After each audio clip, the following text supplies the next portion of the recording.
Now, I just want to start the stream by addressing the elephant in the room before we start playing Snap. And that question is obviously, why is Jeff drinking a Paw Patrol drink?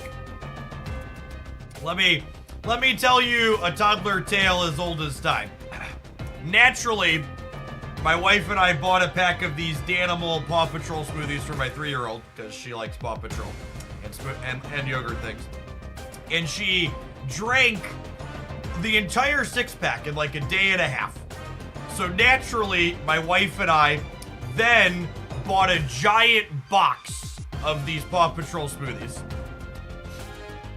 And she drank like 2 or 3 more out of the giant box and now refuses to touch them. So I have a giant shelf full of Paw Patrol smoothies that expire in about a week and a half. So we're not gonna let them go to waste.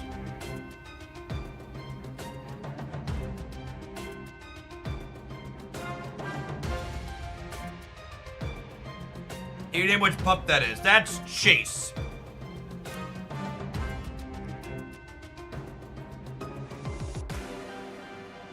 That one's Chase. And we had they're designed for toddlers, so I had 2 of them. We also had as a Rocky? No, it's not Rocky. It's not Rebel. I actually don't know this one. This isn't an OG Paw Patrol.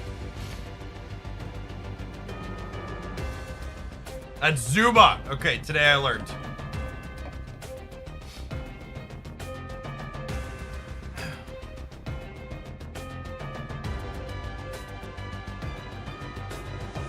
Only buy food in bulk for your children that you will be happy to consume yourself before it expires.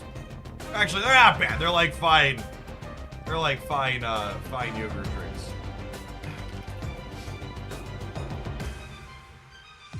Did I get the whale Shang-Chi? I did not. I like my existing Shang-Chi, and collector's tokens and spotlight keys are both actually worthless to me personally. So rather than buy the $100 Shang-Chi bundle, I just bought $100 in gold. Like, I mean, I spent a small pile of money on Snap yesterday still, but like, the only reason I didn't buy the Shang-Chi bundle was because, like, the value in it's not there for me. Anything that's worse split value than gold, I'm just not interested in. Okay, so unfortunately, the untapped data's a little bit muddy. Because we can't just look at a meta page because they don't let us filter by time range. And this all has data from last season in it still. Which is unfortunate. Agent Nil, thank you for the 16 months. Elwins, thank you for the 72 months while we were having dad story time. Get 'em Dairy, thank you for the half a year. So especially around new card releases or balance patches, I always like click around and like look at what other people are doing. And last night, the bulk of streams that I clicked into were people just playing the new cards inside of High Evolutionary and Thanos.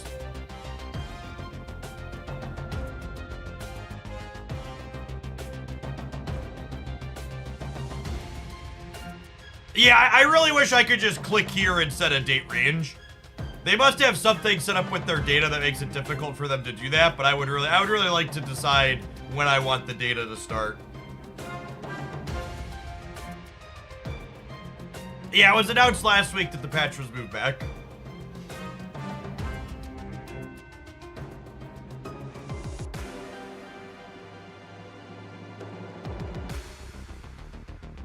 A lot of the Pixie decks are also Hope decks.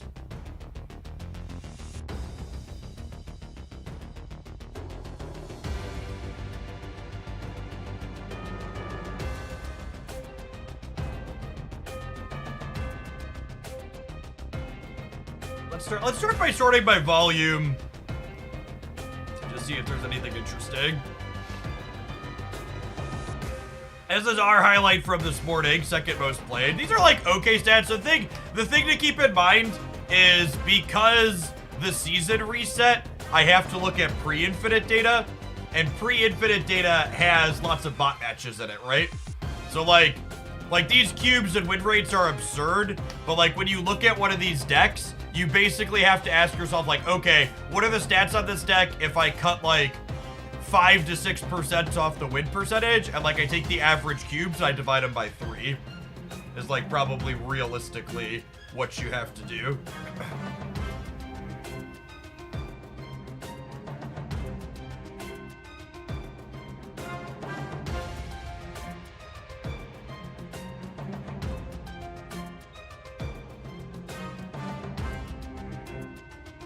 Letting She-Hulk Infinite decks not rely on Limbo is definitely a big deal. I agree with that. A lot of the Pixie decks also feel like they're Hope decks. They didn't release those two cards at the same time by accident, because like the Pixie encourages you to have a few 6-drops, and then Hope gives you a way to play those 6-drops when you don't Pixie them.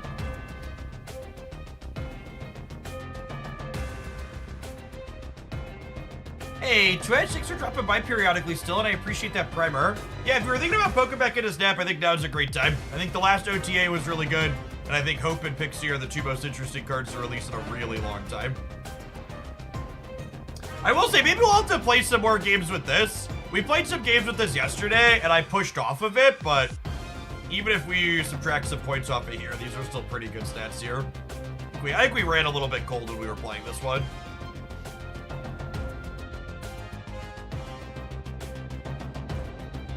This Wong build is interesting. You probably pump out a lot of numbers pretty quickly.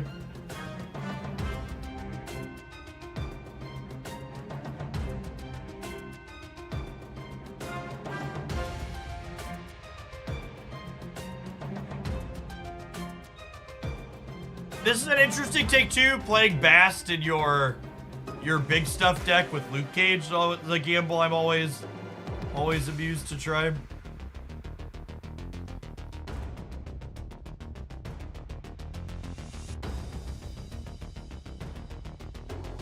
Alright, and now a lesson in digging for spice on Untapped. What if we sort by average cubes and we take the minimum games and we put them to like 50? Let's filter out some of the obvious suspects.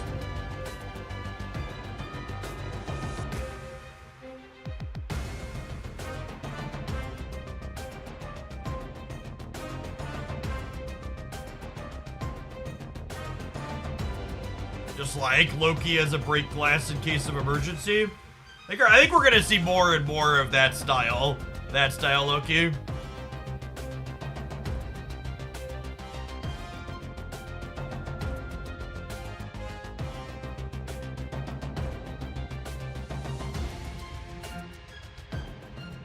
Handful of 6-1s and 6-2s, yeah, exactly.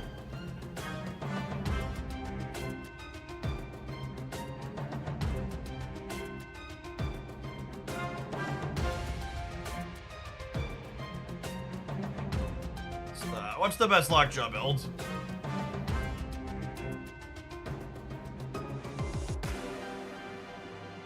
This is a real strange one. Can Mr. Negative reverse after Pixie does her thing? Yes, but if you Pixie after Mr. Negative, Pixie shuffles costs based on the starting costs of the deck.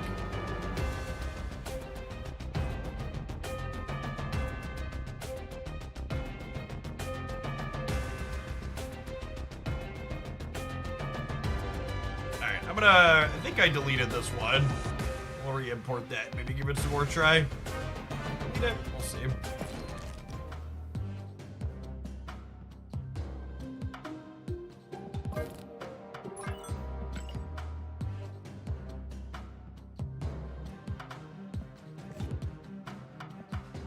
Oh, am I out of deck slots? That's sad.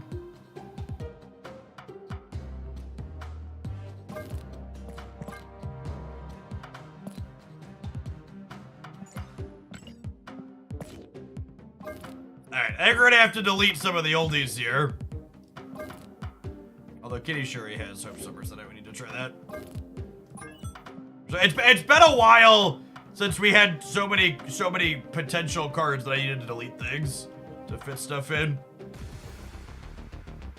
All right, let's do a quick check on Hope Summers. See if there's anything that we're missing. Surfer build doesn't surprise me, although I think Wog is almost assuredly worse than Absorbing Man.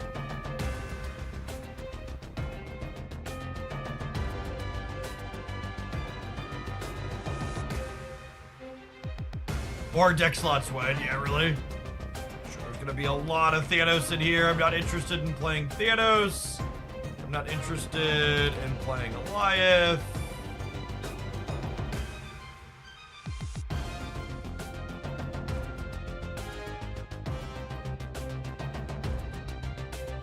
Just playing her inside of Darkhawk Bounce, probably a fine place to be. The Darkhawk bounce decks are like pretty energy hungry.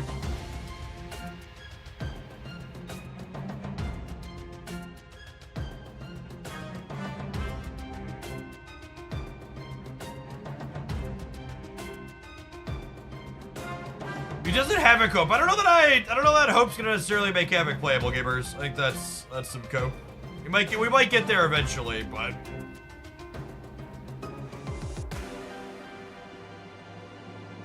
you know, Pally, thank you for the over 3.5 years. Welcome back. Good morning, good morning. We just shoved Hope into Kitty Loki? Sure, that tracks.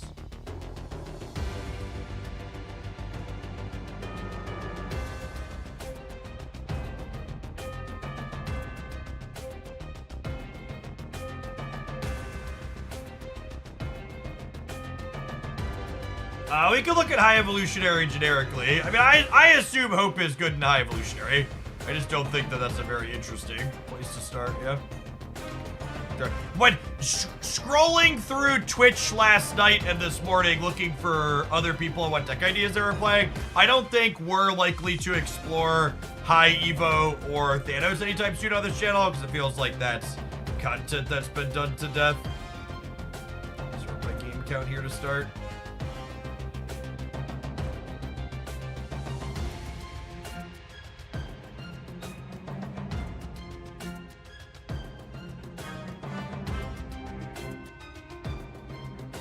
What a pleasant pile of Marvel Snap cards. That is,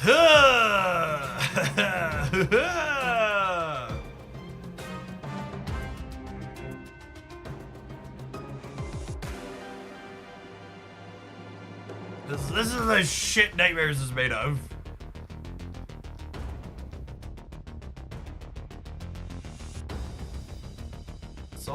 It's all the usual suspects.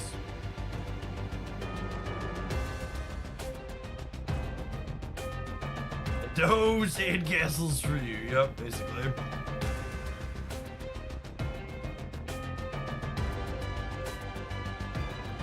People act like they forgot about Professor X. Yeah. Yep.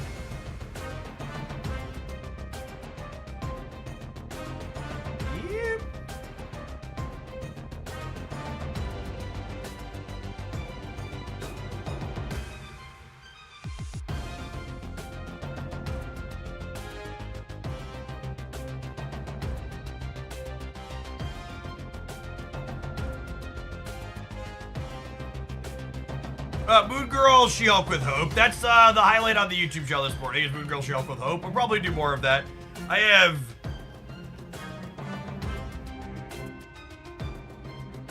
Okay, and then I spent an hour or two last night in the deck editor. It all kind of blurs. I don't know exactly how long. We have a few things here. I'm gonna try Pixie in the Bastriot deck. I want to try Pixie in this kind of Hitmonkey Bash Shell. I want to try Pixie in an ongoing deck. We have a lot of cheap things here, and you want to play Mobius anyways. I think a Pixie control deck could be interesting, kind of the same vein of the She-Hulk control decks I've worked on.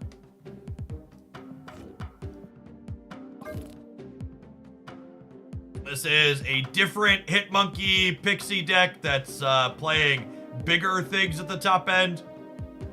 One of the things that's interesting about Pixie with Black Swan, one of the interesting things about Pixie with Black Swan is that if Pixie makes your 1-drops cost more than 1, Black Swan still sets them to 0. So I think that could be slick. Like, this deck has a high probability of turning one of these into something that's very cheap, and then Black Swan will undo whatever your cheap things get their cost kicked up to.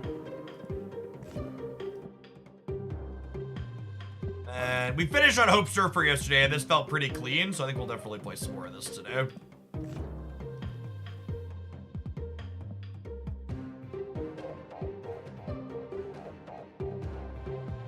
And the 6 cost and 1 cost. So, Black Swan, there is a difference in Marvel Snap between 1-cost cards and cards that cost 1. And I know that sounds like a pedantic nerd thing, but when you're dealing with game rules, it matters. When a card like Black Swan or Zabu refers to an X-cost card, what they're referring to are cards that had that cost when you put them into your deck at the deck selection screen. So, 1-cost card in Black Swan means these 6 cards will cost 0 after I play her, regardless of what their current cost is. And if something else had their cost modified to be 1, they still cost 1. They don't cost 0, because they weren't originally a 1-cost card.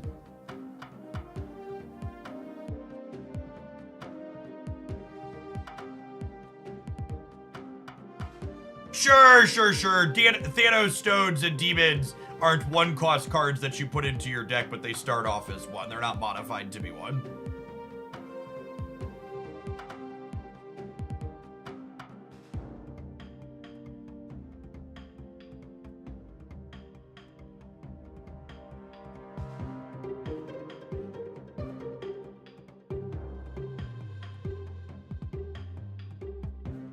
All right.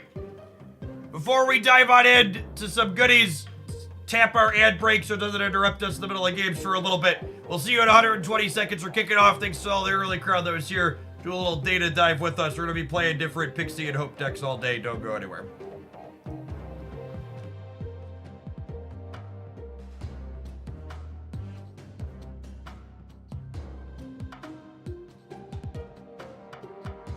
I have to step away. No Mobius in this deck. Well, so again, in this deck, if your 1 cost get their cost increased, Black Swan will reset them for you. Yeah, Black Swan. Black Swan fills a similar role here the way this deck is constructed. I think this is my only Pixie deck that doesn't have Mobius in it.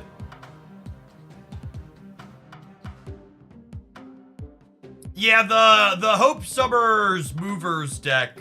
We probably won't play more of that thing, because I have other things to explore, but this deck has really solid stats in a really large sample. Oh, by the way, gamers, Benjamin, I finished splitting. I sat and claimed a bunch of credits off the collection track while I was watching TV last night. So we got this, which honestly I should probably tweet this one. It's so good.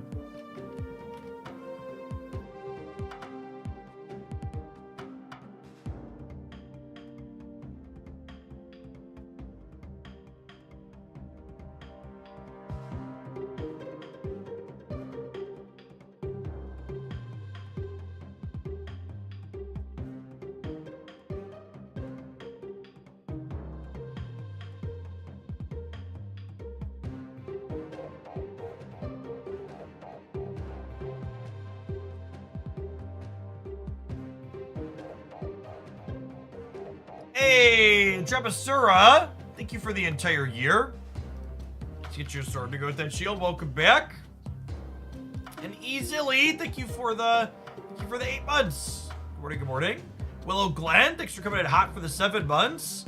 Zeus with the 3/4 of a year. Good morning, good morning. Let's go on Orange Crush. Their 12-monther, file it in.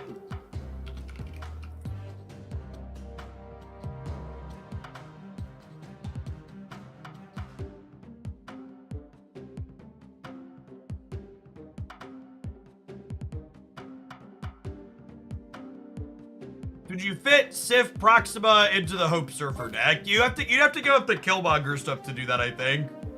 I don't know. Nova Dakin was pretty good yesterday. Let's start with some more Hope Surfer, and we'll go from there.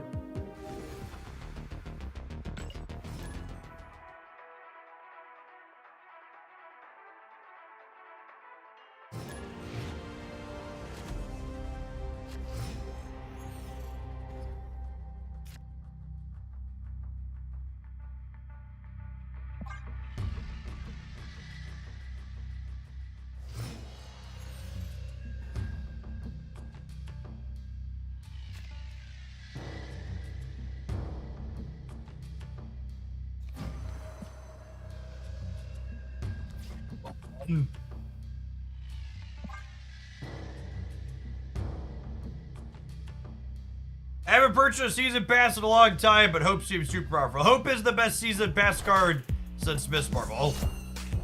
She's very, very good.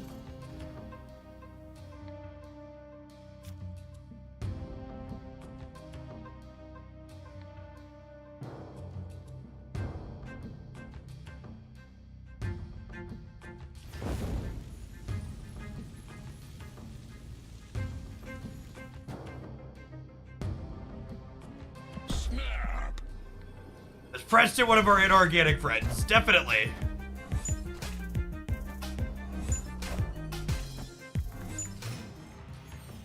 Opponent snapped. Oh, they're beating me on turn 4 and they snapped me back. Rip. Rip.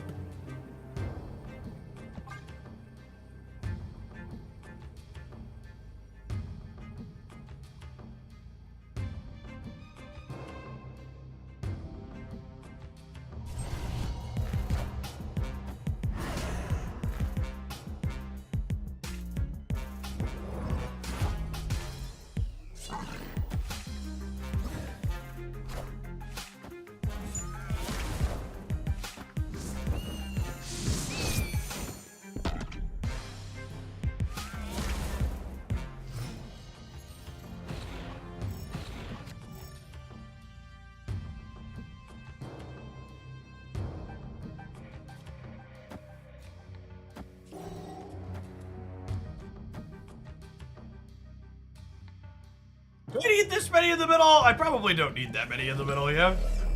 I think I'll put Hope there, and I want to do this. Remember, the Sinister London is currently off.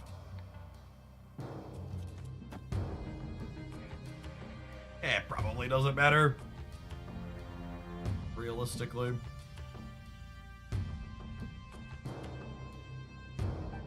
We could put both Hopes there. We could, couldn't we? Like it was +4 energy next turn? Sure. It's a bot. Let's have some fun.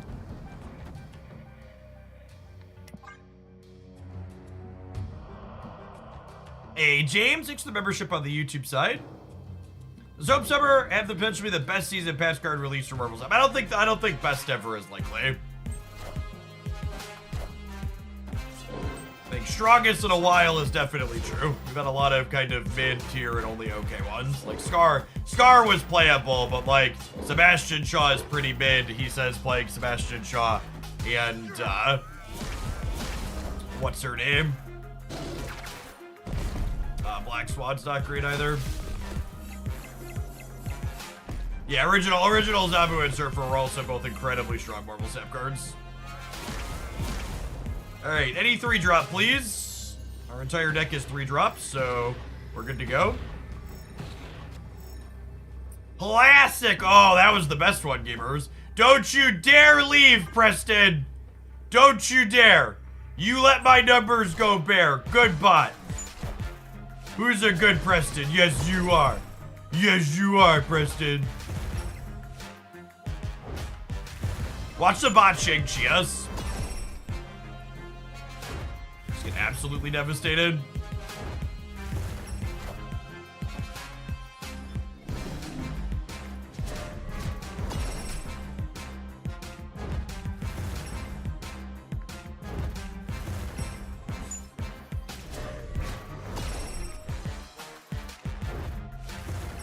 Preston wouldn't dare dream of kicking my sandcastle over, chat.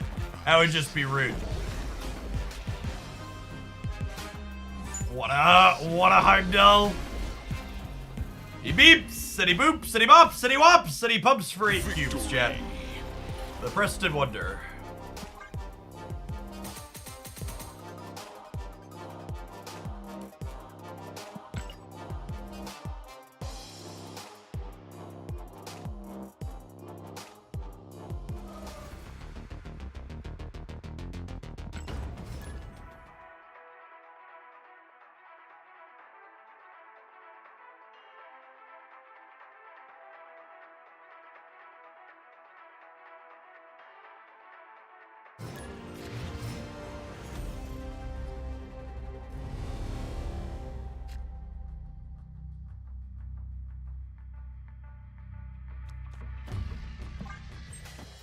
What?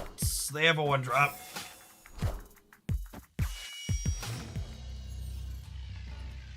Unlucky. Well, that's a fortunate pickup after Subterranea flips up.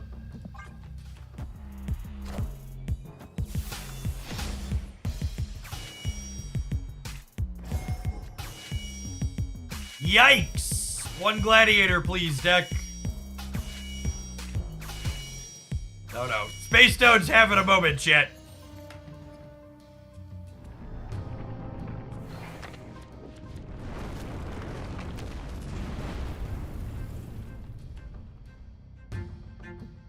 Opponent snapped.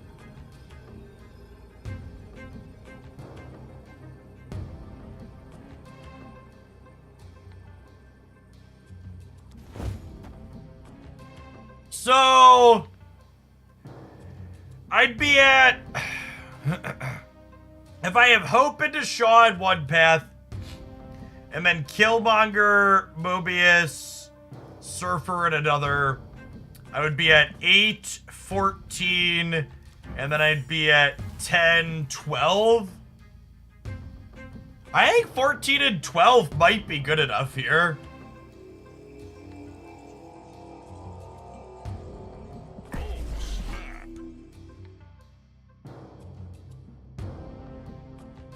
Yeah, like, Thanos' like really big number is like Magneto and Blob, right?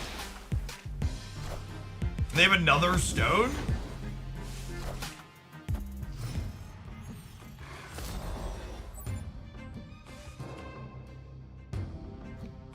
Okay, so we'll play Sebastian Shaw here, so that way they can't Professor X us. At least not profitably. Okay.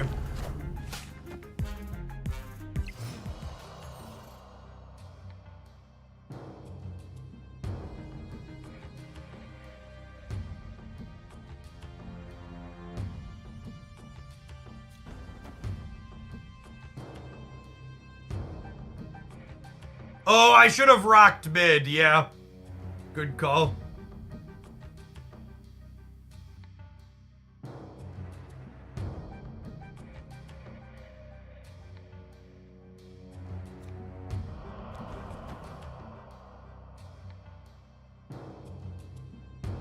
You can lose priority here and then get a Wyeth.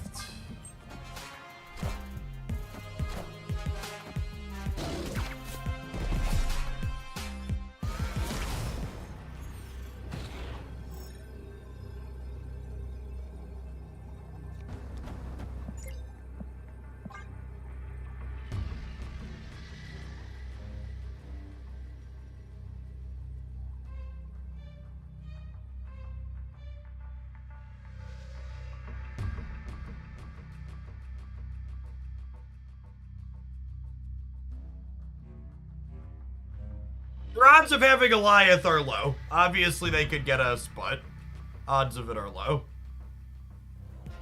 Hey, Bam, thanks for the 27 months. Welcome back. Appreciate it. Got him. Step back for a reason.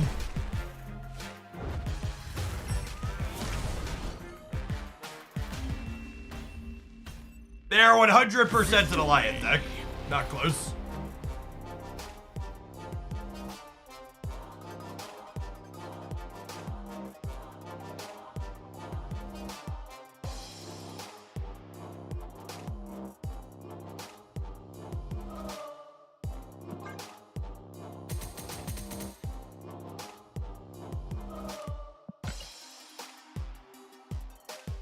lot of the Thanos gamers these days are Professor X Goliath again post Lockjaw nerf is noteworthy. When they accelerate on 3, you need to be thinking about Professor X on 4.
Gosh, they hit the card draw mode on Nico. Gross.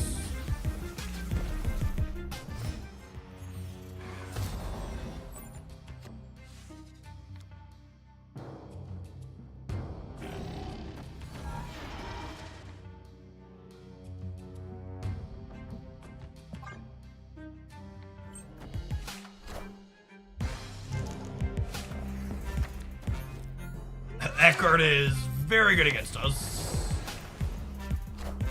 Worth noting that Gladiator inside of Destroy is typically indicative of Professor X Destroy.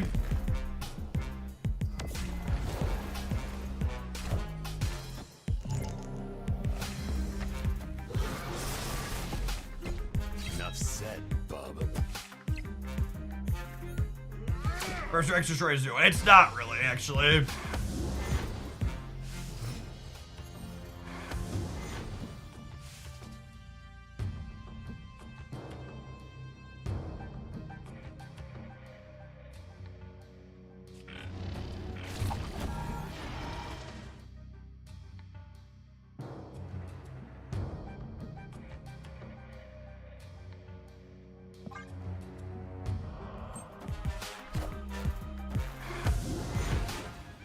Hey, Percival, thanks for 11 months. Welcome back.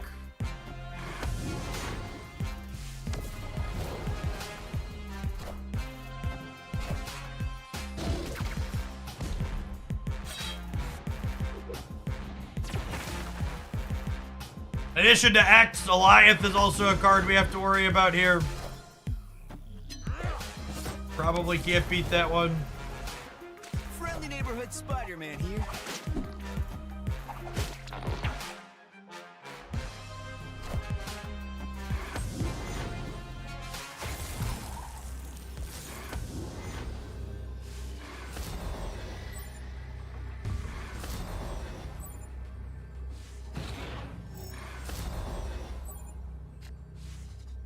We're just dead, right?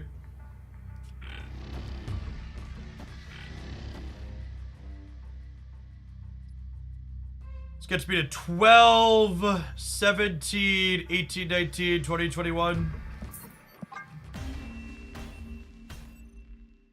Escaped.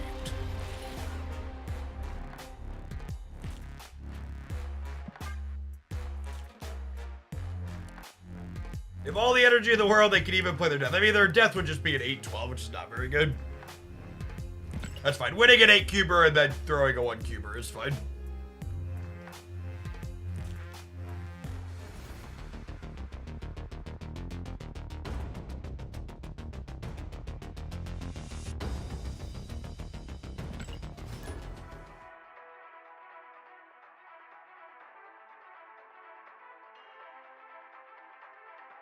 What happens in a Pixie game if you both play Mobius? If you both play Mobius, all cards on both sides have their original costs.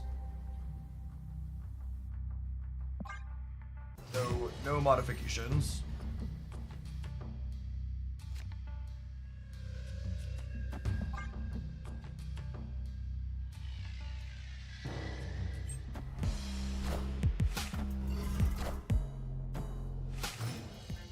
Yeah, the Hope Summers Movers deck has really good stats. Metrics have looked real sharp. Let's prioritize getting Mobius down to save Quinjet out.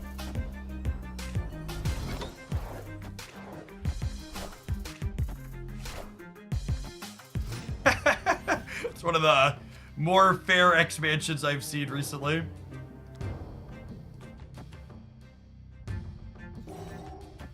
Snap. Happier.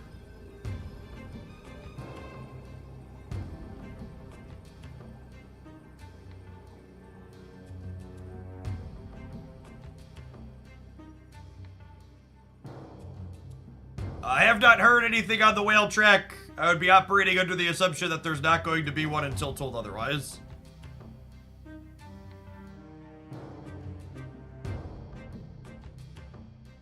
Little movers with good stats. Well, to be fair, it's not really little movers anymore. Because Hope lets you ramp up into Doctor Doom and Magneto. Deck plays 2 6-drops. Victory.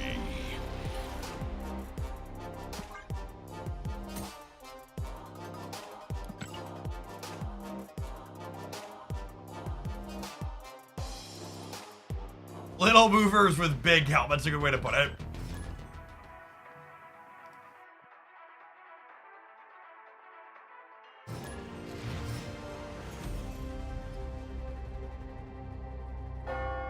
Opponent snapped.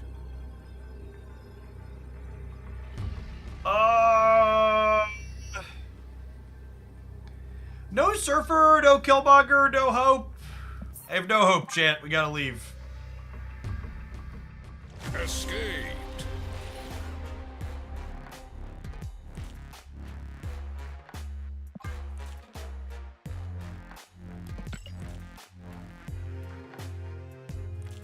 Oh, hey, chat! I just got a ping in my Untapped update server that users submitted decks on Untapped no longer have the full deck code in their URL. That's lovely. I'll actually be able to use those when we send in viewer decks instead of them being too long for the comment section.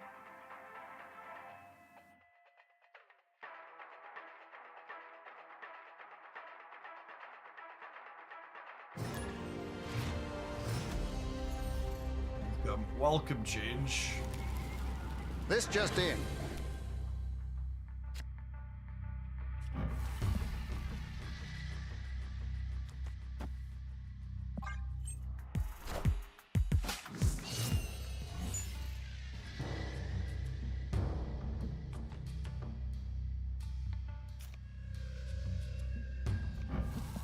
S tier armor split gamers. Hopefully just gonna go ahead and play that out into the rickety bridge.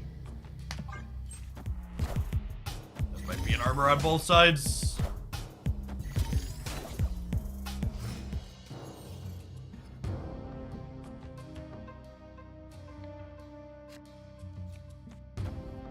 Back in this turn, so that way we can go Hope into...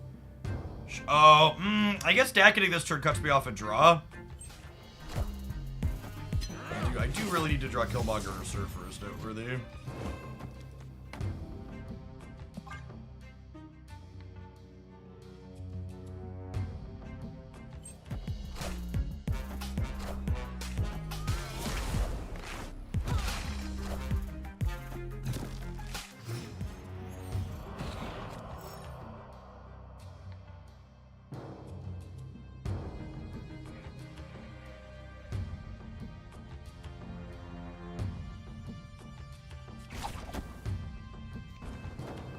If I do this and just turn off New York, because fuck that location. Friendly neighborhood Spider-Man here.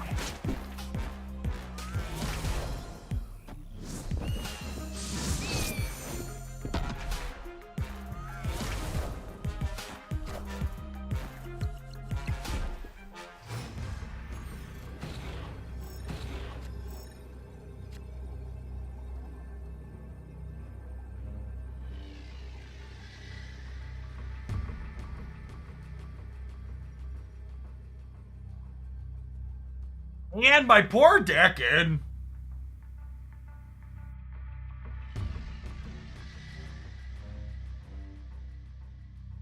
Yeah, they have a free abomination. I'm probably supposed to leave. Maybe I should have prioritized getting Mobius down to stop their free abomination. Yeah, no Surfer No Nova said. That's only one extra cube. I'm gonna limp here if they let me limp.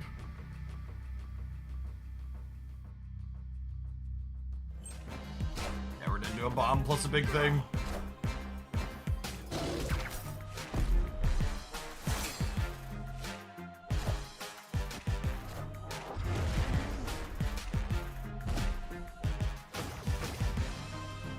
Yeah, we'd have lost even with Killmonger on the left.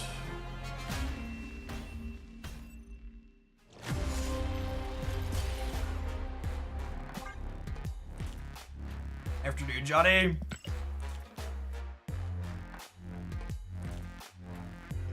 Gamers, untapped people are so responsive. They're gonna untapped's gonna reset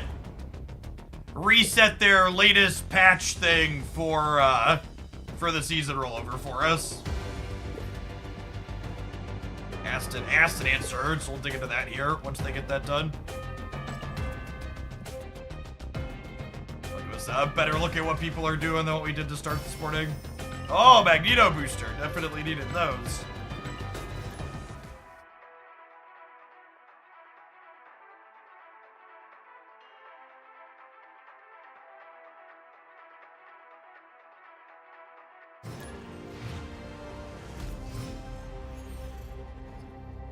I mean, I get that we just played against someone playing Hazmat High Evolutionary, but I promise you the average High Evolutionary deck is not playing Hazmat.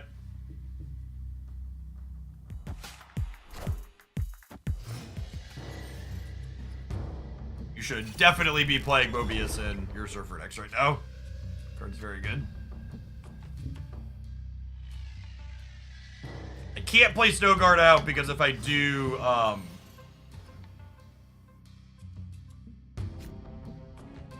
we'll miss a draw. Honestly, I think I might just Storm.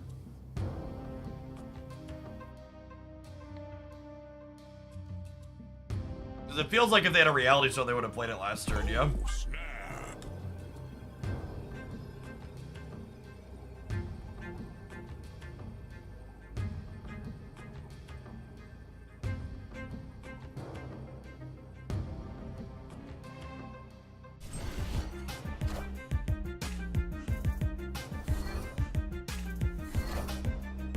Wind, aid my hand. Weird that they played their card to the unknown location as opposed to this one.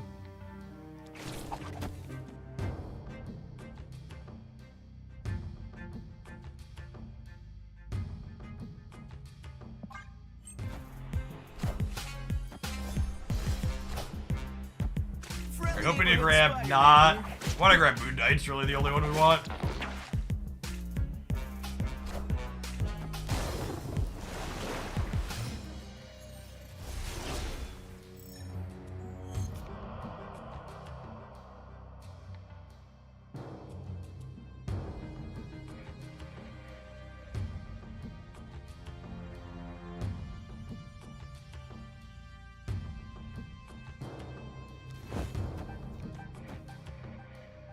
I think I just fan out so I can play to all three here. Because double surfering next turn lets me tie the Jeff on the right. Opponent snapped. I think there's a non-zero chance for getting ghosted here, based on the Moon Knight into the unknown location as opposed to the center.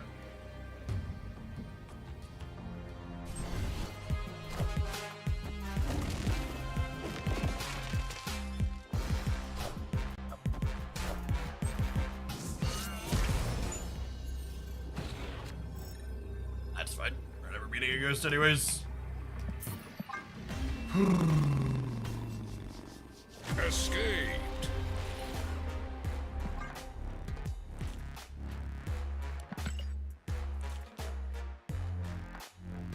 There are multiple streamers that said this one goes. Yeah, I mean, everybody thinks everybody goes, but...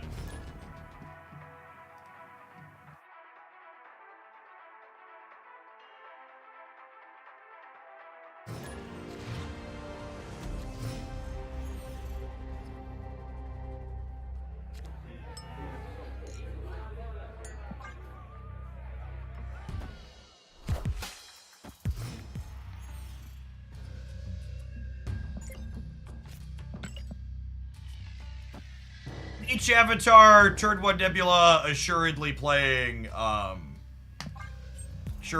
Lockout, yeah?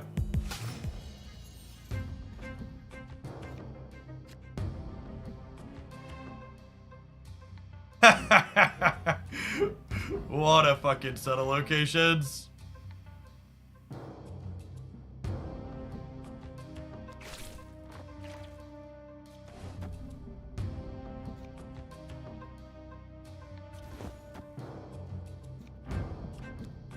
And the problem here is if they're a storm deck, we could just be dead here.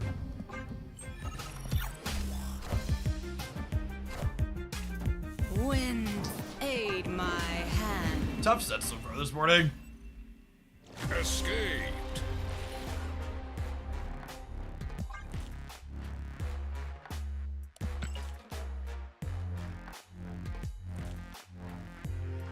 We'll see. We had a lot of fun playing yesterday, but there's a real chance there's just a lot of Professor X and Alliance again. That is often where new formats optimize to.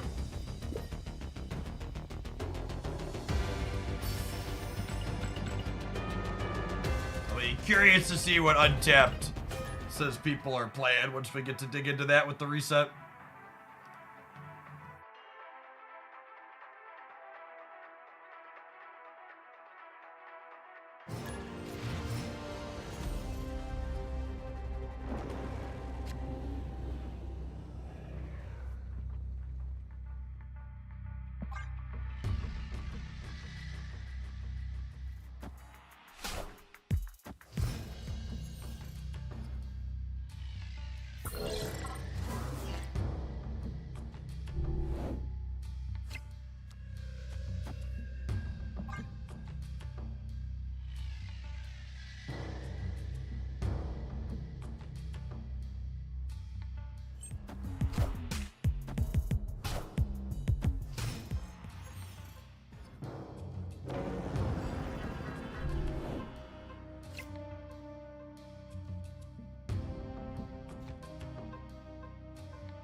I can't decide if I want to play her here or here.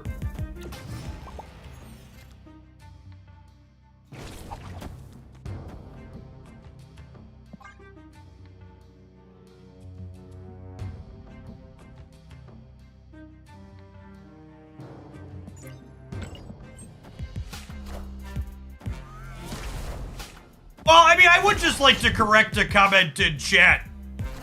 Someone saying Jeff's perception of the metagame. I'm not one of the people that's stupid enough to think that my couple of anecdotal matches means that's what's going on. At no point did I try to make an extrapolation of my couple of matches here are an experience that everyone is having. Like, I very much understand that that's not reality. That's not how this works.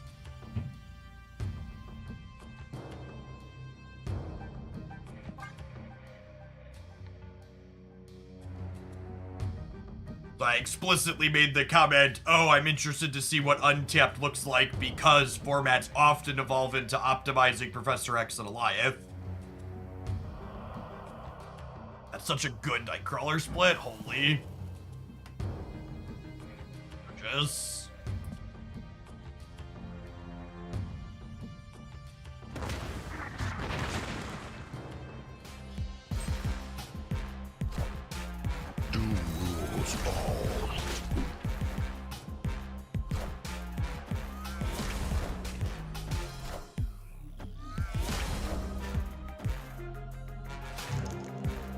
Are we gonna end up taking priority here?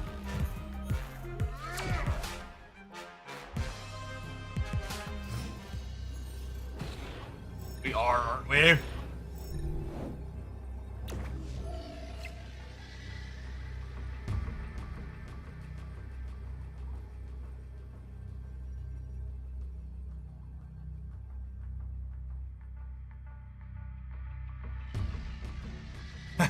Do I Iron Lad to try and hit Silver Surfer?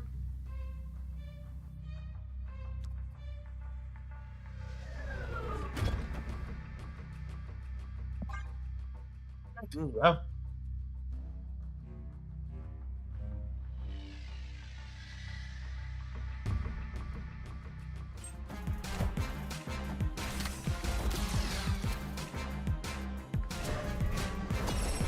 We could get got by Shang-Chi on the right.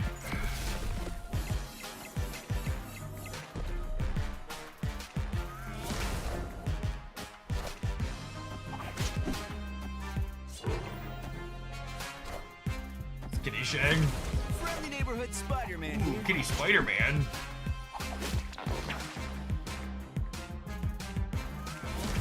What a close game. Victory.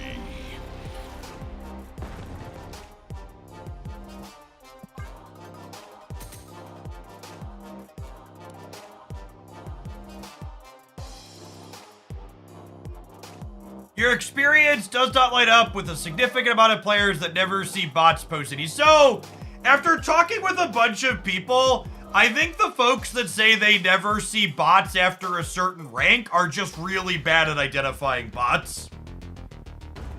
Once upon a time, I thought your previous MMR dictated the number of bots that you get, but if you actually sit and count it, you get bots at defined intervals in 70, 80, and 90.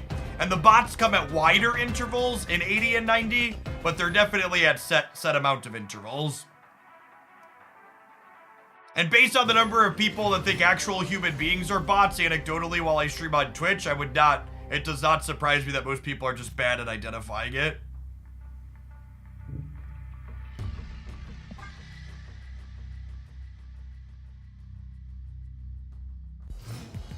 The Silk Warrior to try with Hope. Silk is fine with Hope. There are versions of the Elsa Kitty movers like that previous opponent was playing that have reasonable stats on Untapped.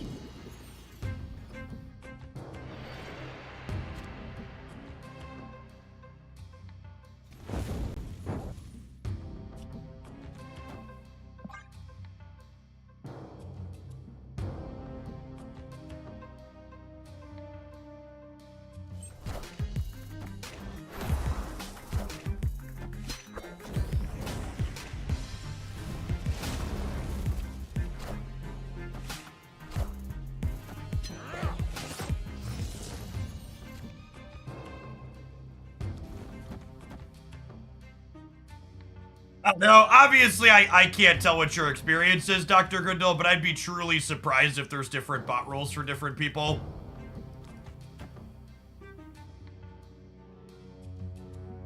I think I'm gonna snap them having Snowguard into their limbo. We want to Snowguard this turn, so that way we can't get leeched off of hawking them.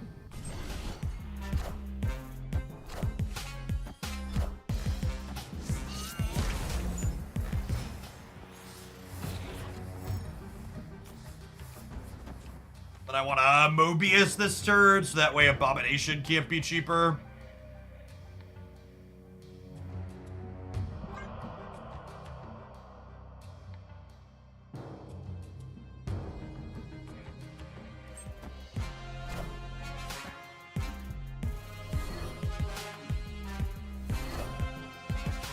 Oh, this is speaking of AIs.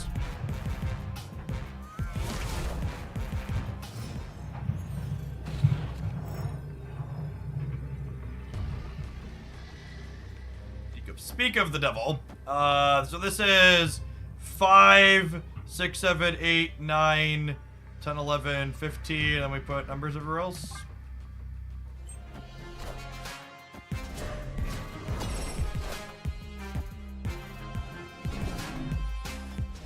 That has been the exact numbers multiple other people have confirmed to me, and when I've loosely counted, I've noticed as well linear. Every fourth opponent in the 70s, every fifth opponent in the 80s, and every seventh opponent in the 90s is your split on AI opponents while laddering up.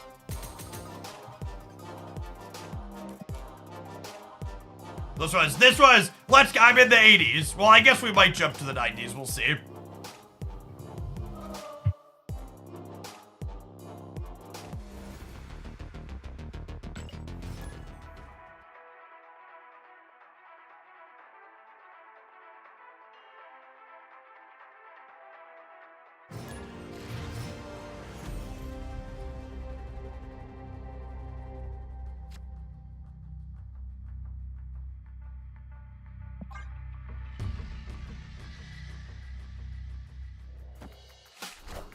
Doesn't it make it mathematically deterministic to reach infinite if you only win against bots? I mean, you could definitely get to infinite by only winning against bots, yeah.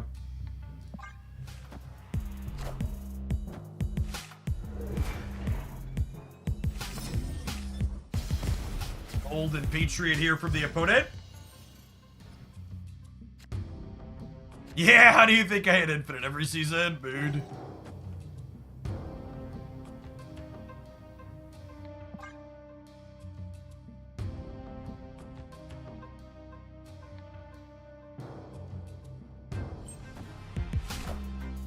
Are you the only person that assumes the bots are people like me playing the game while doing something else? So again, when I'm talking about hitting bots, I'm understanding what these look like, and they're guaranteed to not be humans when I tell you they're a bot. I'm also relatively cautious about what I'm gonna say is a bot for that reason.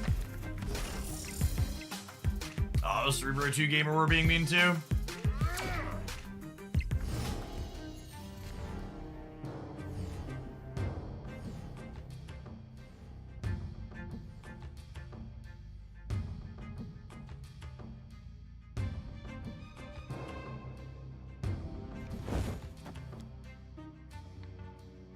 I guess I don't want an extra thing for that, yeah?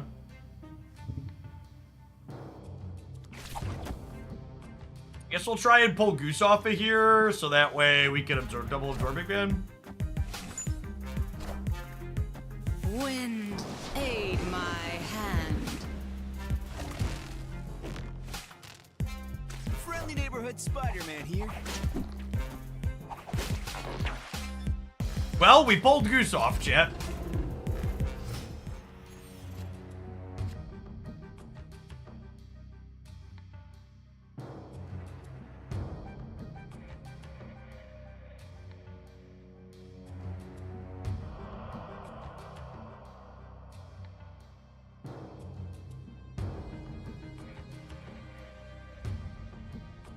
So their Cerebro is gone and their Blue Marvel's gone. And I'm gonna kill all their ones here, so we'll come down to a tiebreaker. Right? They don't have any other way to get points into here, yeah? I don't need to put 9 power middle. I'm probably leaving when I set them. Sorry, but I'm just taking forever. Yeah. I apologize, but if you come back and watch this later.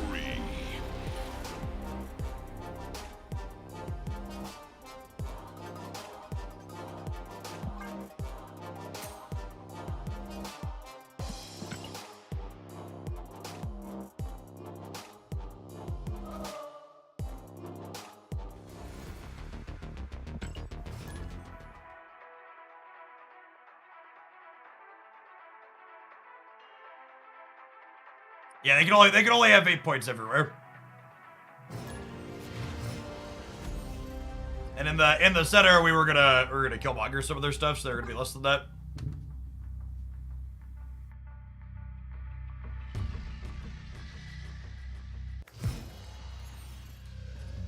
Hope feels like she solves a genuine problem that the Surfer archetype had. I personally have never really liked Sarah inside of Surfer, and Hope being a 3 energy way to let you play an extra 6 dropout over, or extra 3 dropout over the course of the game feels really good.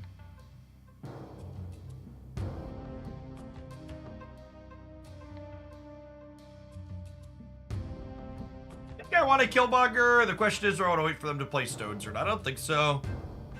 That's so close. They probably don't have armor or anything like that, right?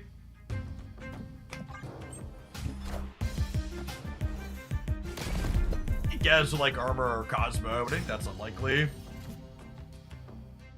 Dame Judy, thank you for the gifted sub. Appreciate that.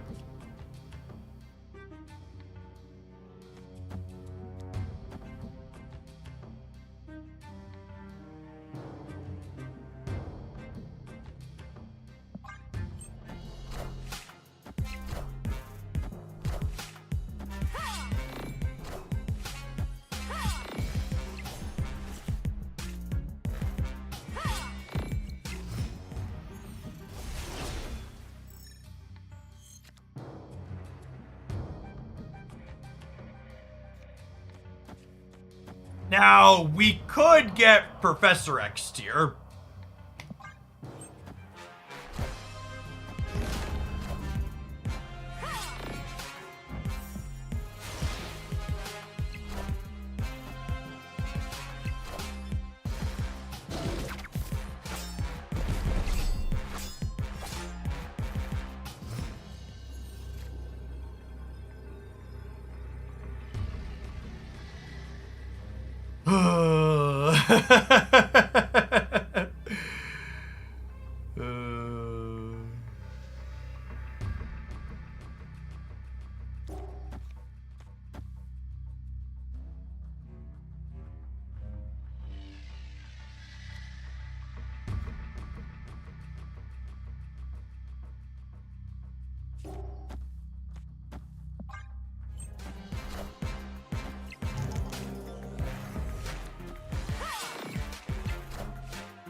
Victory.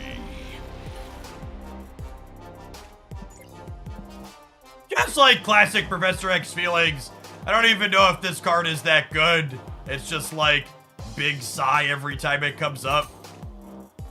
It's just not exciting. It feels bad to have my 3-lane game not play to 3 lanes. It's like the TLDR.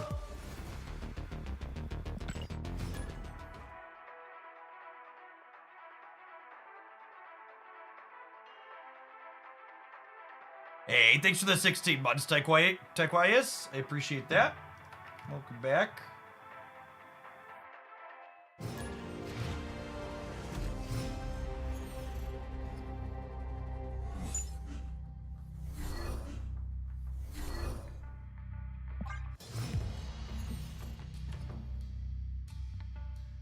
I am very much looking forward to War Machine, yes.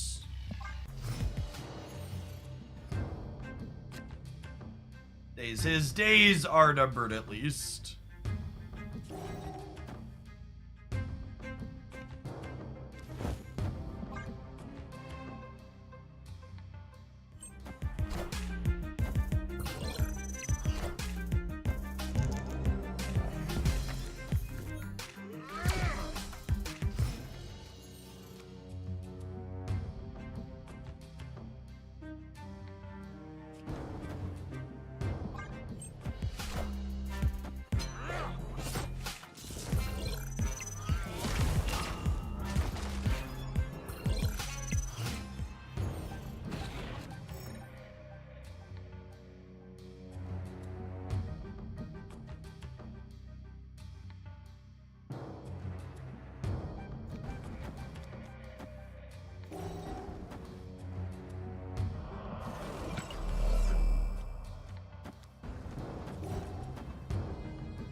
Yeah, I just can't beat Zola. I also can't beat Shang.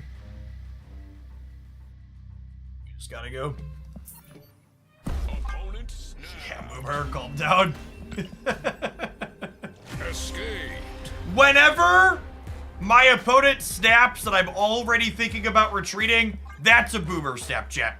Those are the snaps that people make that lose them equity over the course of their climb. When your opponent is close to retreating, you should want them to think about limping in and losing rather than you raising the stakes and guaranteed pushing them out. By the time you are in a strong position, it is too late for you to raise the stakes.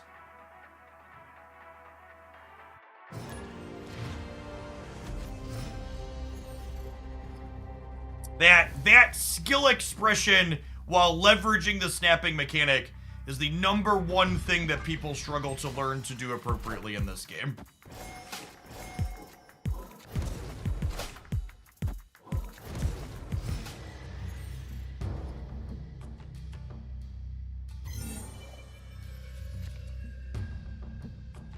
Especially because you always hear people say, well, they aren't snapping me, so I'll stay for one more. Yeah.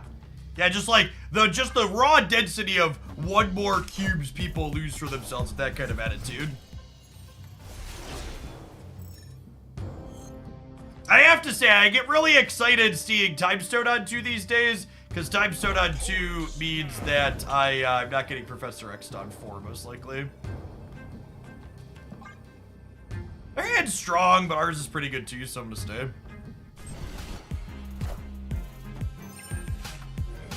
Grr.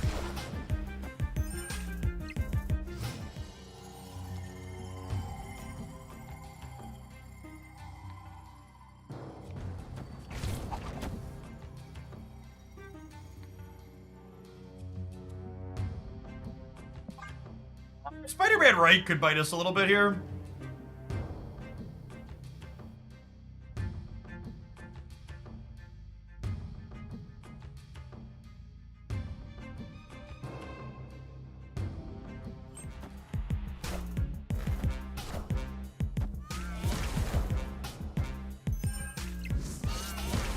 Our 50-50. Spider-Man here. Come on, Pete. God bless.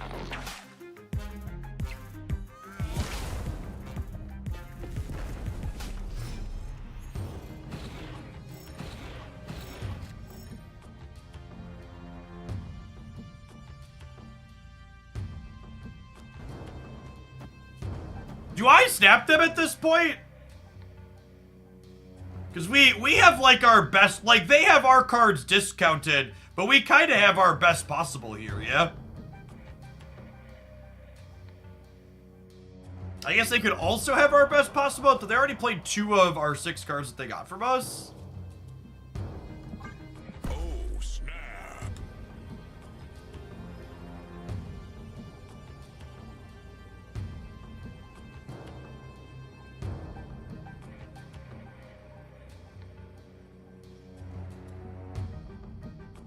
This is again exactly what Hope lets the Surfer deck do. You get to play 2 3s on 5, and then you get to play Surfer Absorbing Man on 6.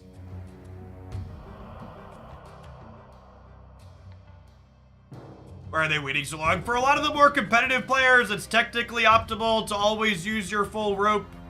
So that's what they do. It's one of the reasons why, after I get to Infinite, we play a lot of Conquest on this stream. Just because playing into that's not super fun for me personally.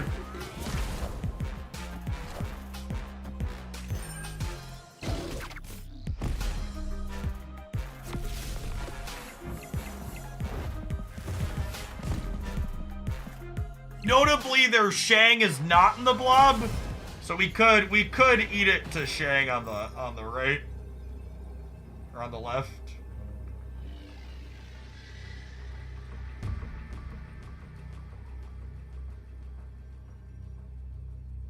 You can eat it to Shang anywhere, technically. All of our 3s are going to be exposed to Shang. Do I try and play around it by only surfing once?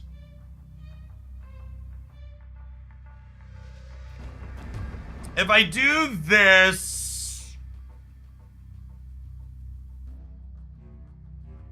If I do this, I end up with 8-14 over here. Yeah, I think I play around Shang on the left. Punished. I guess this technically plays around Shang middle too, because Hope Summers would have gotten Shang middle. We could die to like our Sebastian Shaw plus Surfer and Friendly stuff here neighborhood though. Spider-Man here. Good beat for us.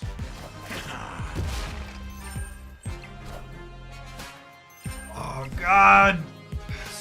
This is why tech cards are so frustrating. You just like choose to play around the tech card and then instead lose to literally anything else. We had a good read that our deck wasn't good for them to grab though. They only beat us because they Loki'd and then drew absolute running bangers out of their own deck. Their Loki was dog shit and they shouldn't have done it. But unfortunately they drew Blob followed by Scar. I guess our Hope was good for them. Our Hope let them play Blob a turn ahead of time. Yeah, and we didn't draw our Mobius to boot. That's frustrating. We would have won if I would have played the Absorbing Man. I guess if my Absorbing Man and their Spider-Man hits different, they would have beaten us. Or is that not true? If I would have gone Surfer, Absorbing Man here, and they grabbed Hope Summers, we would have been 9, 5, and 5. No, we still would have been 19 here. Yeah, if we would have gone Surfer, Absorbing Man here, we win this regardless of what Spider-Man pulls. But I elected to play around Shang-Chi in the center and the left, and then they played big numbers instead, so we died. Speaking of people who kind of want to die, enjoy some adverts. We'll see you in a second. Thanks for hanging out. Don't go anywhere.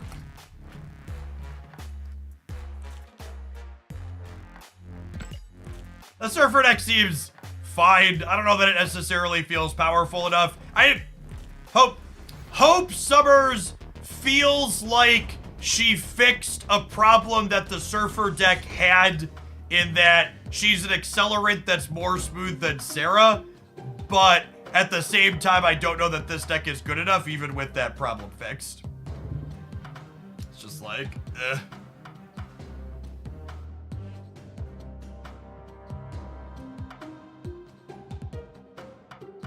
Alright, I'm gonna run to the restroom really quick, gamers. BRB.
You tried a Hope deck with goblins yet?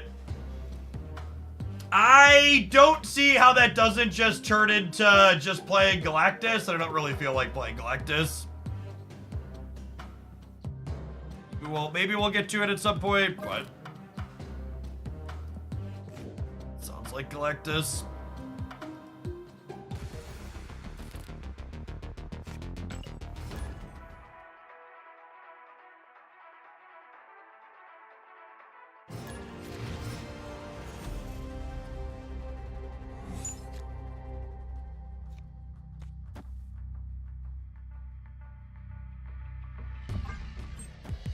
Pixie has no effect in a District X game. None of these 10 cards started in my deck. Nothing will be shuffled. 2 moves. Thank you for the 16 months. Welcome back. Appreciate it.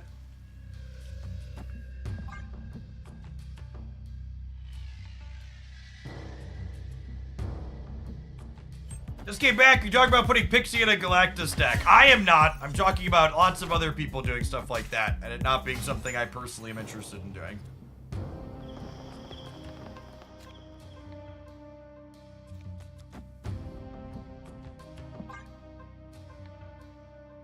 This is a snappable. I mean, Troy's probably not a human, so yeah, it's snappable.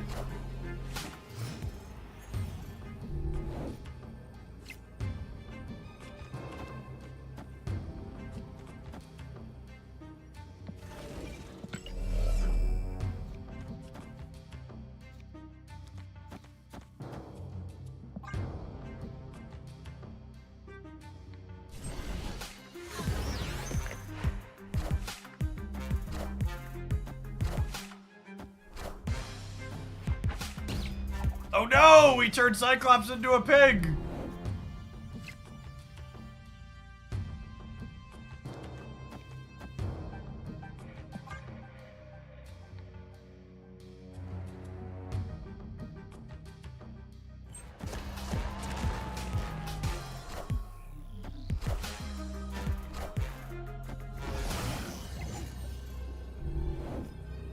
Opponent snapped.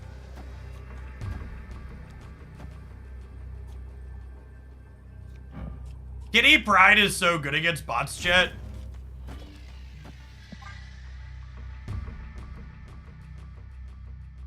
Thanks, Troy. Appreciate you.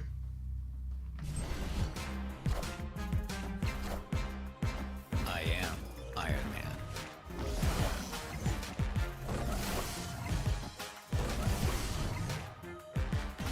One of the behaviors of bots is they snap you when they're ahead on turns 4, 5, and 6 with a lot of consistency. So decks that can position themselves so they're losing on those last 3 turns of the game get more cubes from AIs.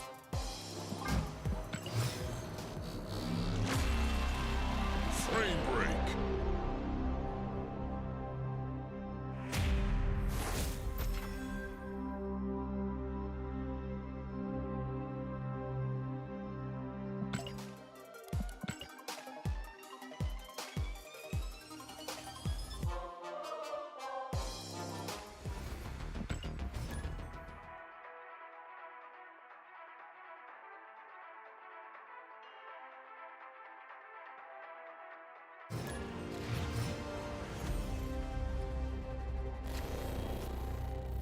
Solid opener.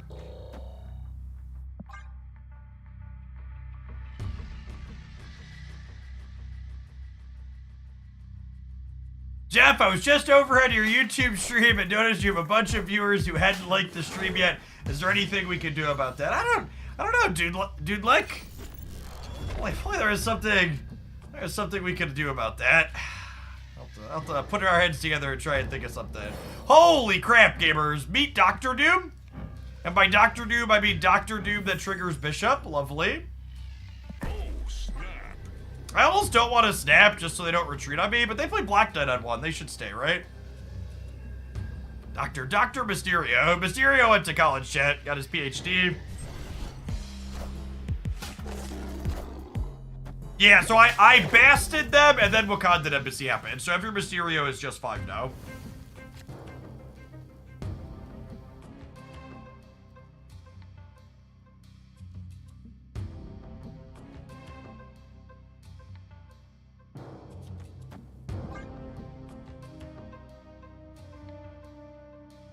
Does it only work if the Mysterio is hit by Bass? So if regular Mysterio gets hit by Wakandan Embassy, you'd have a 6 and 2 2s.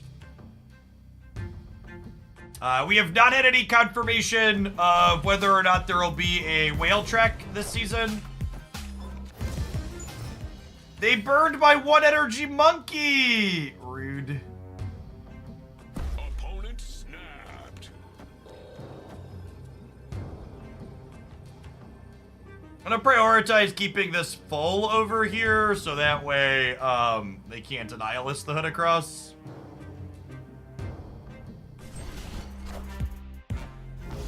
Sabu.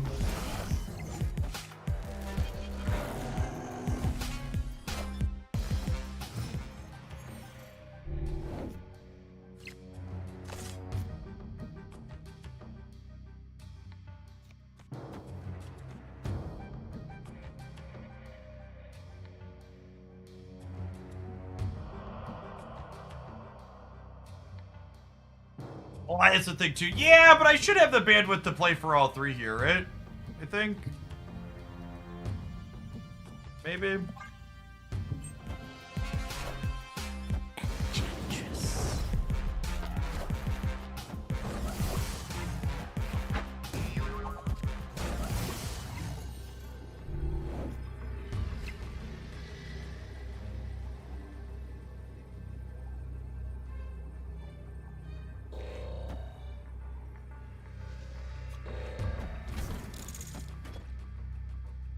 I mean, like, this is a pretty sick turn, yeah?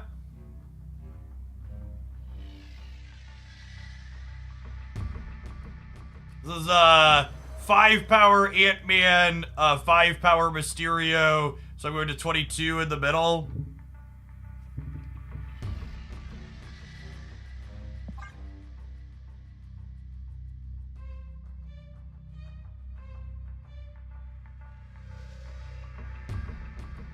Pixie looking real good here.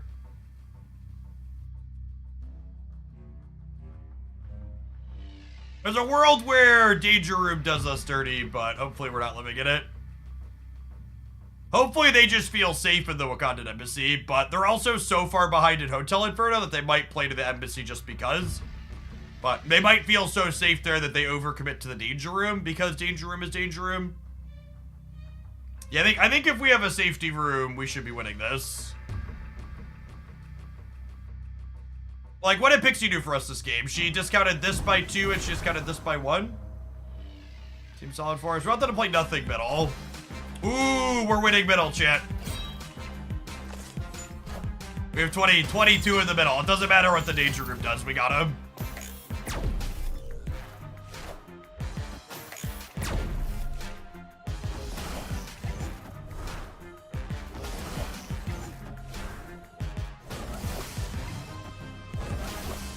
And this is, Pixie is a high cube equity card, yeah?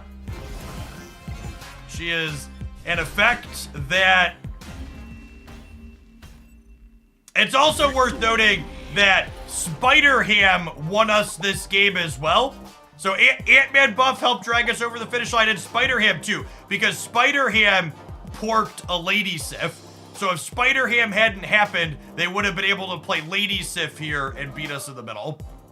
But they had to Blade because Spider-Ham turned off Lady Sif.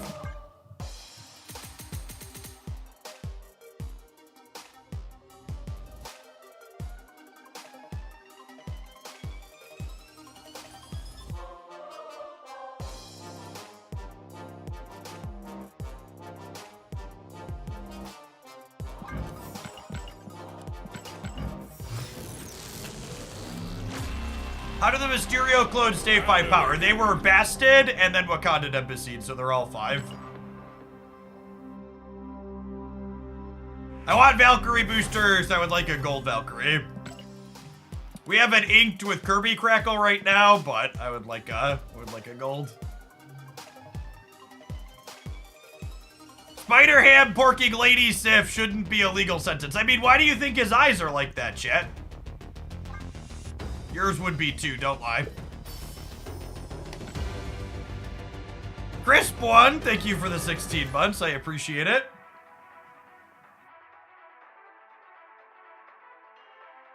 Forrest Jace, appreciate the 2nd month. Welcome back.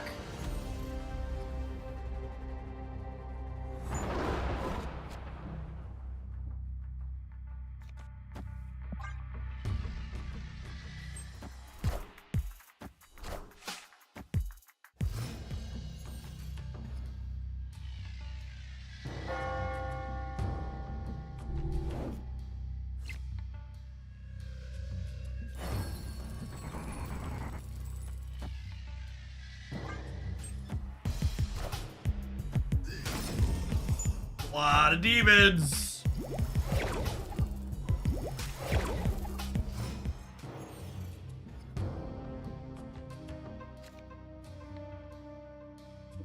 Opponent snapped. Okay. Woo! No, all right. Yep. Yep.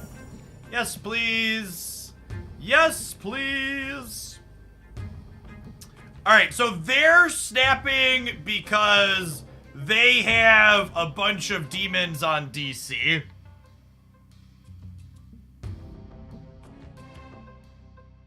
I have Mysterio though, and I could have Valkyrie. Is the thing.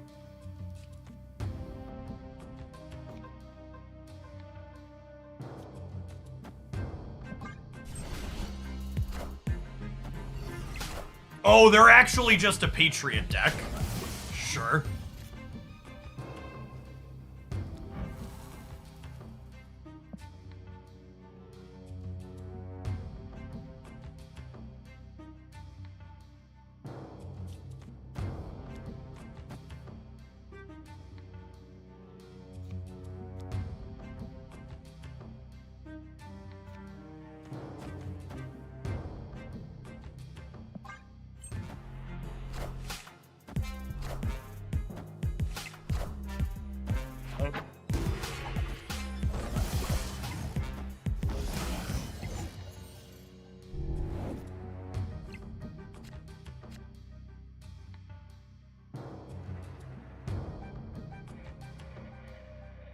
You want any more?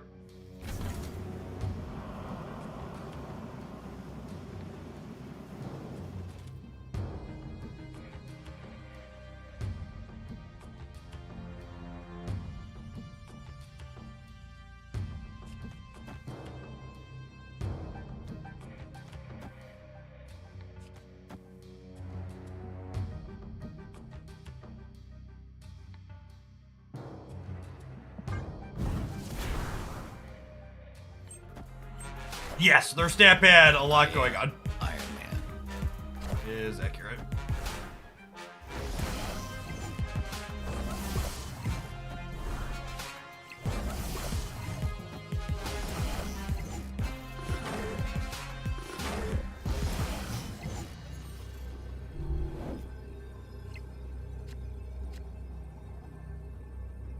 God, we would have had such a nuts endgame if they hadn't had Mobius. I don't think this ever wins. That definitely doesn't win. Does this ever win?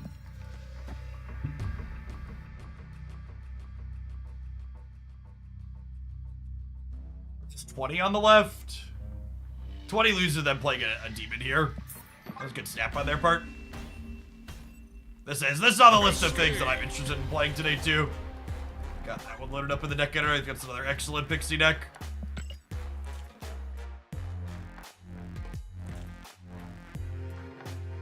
They can up demon. I mean, they can do a lot of things, right? Yeah, our Pixie draws were really good. That's just Mobius meant our card didn't work. Breaking sandcastles, chat. It's the best thing to be doing in Marvel Snap.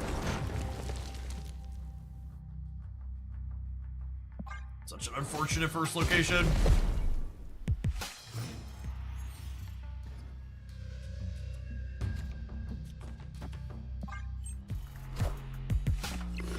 Why don't Mobiuses cancel each other out? Because their abilities don't have anything to do with each other. That's not what the card says. This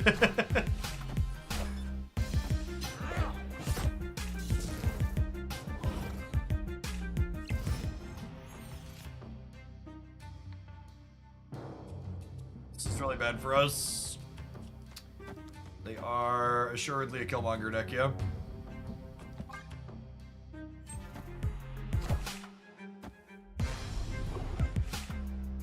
A coin flip? We can, okay. Hot Carl, thank you for the entire year. Welcome back. Ooh, maybe they're not a Killmonger deck?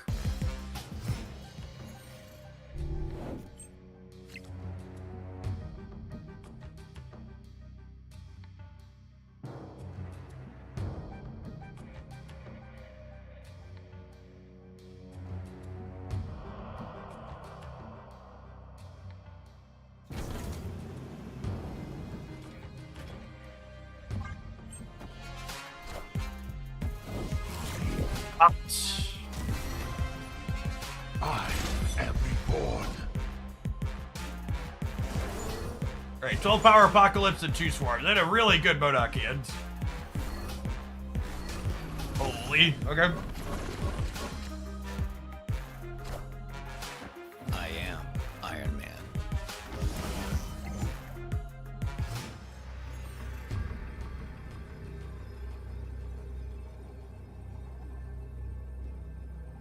Was that a good draw, chat?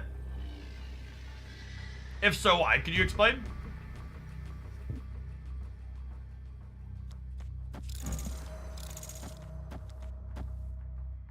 This adds 12 to the right for me, up to 30, which does lose if they play Apocalypse, right?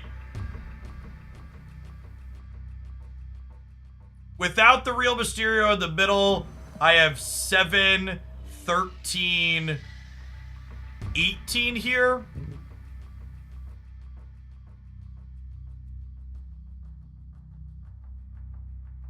I just playing chicken with their Apocalypse. Early Ben, cool. Victory. That was a solid game for us, even without Pixie.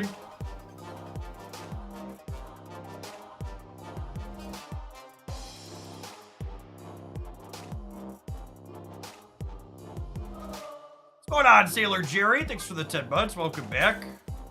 Oh, their swarms are crushed by Mobius. He does let them catch trees, doesn't it? They can only play a 12 stat. Good show.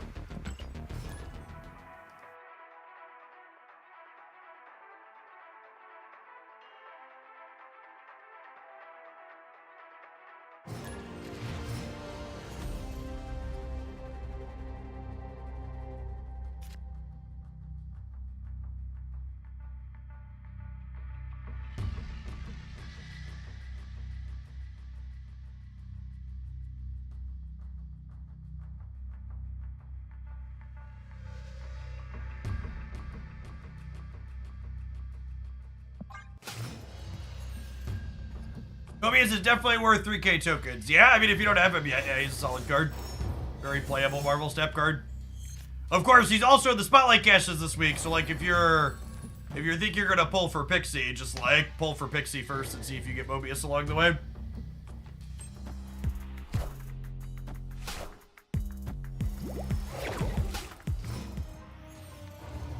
Every Pixie deck wants Mobius. It was nice of them to put him in the Spotlight caches.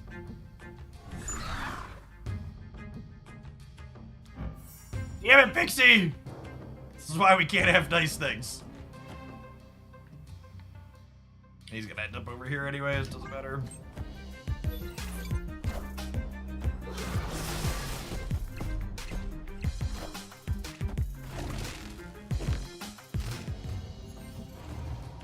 How could Howard cost 6k for so long, but Mobius cost 3k? Because if I recall correctly, when they released Howard, they weren't doing direct-to-Series 4 card releases.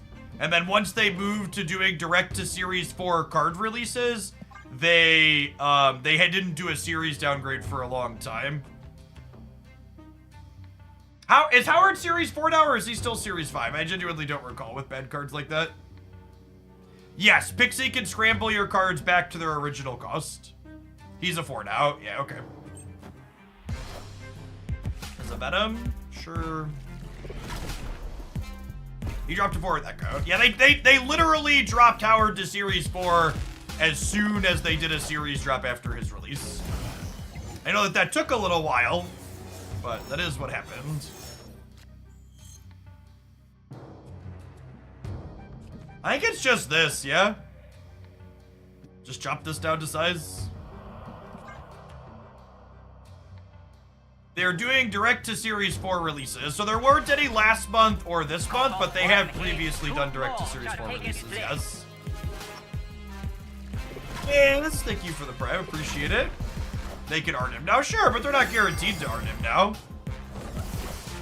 The Valk doesn't really cost me a whole lot. I don't want to Valk on the last turn, so I might as well do it now and see if it sticks, yeah? Wasp actually ain't a bad draw. Let's be full of board up here.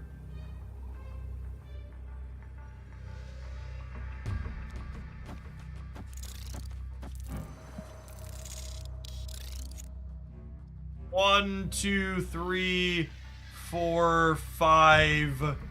This is 10, 12, 16, 21, 23 in the middle. And they can't play death because I have Mobius in play. We're coin flipping a null.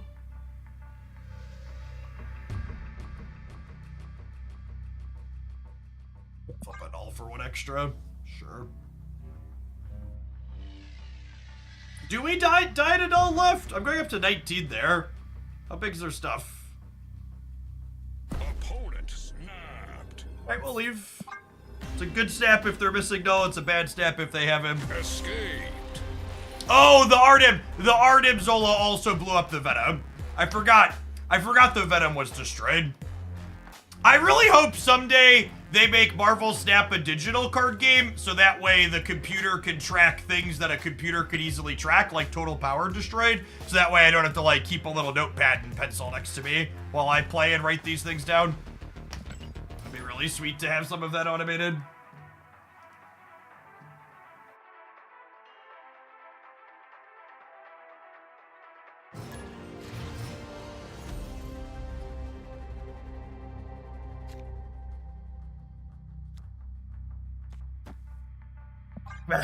Fax that one over to secondary. Yep. You get around to your digital client. Maybe it could keep track of difficult to track things.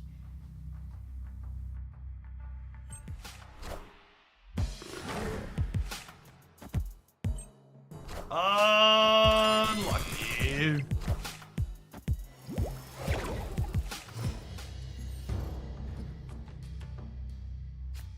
It's been a little bit of a tough morning so far, chat. We have been pigeoned a good deal.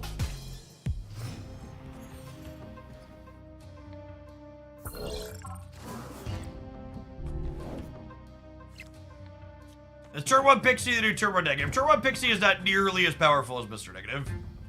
It's good. It's not nearly the same thing.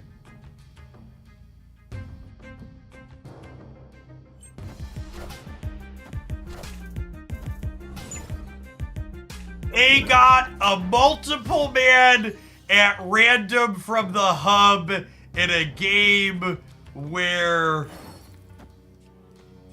Aunt Maze was in play. Come on. That's not real life, chat.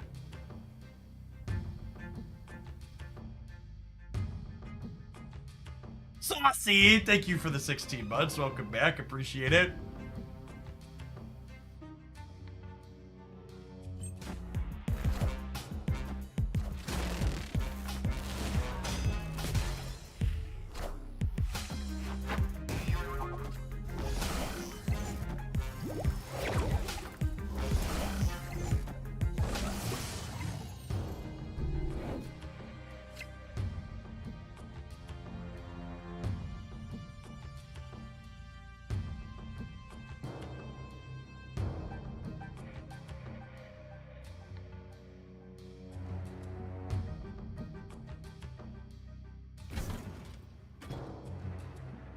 This might be overcommitting here, but I think I just want to lock this one up.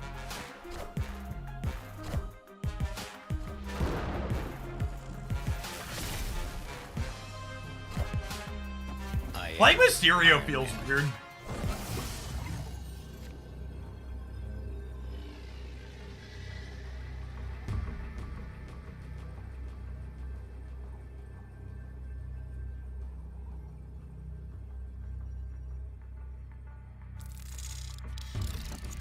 I mean, 3 energy Valk's pretty good, yeah? This gives me 2, 4, 6, 8 extra in the middle up to 26. If I Valk mid, how do I win another location is the problem. I think I struggle to win one of the sides without Valking.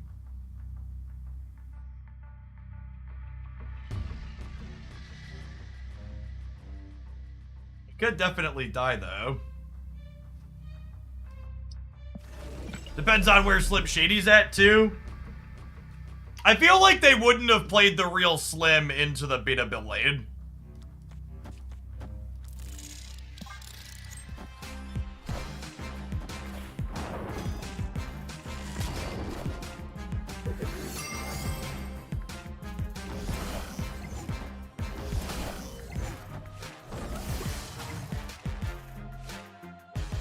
My read on where Slim was at was correct. We just weren't being the pig in the middle. I wasn't expecting them to play this hard for this lane. I guess they felt they had to.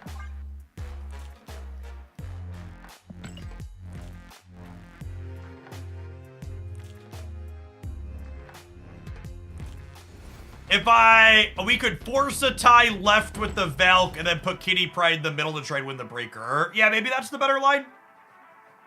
That would have given us plus 14 in the middle, which would have put us... Plus 14 in the middle would have put us to 40. I think we still would have lost that, yeah? Or maybe we would have full-tied. I'm gonna wait one turn on Bast if I draw anything other than Pixie. So Wasp, Kitty Pryde, Mysterio, Bishop, and Hitmonkey all reward me for waiting to Bast.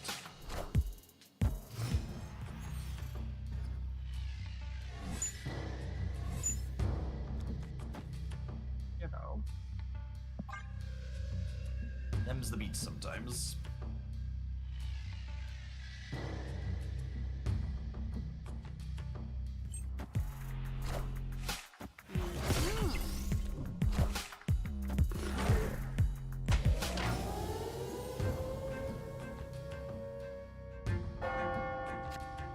Nova Chavez. Some kind of weird destroy build. Should we find out? I kind of want to find out.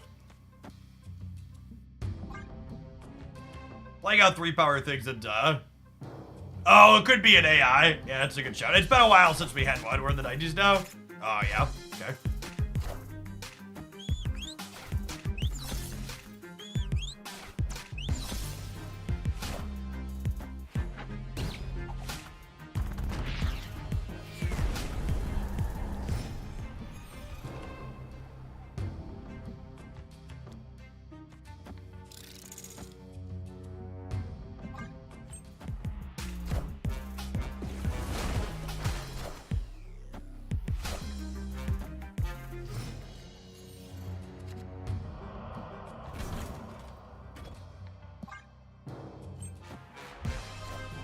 Yeah, the fact that they just, like, never update the decks the bots play is so annoying. It's just like, could you at least, like, give them decks that haven't been nerfed 6 times since they were last relevant? Is that an option?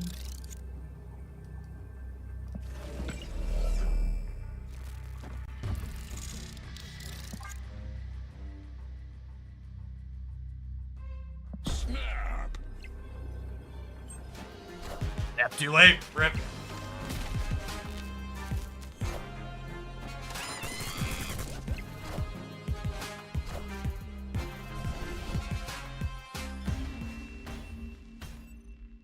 Victory. Missed out on our free dinner, chat. Unlucky. Who else is pretty unlucky, chat? All the non-subs are gonna watch these adverts. We'll see you in 120 seconds. We're gonna play some more of this Pixie Monkey deck when we get back. Don't go anywhere. YouTube gamers, there's almost 500 of you over there and only 127 like button pressers. I know you can find the button. Engagement for the engagement gods.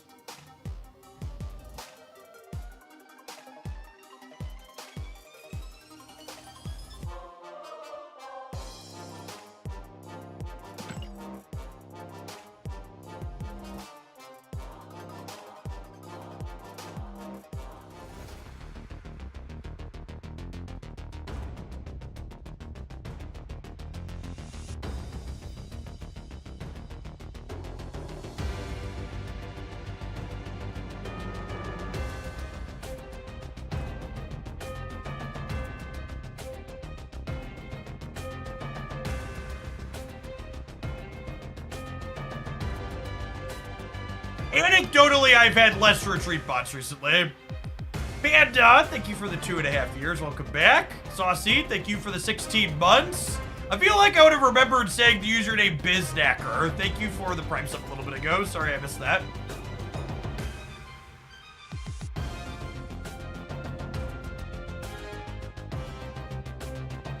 That's felt okay so far, Ben.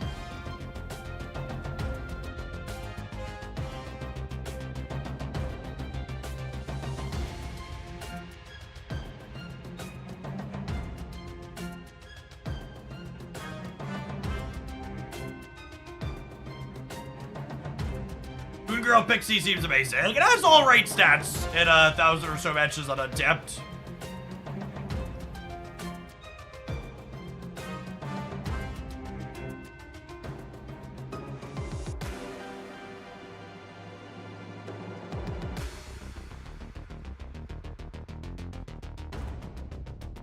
Alright, we just played a bot, so that means we should have 6 humans until we get another bot. Let's count them.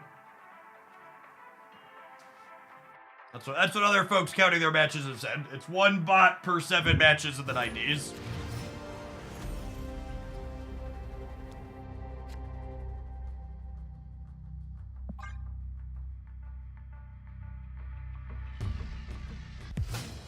Elysium's actually a really scary location with Mobius back in the metagame because of Pixie. It's an effect that can become one-sided.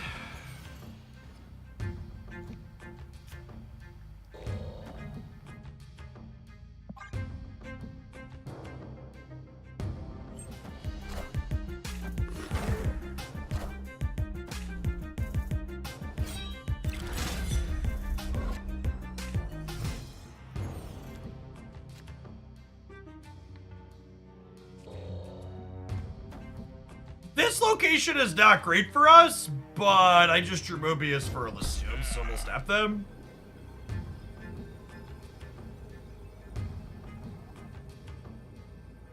Oh, you know, I should probably Spider Ham this turn to try and keep them off of Modocking next turn. You milk the negative to force a tie, that's true. And if I hit Bishop or Monkey, we can play for this.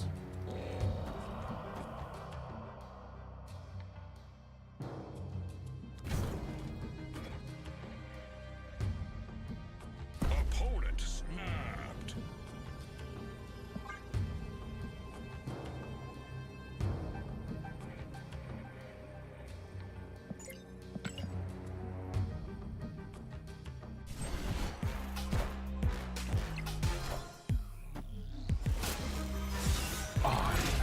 Apocalypse.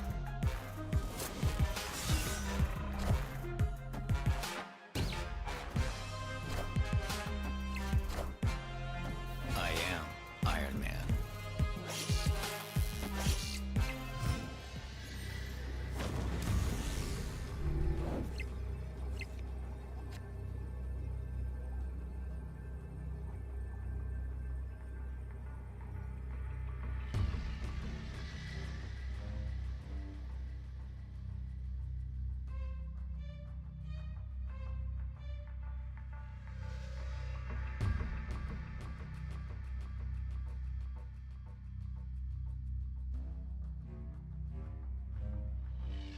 Oh, Chris, thank you for the 7 months. Welcome back.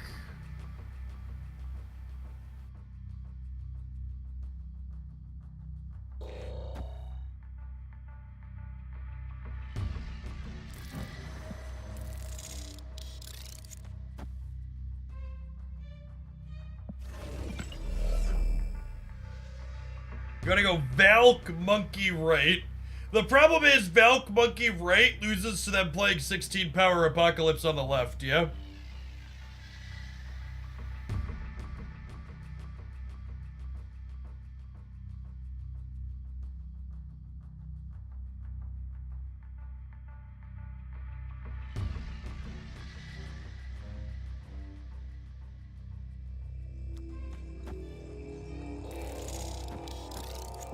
Go either way if you lose an 8-cuber here. I should have milked. If it's safety room, we tie the middle and we might win the breaker. Rip. We're gonna lose the breaker regardless, right? Or were we good? No, I think we would win the breaker. Yeah, I would have actually won the breaker. That's so unfortunate.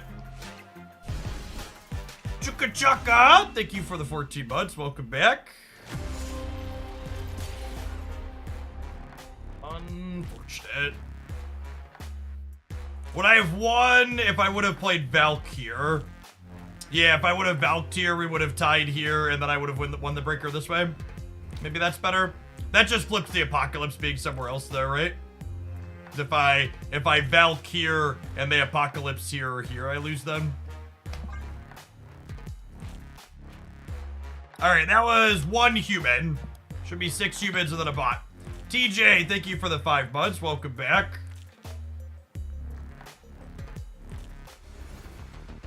Ideally, we just shouldn't spew 8 cubers. For what it's worth, if you're looking to climb optimally, you should basically never play 8 cubes except for sure things against humans. You just don't want to give up your bot wins.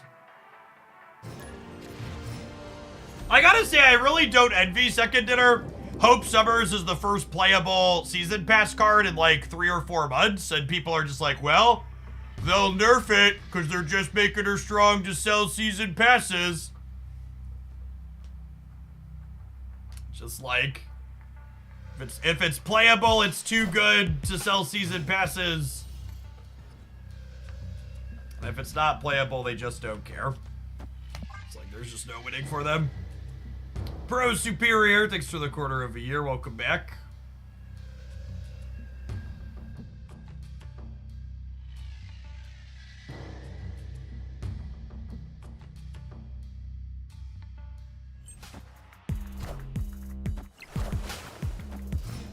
Looks like Professor X probably dead into, well,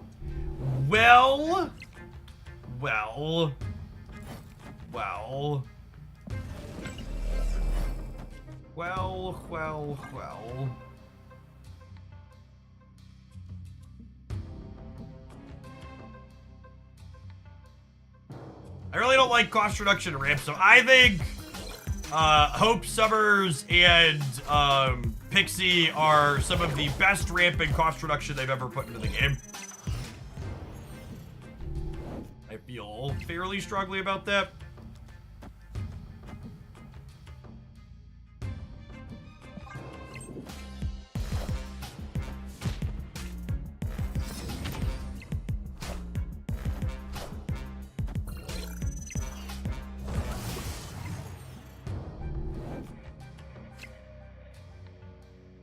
IMO, this sort of mid-range supercharger is exactly what the metagame needed. I agree. Wholly and entirely.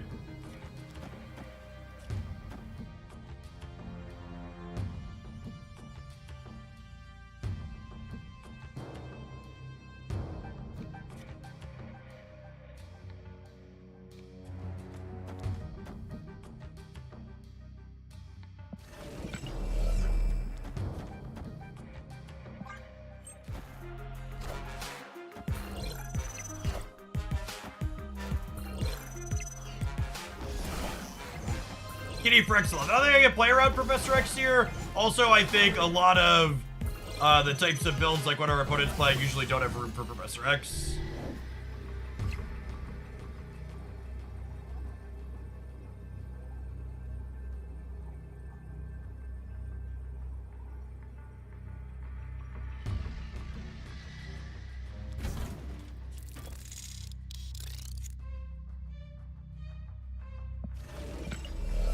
There's dead to Goliath, yeah.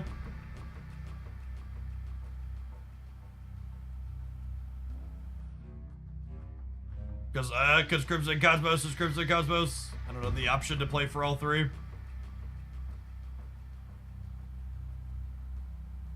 If this wasn't Crimson Cosmos, Mysterio, and the rest of these would let us spread out and play for all 3. We're dead to a lot? What are we dead to other than Goliath? We fuck them up pretty deterministically if Goliath isn't a thing. I just like play this here, play this here, play this here, and win the game. This would be 9, 12, 6, 15, 30 over here. And just infinite over here. I just can't beat a fork load. Because of Crimson Cosmos in part. Escape. Normally we'd be able to play around Goliath in this deck by fanning out to every location, but in the lockout deck, it's a free lockout location. That's just not an option.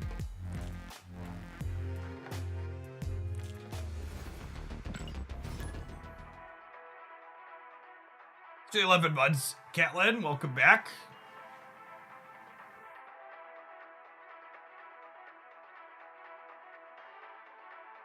I don't think a deck like ours would want to play War Machine. But it is possible that War Machine existing would push decks like the previous opponents out of the metagame, which would be a net positive for us. That's what I have, one of my hopes at least.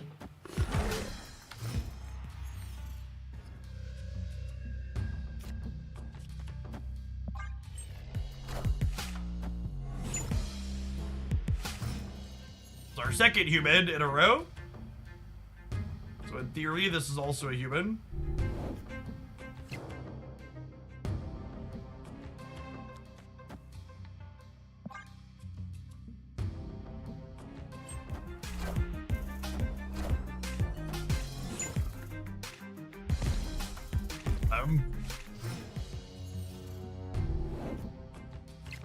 A legend human, yeah, exactly.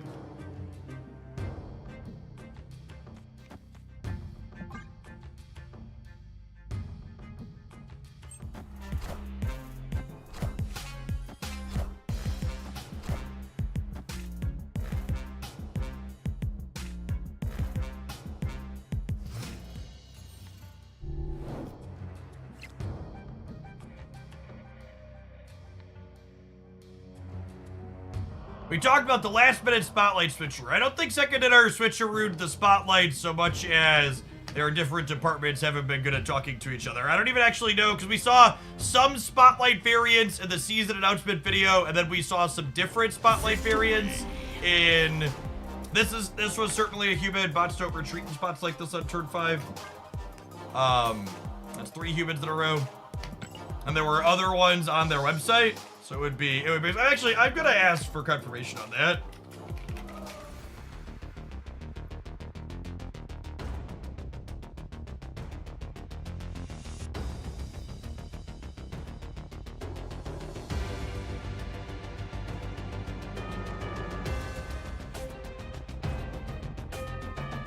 I didn't ask in the team answers about a whale track. I've not seen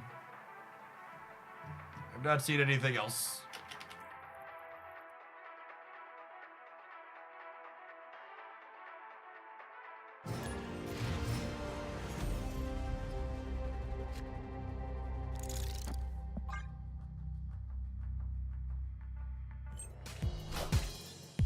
Just display. Thank you for the 2/3 of a year. Welcome back. Good morning. Good morning.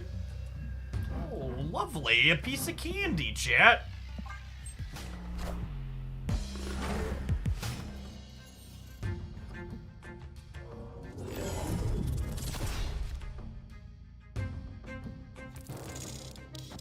Oh, snap. 4 humans in a row.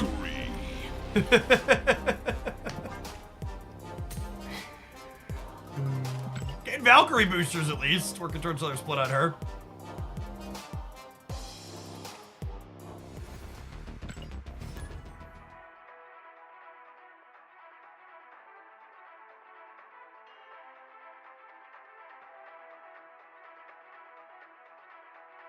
Thoughts on Archer Valk? Inferior to the one that I'm playing.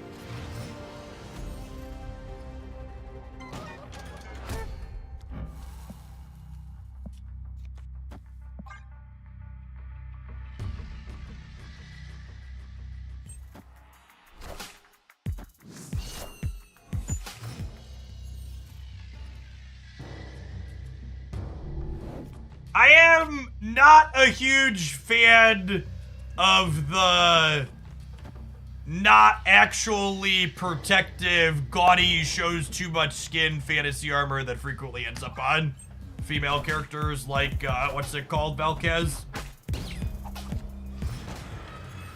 Archer Valk.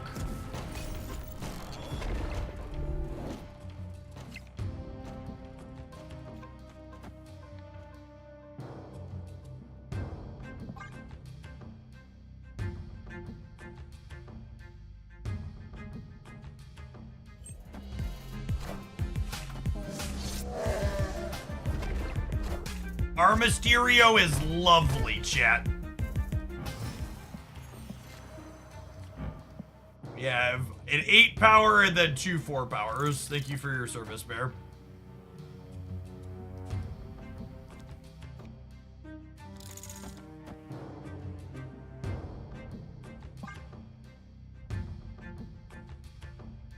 Valk getting bonuses doesn't accomplish a lot for us here, though. Snap? I don't actually have that big of a play, though, is the problem, right?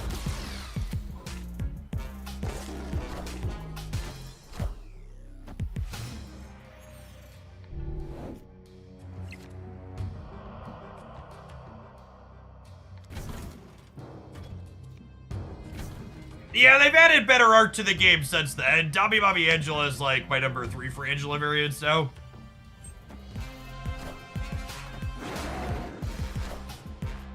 I am. Early consensus on Pixie seems she's be fun, but not worth. I think Pixie's probably going to be a very competitive Marvel Snap card.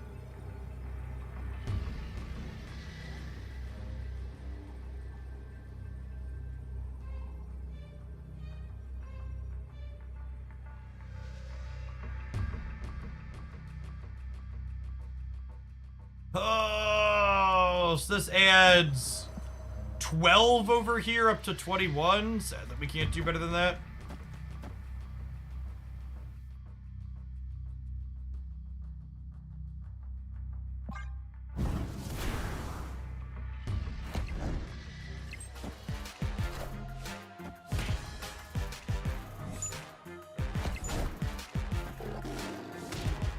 Oh, did we lose by 1 over here?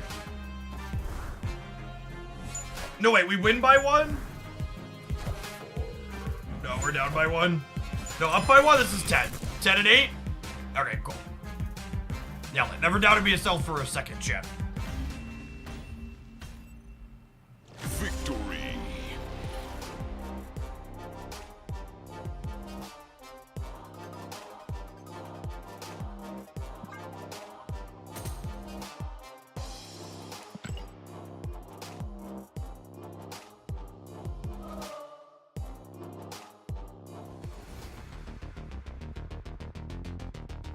To highlight Angela variants, gamers.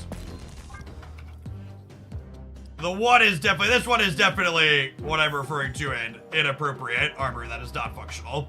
And we did wait a while for her, but these, she's such been replaced.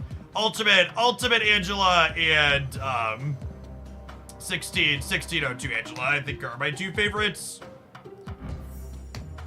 I've been using this one more because I have this one in gold, but realistically, we'll probably resplit this one for gold eventually too.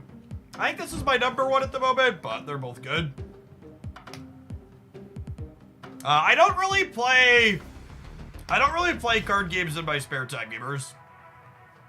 I play board games with friends and family, but most of my computer stuff that's not Marvel Snap off stream is RPGs.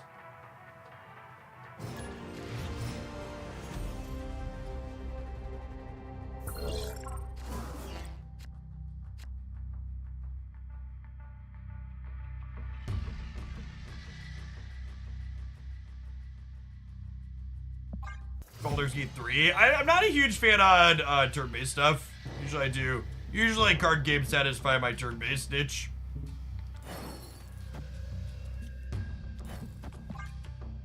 Enzo Gaming, thank you for the half a year. Welcome back. Stuff I play off stream is like Genshin Impact, Witcher 3, Horizon, Forbidden West. Things of that nature.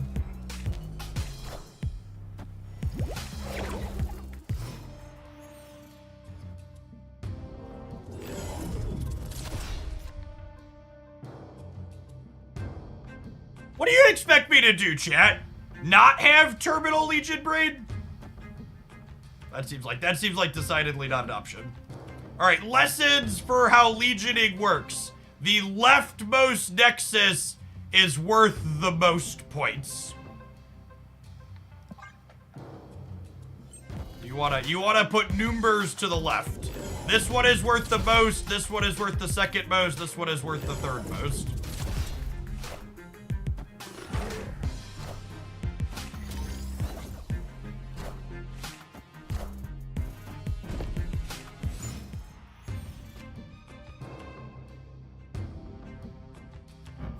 Damn it, Pixie!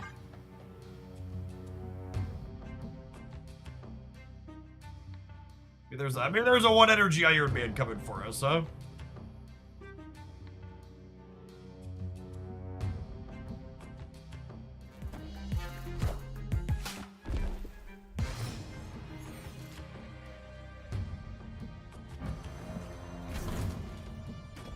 the energy, Iron Man.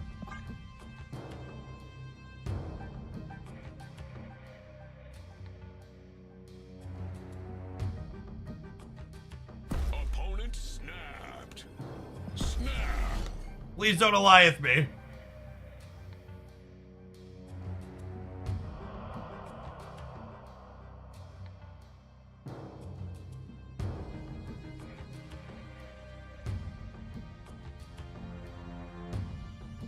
They're an Ant-Man gamer, right? No way they Goliath me.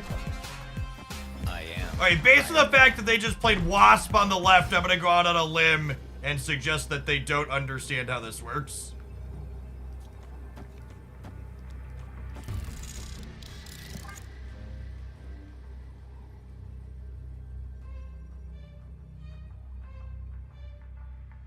Question is, do they have enough numbers anyways? Most of the US listen to this. If you go back, I don't remember exactly what the formulas are, but I believe this one counts 4x and this one counts 2x plus a little bit more, is loosely how the numbers work. Oh yeah, they put their She-Hulks in the absolute worst ones, Chad. They don't know. Don't tell Scotty. We're about to have a very teachable moment here, gamers.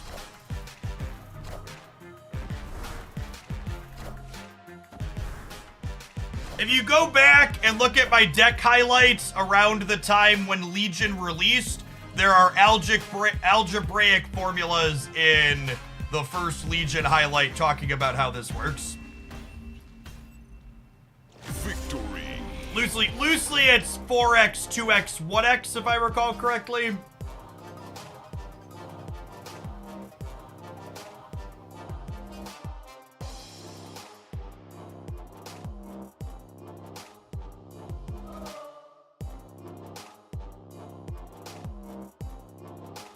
If you double Pixie's effect and then play Mobius, you get the lesser of the 3 potential costs. Yes, that's exactly correct, Veiled Destiny.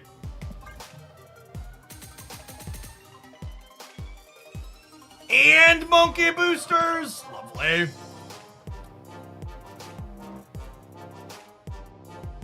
Is my math pinned to the Discord? Which channel is it in?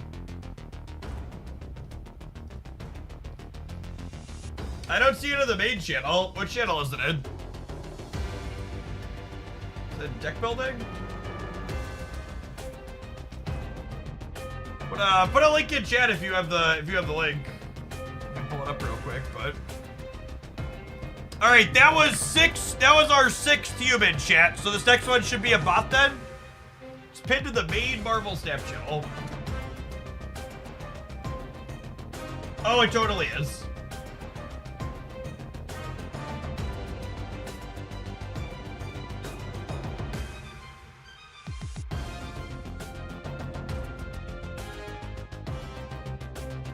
The first Nexus is 4 of the first Nexus times 2 of the second plus 1 of the last. The second one is 3 of the first, 2 of the second, 1 of the last. And the third one is 2 of the first, 1 of the second, 1 of the third. With a very appropriate face for the screenshot.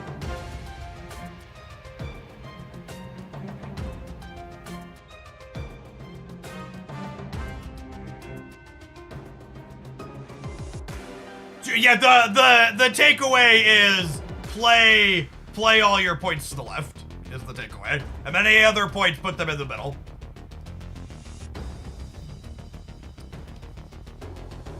But as is the case with politics, chat, play hard left and you'll get the best possible outcomes.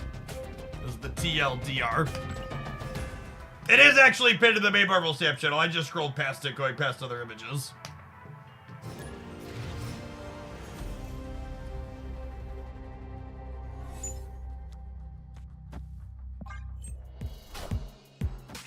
Alright, is this a bot? We played against 6 humans in a row. It's our 7th a bot like people have been talking about.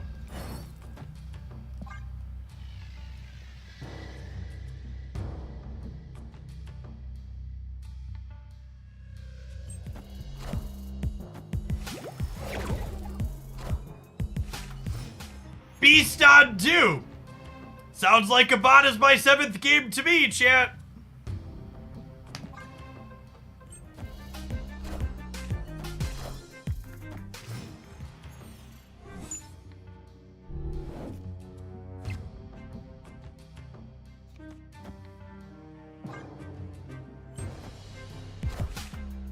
Yep. Is this only the 90s, or is it a general rule for the pre-infinite ladder? So, the rule for the pre-infinite ladder is, it's one bot every 4 matches in the 70s, 1 per 5 in the 90s, or 1 per 5 in the 80s, and 1 per 7 in the 90s. That was the loose math. I am Iron Man.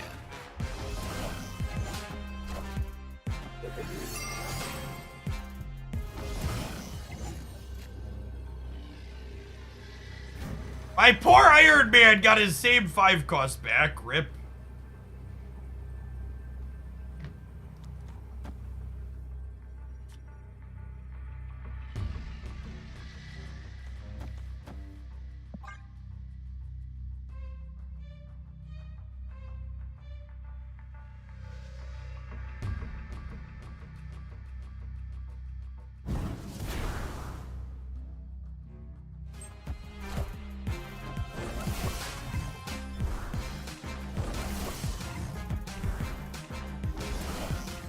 Wasn't Falcon Hand. Pixie can give a card back the same cost it had when you started.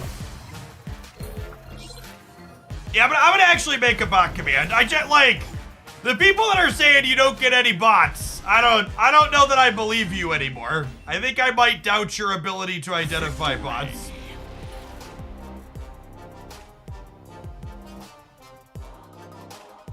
Yeah, it looks good, Ben. That new I played a season or the next. Well, a lot of people tell me they've had no bots in certain ranks all the time since the beginning of time.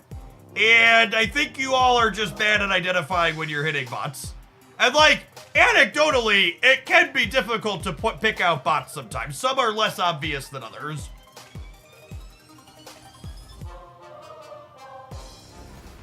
I don't know, it's just weird to me that if they were going to give anyone, if they were going to give anybody bots on a schedule, I feel like the people at the absolute top of the MMR aren't the people that they're gonna give them to a schedule on, right? Because it's not like it's giving me a bot based on queue time, right? It's just like, okay, this is your 7th match, have a bot.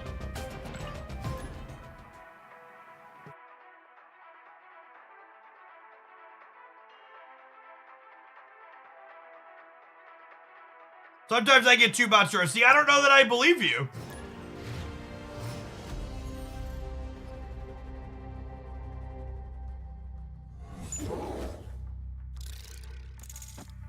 Sounded an awful lot like fake news these days.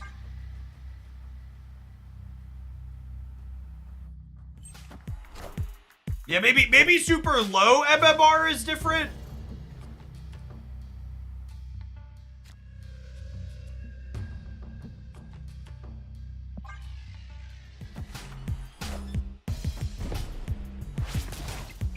Anecdotally, anecdotally playing against or listening to people in Twitch chat trying to identify bots, a lot of people genuinely struggle to sort out the difference between bots and humans who aren't very good. Yeah, I would believe that. Maybe if you're playing at a time where your queue times are long, it gives you bots faster to try and make up for the queue time. That would make sense to me.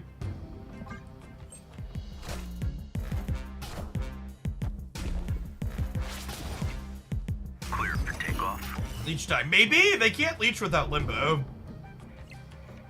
Poor kitty. Poor kitty chan. She just can't do. She's trying her darndest.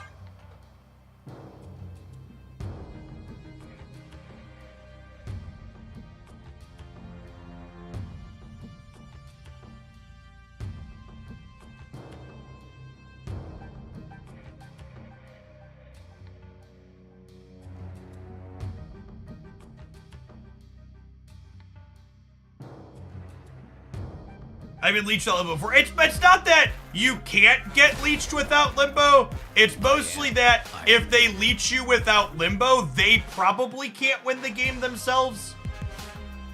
So, like, leeches definitely in their deck, yeah? But it's not that they can't leech me, it's more so they have a hard time winning the game afterwards.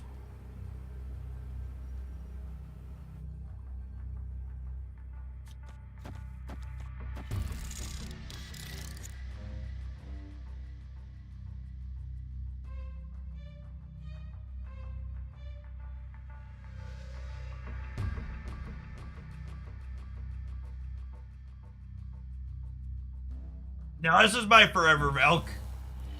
Working up to a gold split on her. I might actually be dead here, though, unfortunately. They have an extra energy from here. I can only get up to... I can only get +6 over here, which gets me to 17. Then they just slam a Hulk somewhere and we die because they soak one here. Also going to 17. Alright, that's one human. Got it. We'll count it one more time through. One human.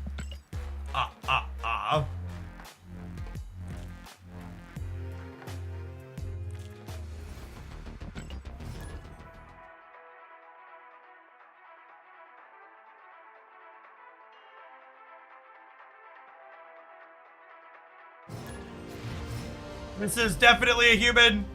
They have an infinite border.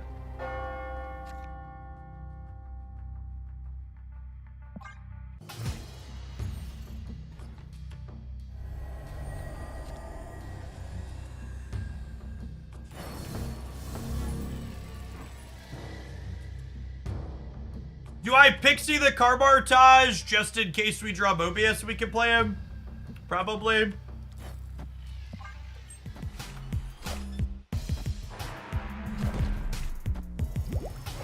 Phoenix Force getting a free destroy is pretty good for them.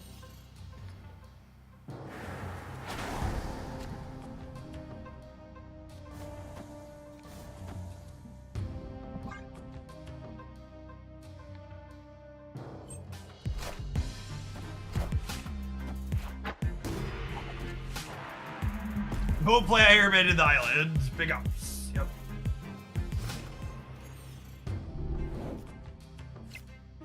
Opponent snapped.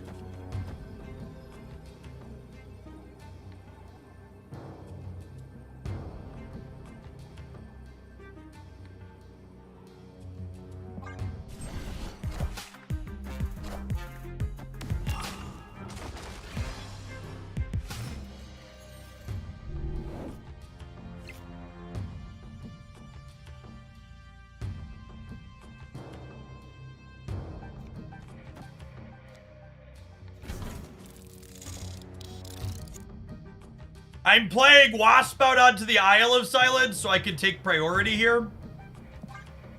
So that way when they Nimrod, I can Valk it before they blow it up. Iron Man.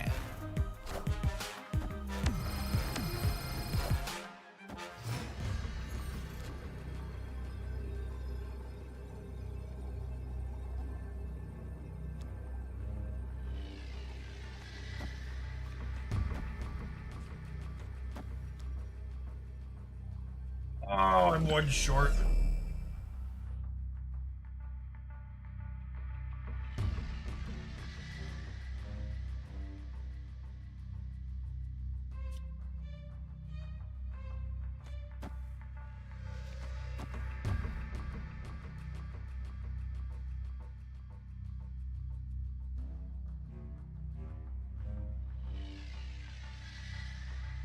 Is 9 enough to win here? 9's probably enough to win the left, yeah?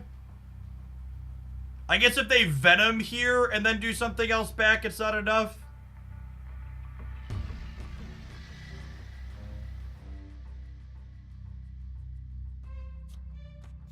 I think I spread out and play for all of them.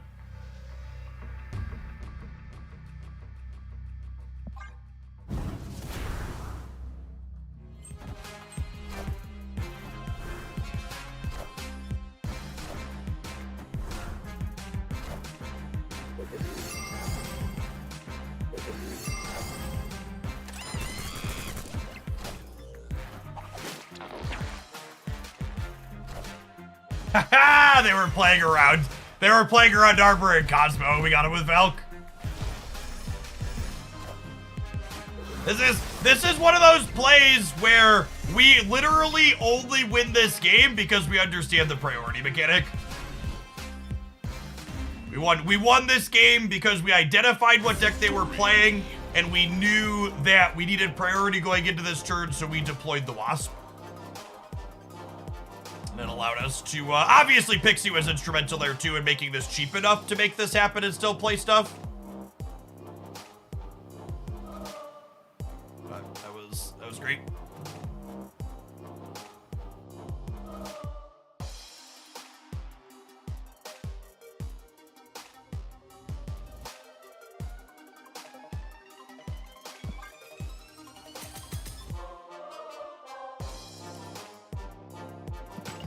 Which is big brain. Yeah, I mean,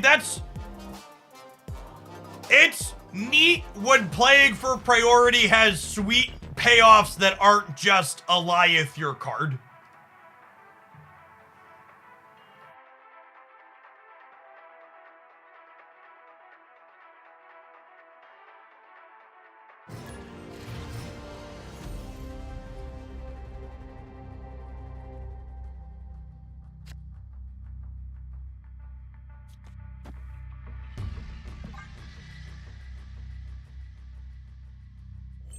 Hey, Ruin, thank you for the 16 months. Welcome back. We confirmed this is a human opponent because there isn't a Thanos bot deck currently. They haven't updated bot decks in a real long time.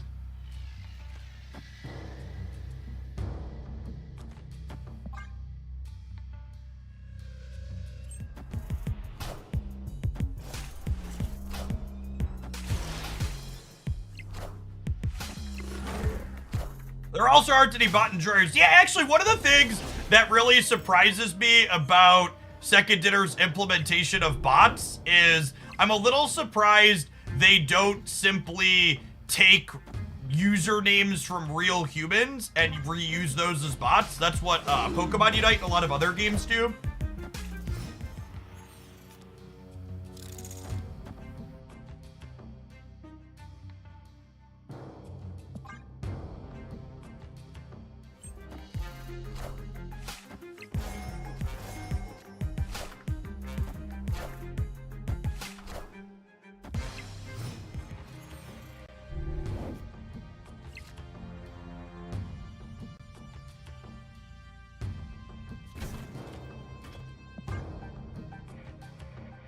Instead, here we have users that take bot names. Yeah, accurate.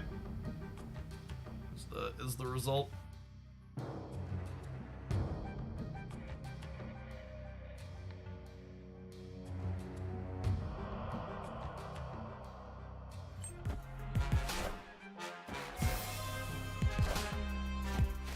I am inevitable. I am Iron Man.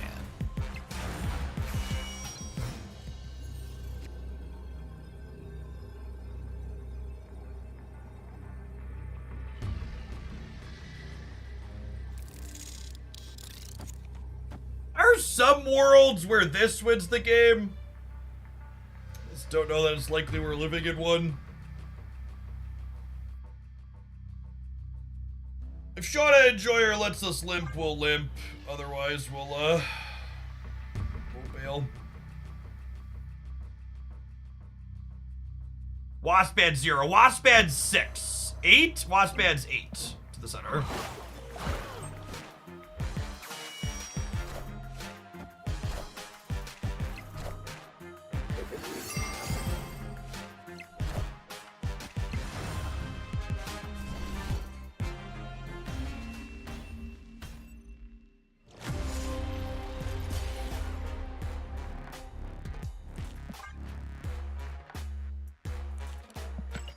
Is there a priority indicator? Yeah, the person whose name is currently highlighted in gold has priority, but you could also tell by looking at the board, and the person who's currently winning on board has priority.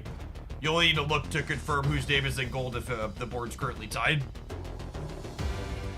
Gamers! It's about that time. Let's take an ad break. We're going to play a little bit more with this Pixie deck. We might try and run down Infinite with this one, honestly. We'll definitely be playing more different things before the day is done. All Pixie and Hope all day today. Thanks for hanging out. Don't go anywhere. I have most of a highlight with this deck done, and I wouldn't mind stapling Pixie Bass got me to infinite on the deck title for tomorrow.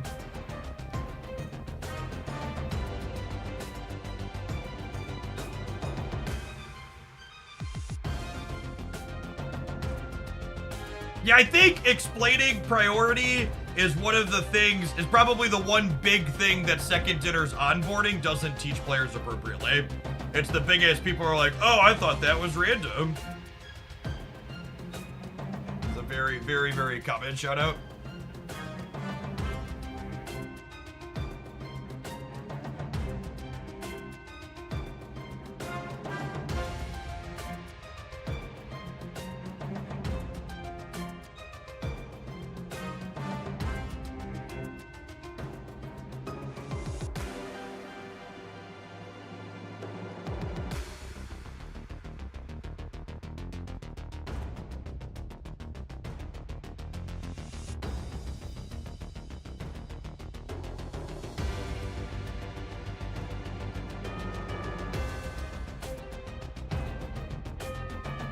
Yeah, that's the other one. People usually start by thinking priority alternates, like going first or second in a more traditional card game.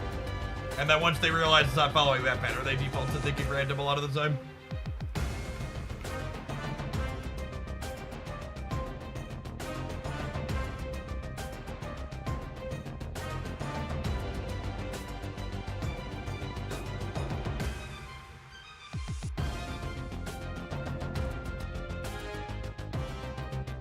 Priority turn before or after the draw for the turn? I think before. Actually, no. It's one of those things I've never paid enough attention to.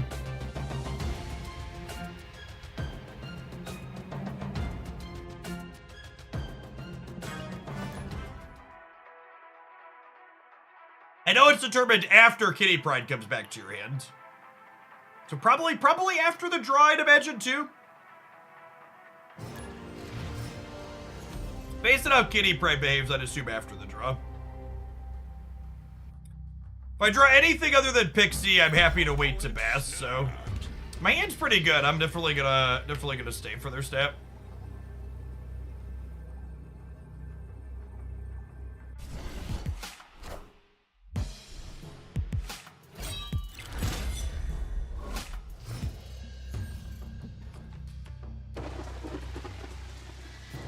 Extra rewarded for waiting to Bast. Didn't get a card that we get to Bast extra, but OBS will make their swarms worse, which is nice.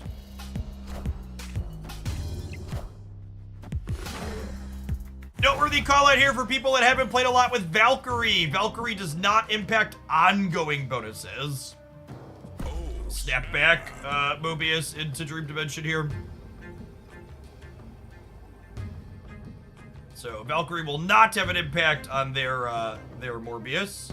That's fine. We'll probably set up Mysterio plus Hitmonkey for that lad.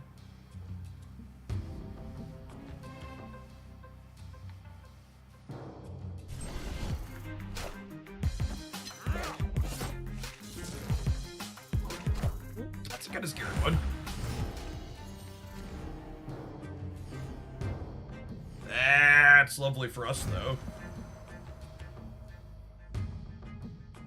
Am I just passing here? It feels bad, but I think it's the reality we're living in.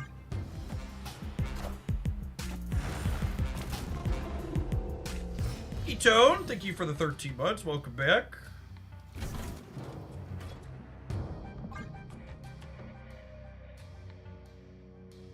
You think they're going to compete for Murray this game? I think they have to.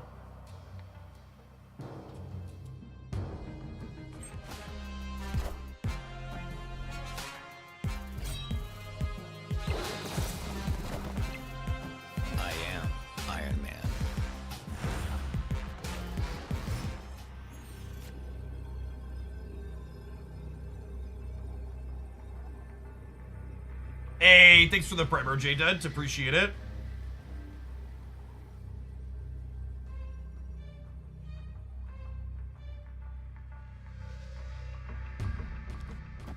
So this is A tier up to 32.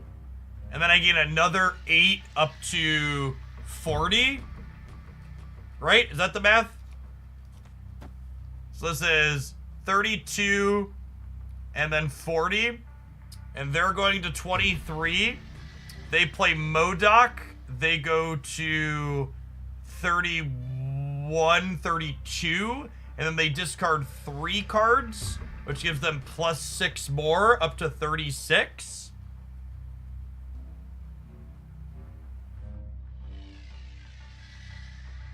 Or 38.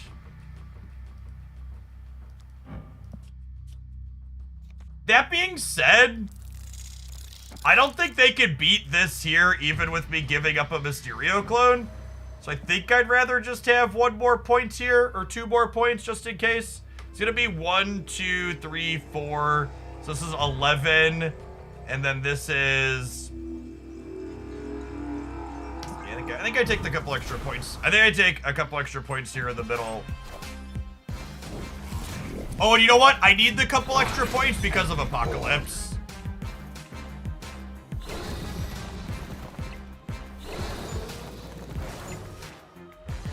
Yeah, I think they're gonna end up at 40, and we're gonna end up at 42 now because I played this here. Because I wasn't counting the Dracula discard, their discards. Yeah, cool. Math! This is the kind of counting you gotta be able to do to play these decks in these matchups. Genuinely, these types of matchups are some of the hardest in Marvel Snap, the ones that don't involve the big swinging tech cards, because you have to know your output range and their output range exactly. That's why these decks are tough to play. You have to be able to count and go, okay, they can get to 40 here, so I need to go to 42 here, and 18 is gonna be enough here. Well, a lot of people just like say fuck it and ship it, and then they die. We weren't winning this breaker with their Apocalypse. Those are shagging is much easier, and genuinely, I think that that's part of the reason why Shang-Chi gets to say the powerful card that it is because by letting Shang-Chi be a powerful card where you just get to turn your brain off and push the button, it's easier for people to play the game.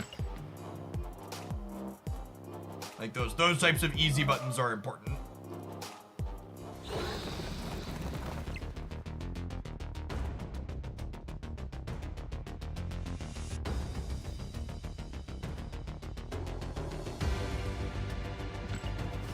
I wanna post a Pixie highlight that's not playing Hope Summers on the channel tomorrow, just because I want people who are free to play with their new card to have something to look at. This deck's feeling pretty reasonable. I think this will probably be it.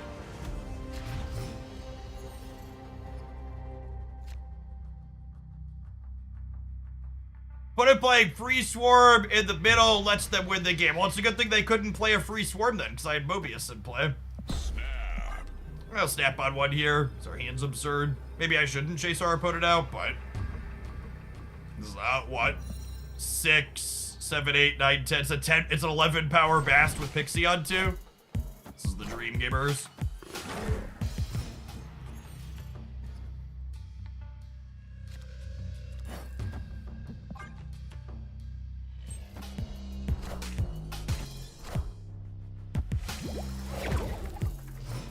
Forge Nova could be Destroy, but could also be Surfer. I'm gonna play Bishop in the middle because I don't want him getting Clintard.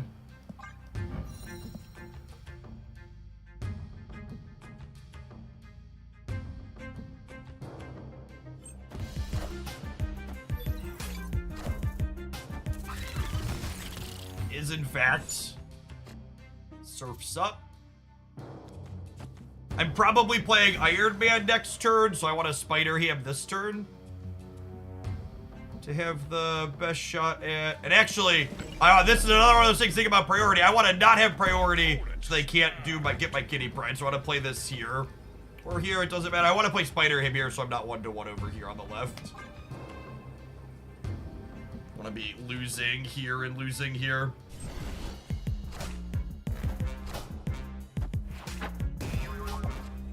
Okay, so our Pixie upside no longer exists. but the rest of our hand is pretty good. And they don't have a Sarah. Oh my god, Pixie's only downside because I don't have a Mobius. That's a little rip.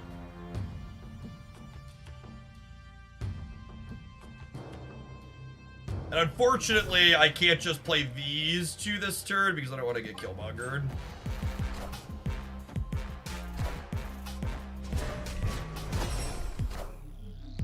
I am Iron Man. Okay, so they're absorbing Manning their Iron Man.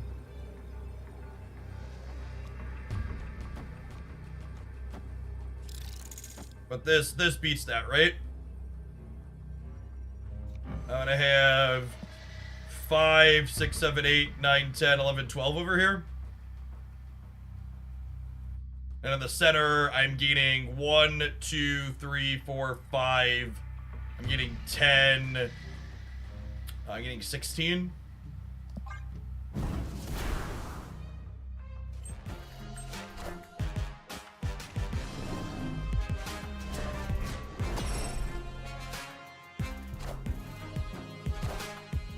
They have a free pig! Oh no, I forgot they have a free pig!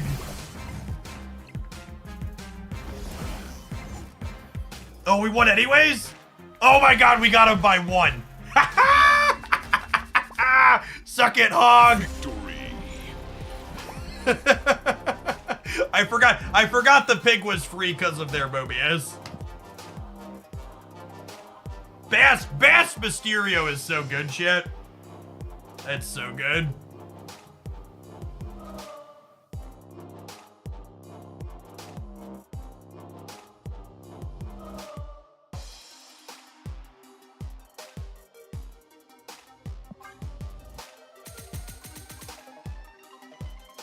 Alright, well at this rate we could definitely play this one to infinite. That was our 5th human. So we should have 1 more human and then a bot.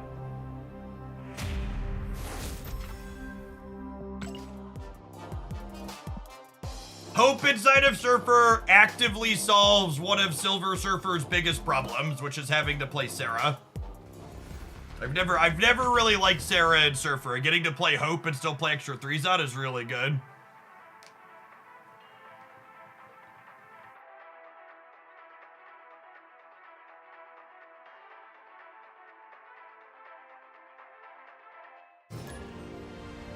Alright, this is a human being, infinite border avatar.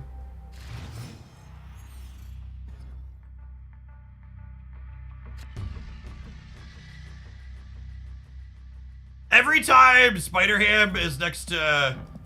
Ooga. The eyes, chat. The eyes are so good.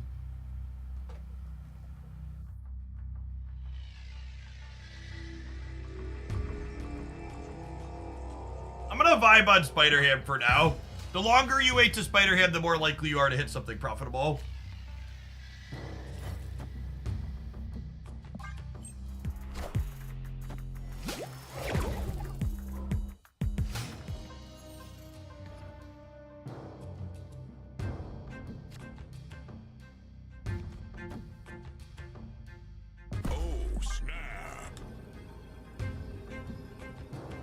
Snap before the Mobius comes out. Victory. Alright, and if the trend holds, our next Q should pop fairly quickly and it should be a bot, yeah?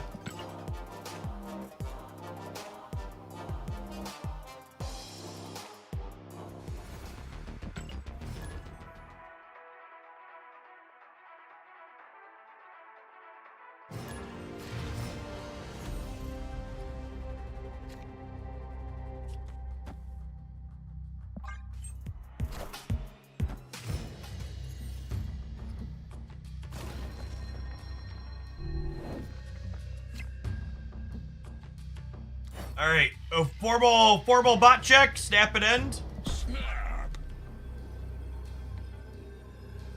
Ooh, could be a human. Could be a human.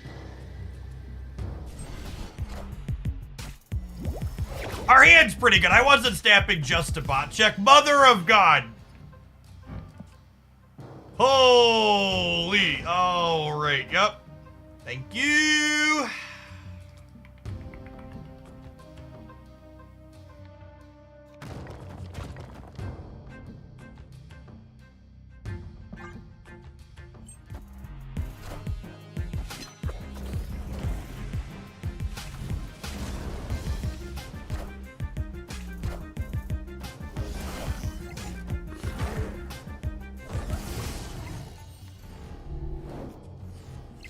Opponent snap. Oh no! Skids is winning on turn 4 and has snapped me back. Shit! They got me on the ropes, chat. I've been found. Uh-oh. Get skidded on.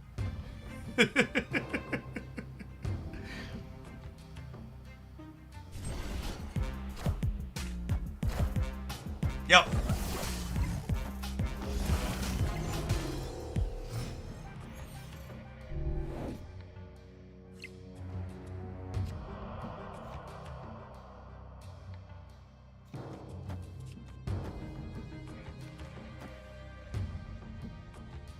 This is neutral for me and -2 points for them, so this is a profitable Valkyrie here.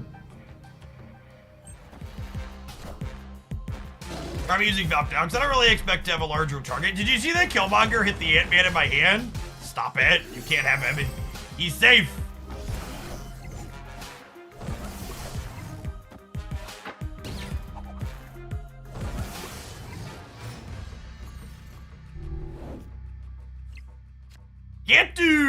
Can't do, Kitty can't do. I believe in you, Kitty. You can do it. You just gotta put your mind to it, Kitty.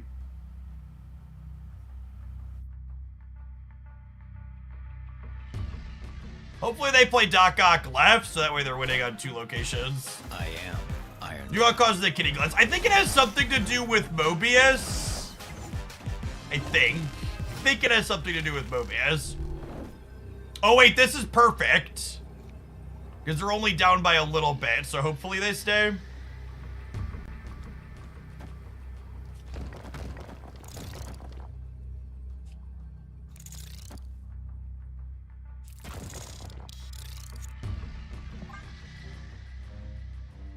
Damn it, Skids! Pump me! Pump me, Skids! I need it! I need it real bad! I want to get to infinite, Skids! Thank you, Skids. Your service is appreciated.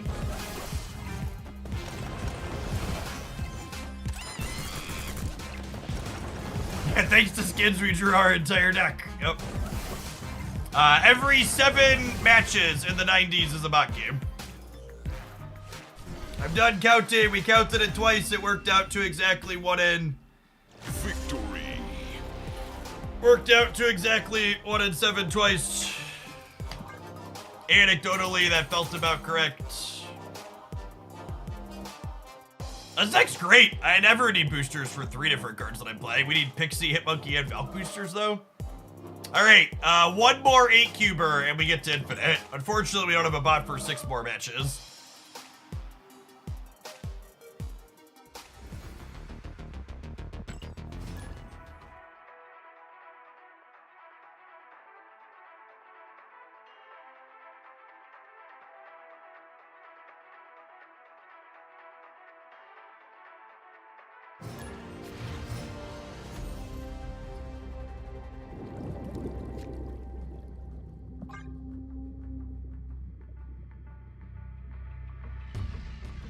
It's 1 bot followed by 6 humans. Iron Man is very likely to be very cheap this game.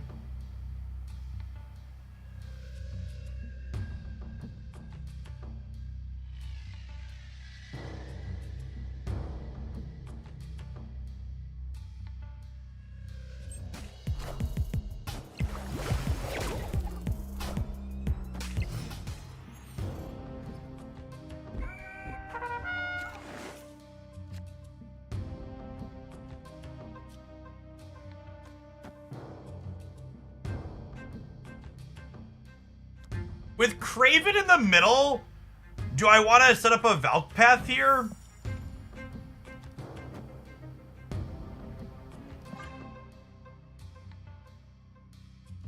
Maybe.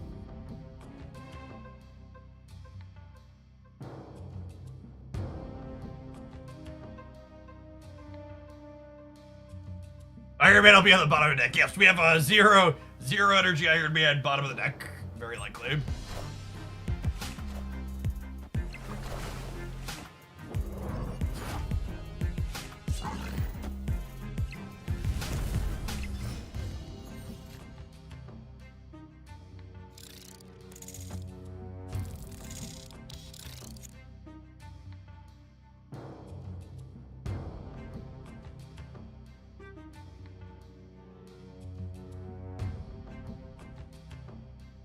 Oh, snap. Here, even if we don't draw like a super Iron Man, I have Valkyrie into hit Monkey Mysterio, and statistically we'll draw at least a 1 energy card here in our next couple of draws.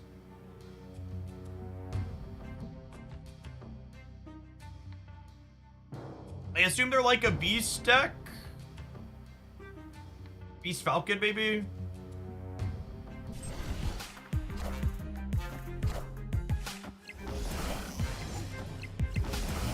Oh man, please go Spider Middle.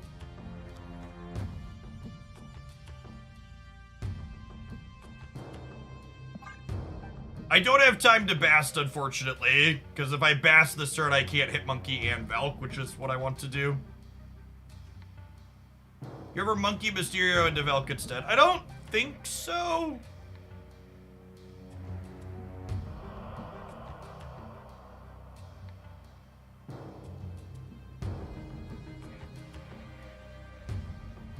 The question's gonna be, are they setting up to move Vulture this turn, or do you think about Heimdall next turn? So you think about Heimdall next turn?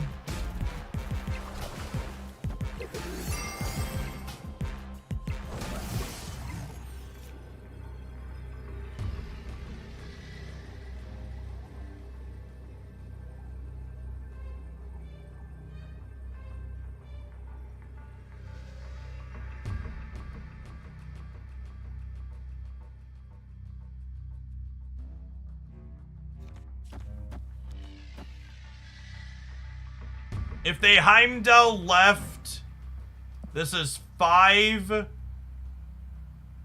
And this is 8. No, sorry. This is a lot more than 8. They're set to 3. So this is 5 and 6.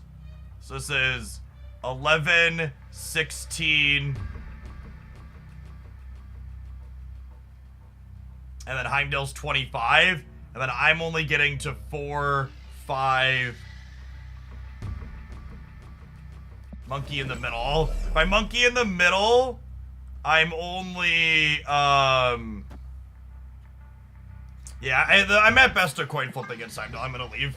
The key to climbing consistently through the 90s chat is just like, don't take big risks that are huge flips like this against human beings. Just take your 8 cubers off of the AIs, win your good, consistent little ones. If we'd have drawn our Iron Man, we could have competed there. They'd have lost if our Pixie hadn't just completely shafted us.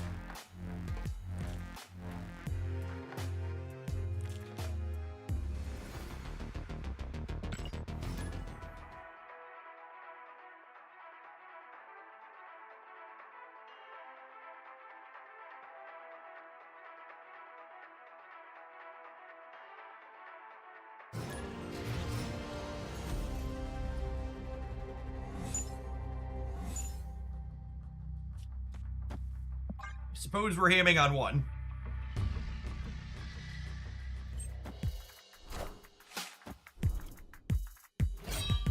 What can you use instead of Pixie here? You should build and play a different deck. There are plenty of Hit Monkey, Bishop, Bass decks that I've played over the months that aren't this one. Because once this deck loses Pixie, you no longer want to play Wasp, you no longer want to play Mobius, you no longer really want to play Valk or Iron Man. Like, Mobius and these more expensive cards are here because of... Oh, we could Quake the Jotunheim. Yeah, that's true. Maybe... I'll slide into here anyways.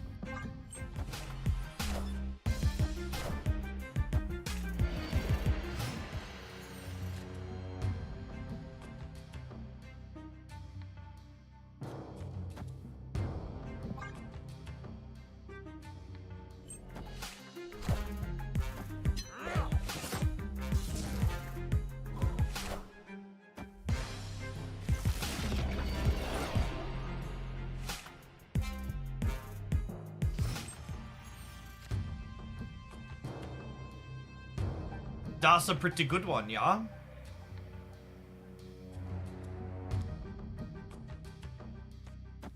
Will I regret waving here? I'm not sure that I will. It lets him, like, Apocalypse plus something else, but our next turn's gonna be pretty solid.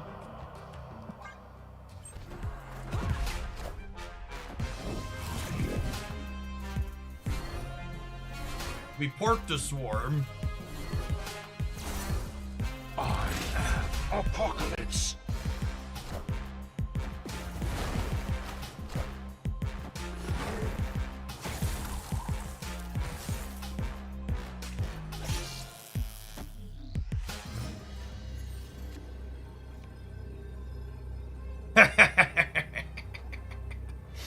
Second one.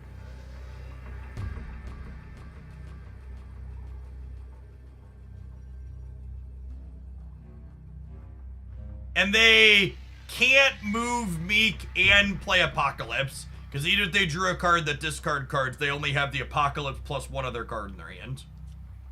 So this is beating them here. And then this is beating them here. And then this is beating them here, because I'm playing 1, 2, 3, 4, 5. So this will be 13, 16...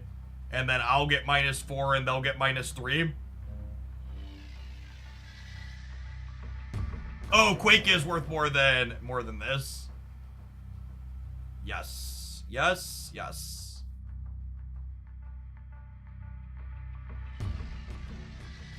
Stay if I boomer step them? Probably not.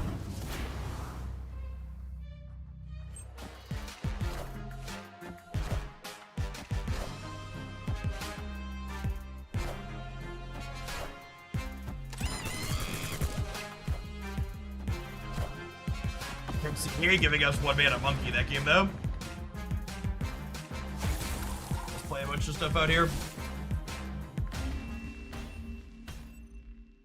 Victory.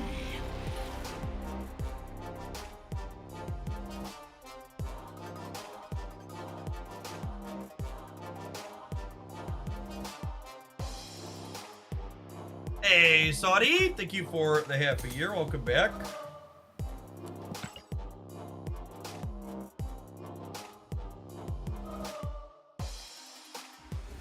Oh, Mobius with wave, but they couldn't play another card. Yeah, it's a good shout. I haven't played a deck with those two together in a long time.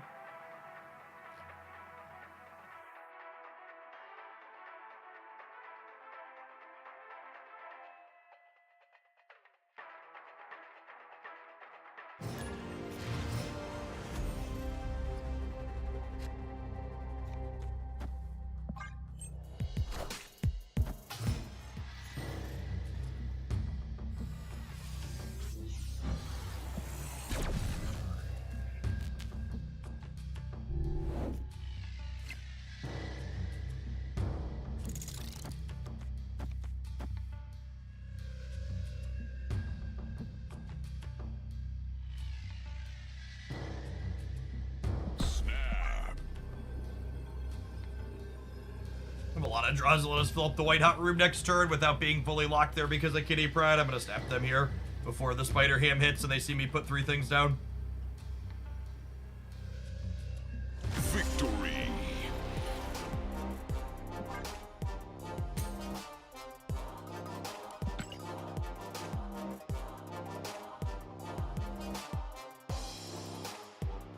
Gotta tread water till our next AI friend that can hopefully pump us into infinite.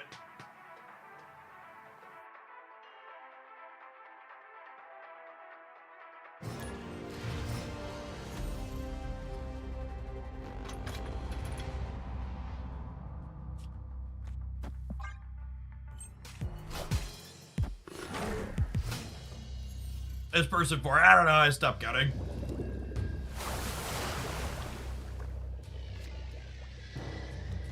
I think Pixie's greatest strength is uncertainty. Yes, Pixie is an incredibly high cube equity card. Your opponent's output range is basically never defined when they're playing Pixie. Do you just know all the AI is the best way to play against each? I should maybe be risk averse here because we're close, but I have Mobius, which is pretty good into a lot of things people are doing right now, so I'm gonna stay. And Kitty's not bad at the cloning bets.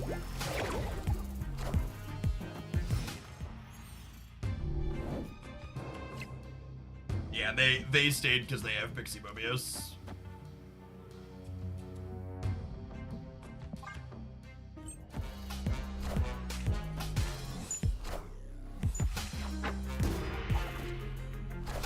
Oh, shit. All right, I'm leaving.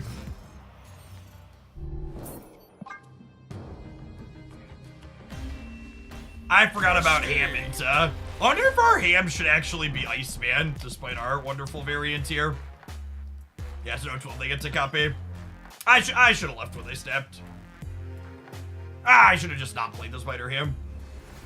I think this day was fine. Spider Hamming and Mobius is something I need to remember it is just bad.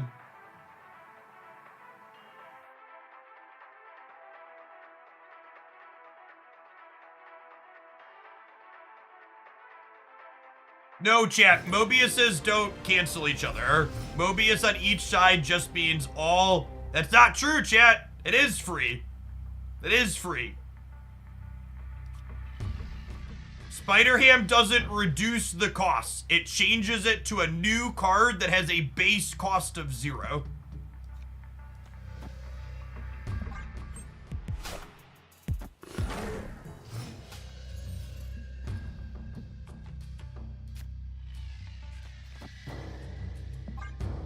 Getting a little punished drawing Iron Man after I bast, but anytime you have bast and kitty, you should bast on one so you get your kitty going.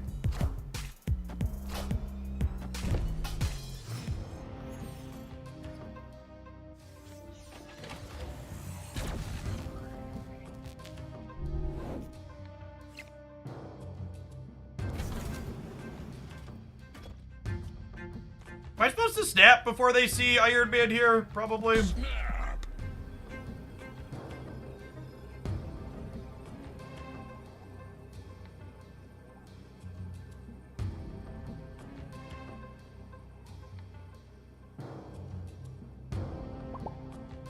Victory.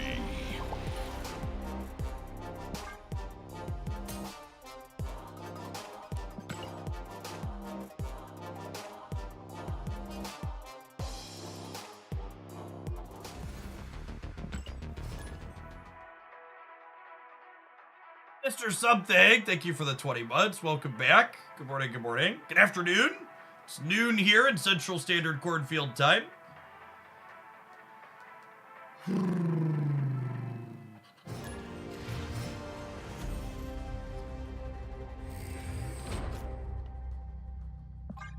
Drawing Wasp is sad with Pixie in hand, but that being said, there's a bunch of 5s and 1s in our deck, so she could still be stellar.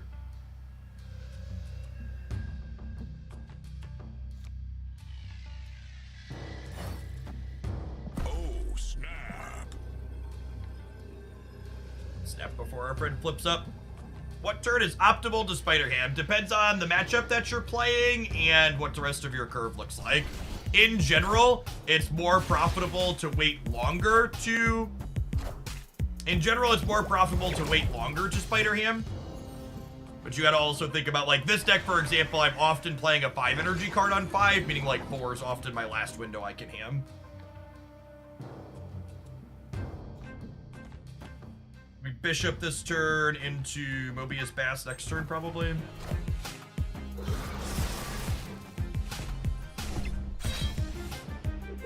Angel Gaming, spicy.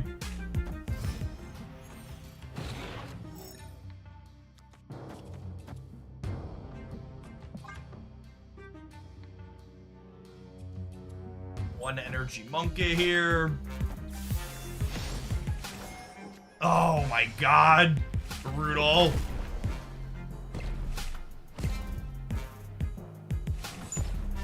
I mean, I guess I can play the Ant-Man next turn because I have extra energy from the altar.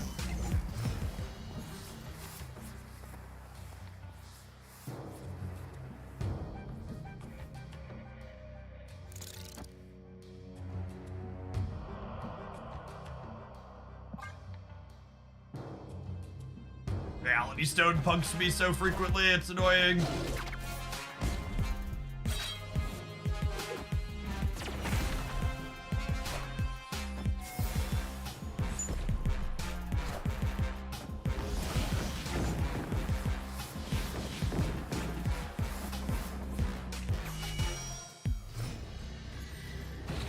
Me a card I can play.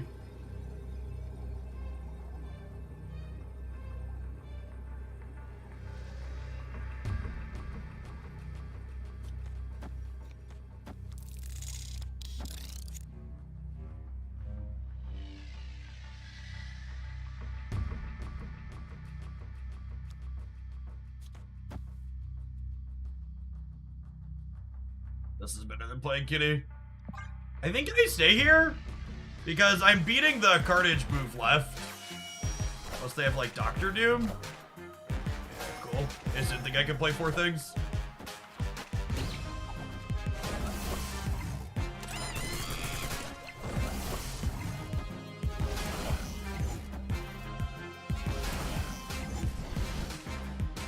Won the breaker even if we could only play 3 things. Victory.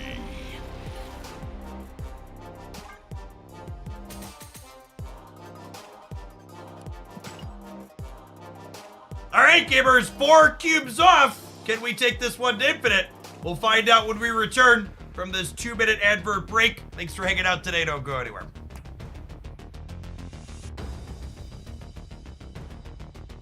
Really solid audience on both platforms today. YouTube's sitting over 500. If we get some more like button pressers over on the YouTube side, that would be great. With 500 of you, I think we get up to 300 at least on today's live stream. Have some adverts over there as well.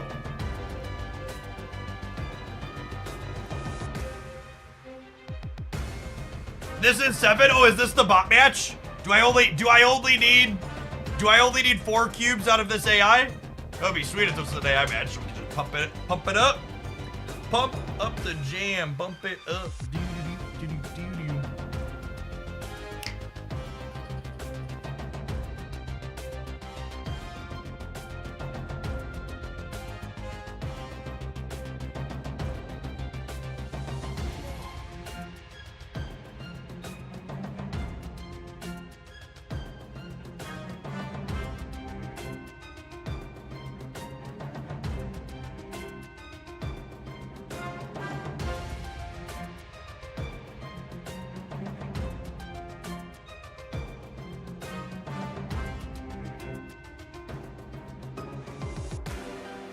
Which Pixie deck have you been liking more so far, Bast or Hope? I don't know. They've both been good in different ways. They do different things. Whiskey Jack, thank you for the 14 months. Welcome back. War Machine's the most exciting drop of this season. I am more excited for the potential metagame impacts of War Machine than I am to actually play with War Machine.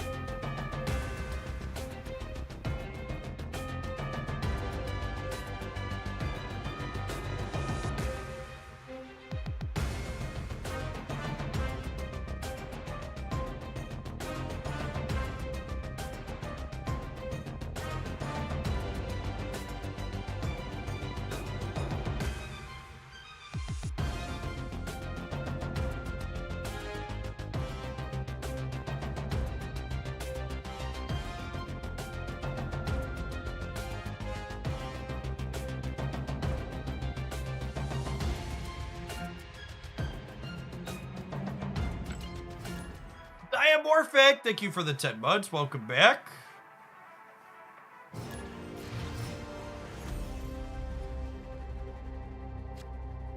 Bootsuri, thank you for the third of a year. Oh, snap. Confirmed AI opponent snapped, ended the turn, turn ended immediately.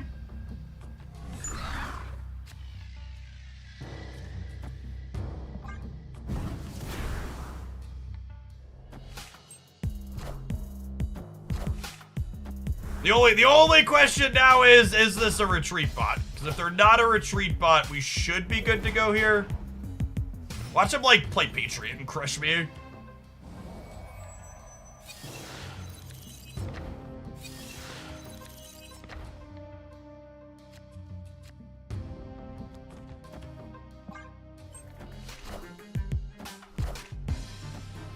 Time's up.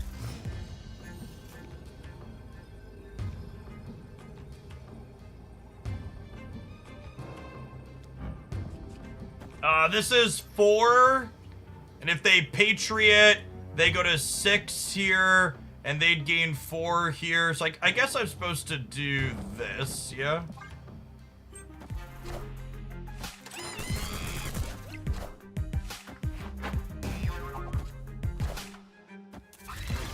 No! Oh no!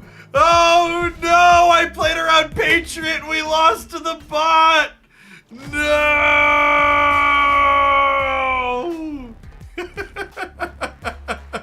Rip. Fucking cheater bots.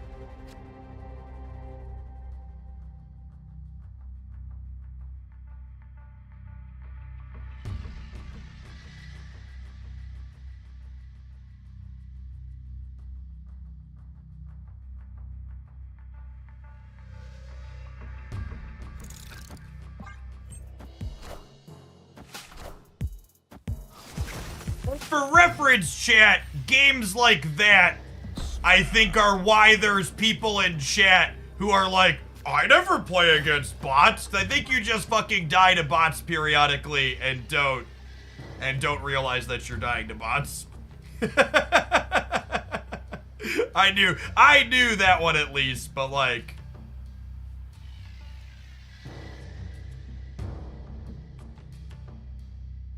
Victory.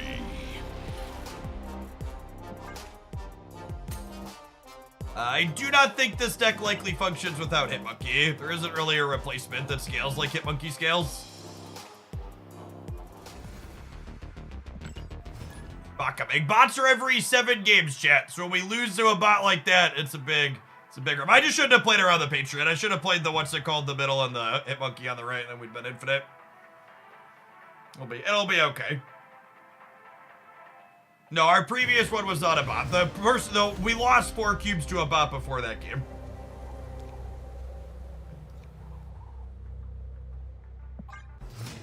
You tried Hope Havoc. Havoc gets rid of maximum energy, chat.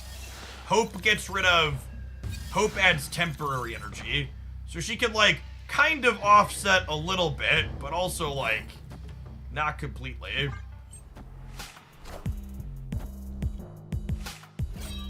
The longer we wait to Spider Ham in this matchup, the more likely we are to tag their Modok. The less likely we are to tag their Apocalypse, though, is noteworthy. Man, what a game. In the 90s, bots come every 7 games. They're every 5 in the 80s and every 4 in the 70s.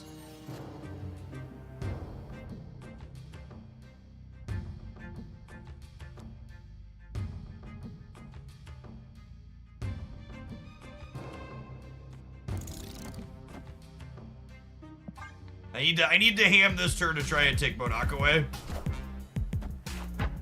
Perfect.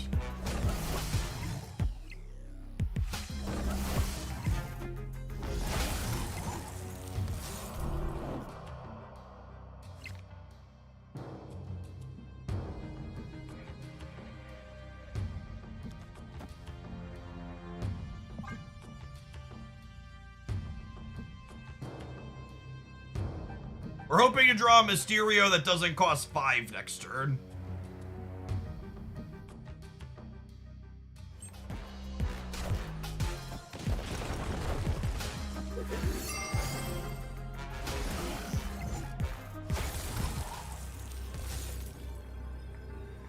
Ooh, a piece of candy.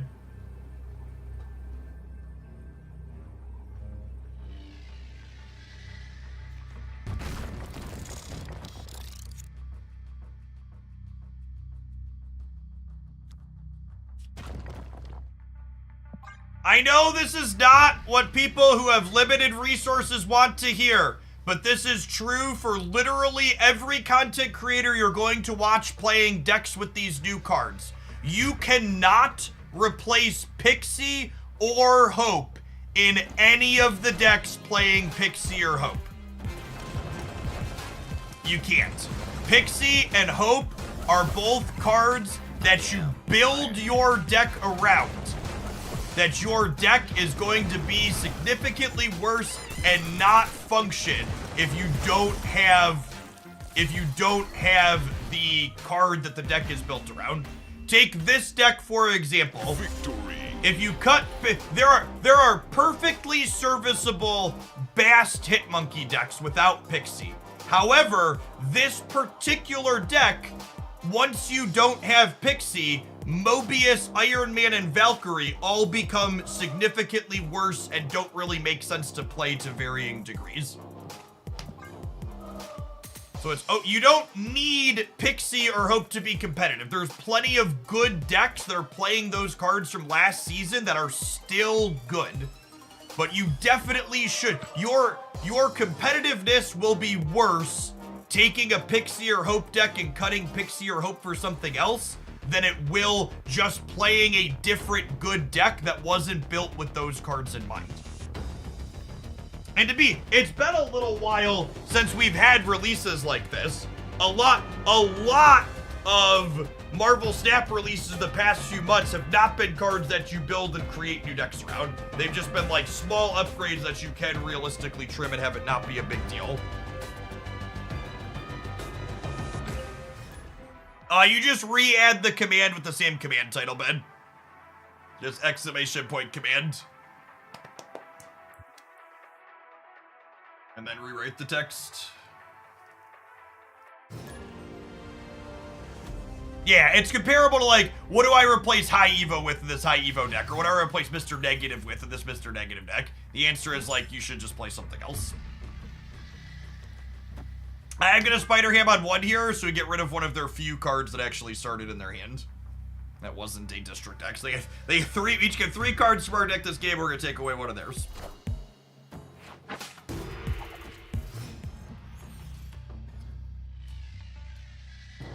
The Swan makes swapped ones cost 0, thinking about cooking something. So Swan makes all cards that you put in your deck to start that costed 1 cost 0. So cards like Black Swan and Zabu, they care about what your cards cost at the deck editor screen, essentially. We porked a hood. Victory. Alright, we're 4 cubes off again. We're not in a bot match, though. Let's just keep playing conservatively, moving on up, and then we'll try not to throw our bot game when we come back around to it. Black Swan doesn't work with Thanos. That's being pedantic, chat. Stop being pedantic. Black Swan and Zabu don't work with cards that were modified to have a different cost. There is a difference between 1 cost cards and cards that cost 1. The functional difference is what matters. Dr. Jones, thank you for the 16 months. Welcome back.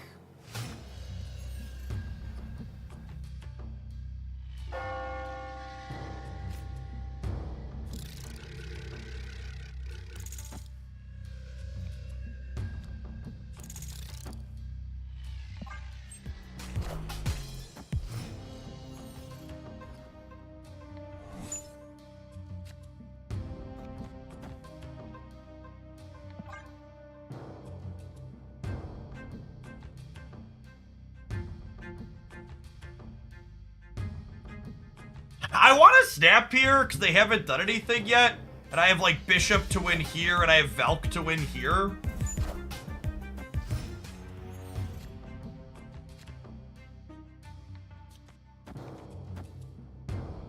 They could also Loki me though, and that's kind of scary. I guess I have Mobius. Snap. Ah, snap. This might be a little aggro for how close we are to infinite, but I think we're a favorite from here. Try and get an extra cube out of them before Mobius comes online.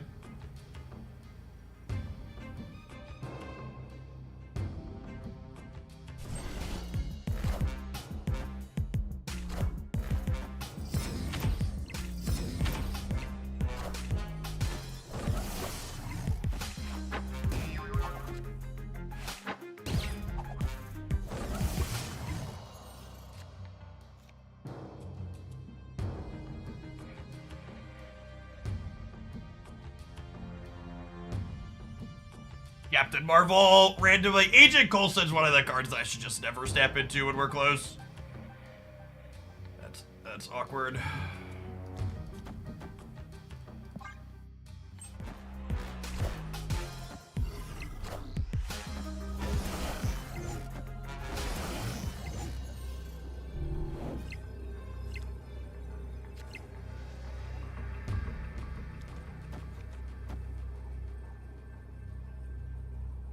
We're staying. This is the stay. Could be right to leave, though. We have something kind of big for the left, and then Captain Marvel could jump over and give +3.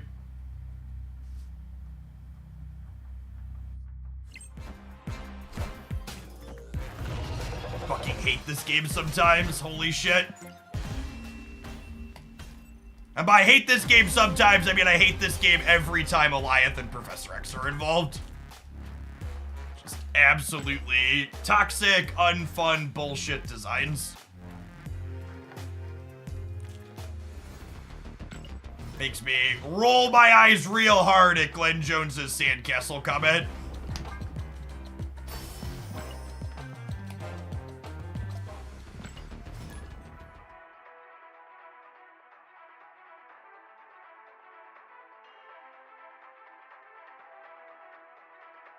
And then naturally, they had the Eliath in their Loki deck through Subterranea. Because why wouldn't they? Sandcastle emote actually sounds like a great idea, honestly. So, Glenn Jones answered a Team Answers question where he said one of Second Dinner's guiding principles was Marvel Snap should be a game about building two neat sandcastles and comparing them more than it should be about breaking your opponent's sandcastle. Victory. And I think from a philosophical standpoint, I completely agree with that. But I also don't understand how that's something they can say while Shang-Chi and Eliath are such heavily played cards.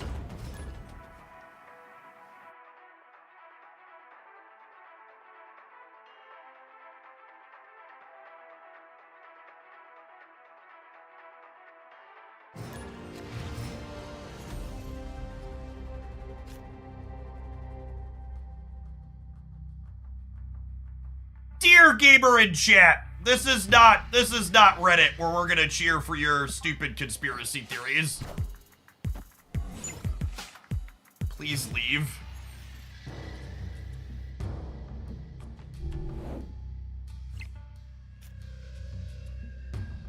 Snap. I don't want to play him on here and have him slide into like Death's a murder world or something here.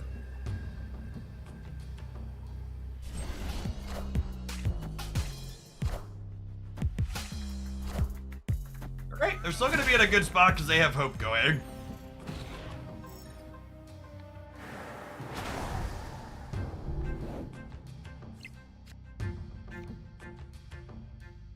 Glad I made good choices here.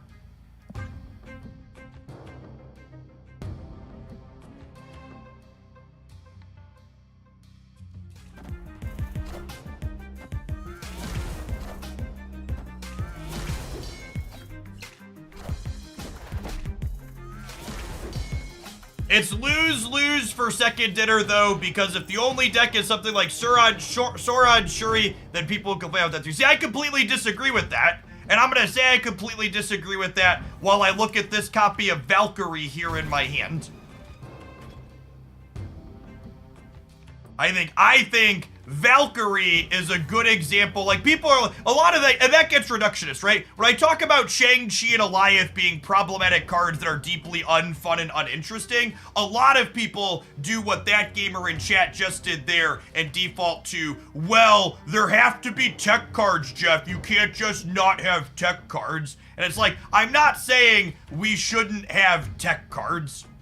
What I'm saying is, tech cards that interact with things should be more interesting and better designed, like Valkyrie and even Enchantress and others like those. Shadow King, I think Shadow King is a really solid design. Yeah, stuff like that. I think I just let Twitch chat scam me out of making a reasonable play, which is sad.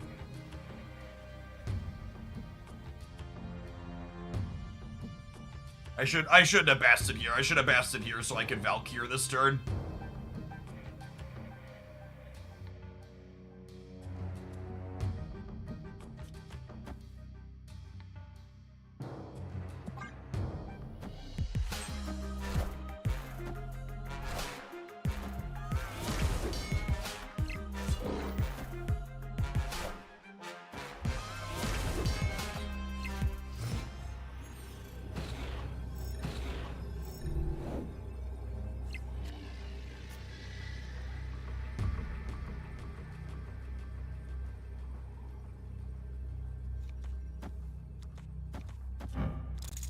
Does it ever win the game?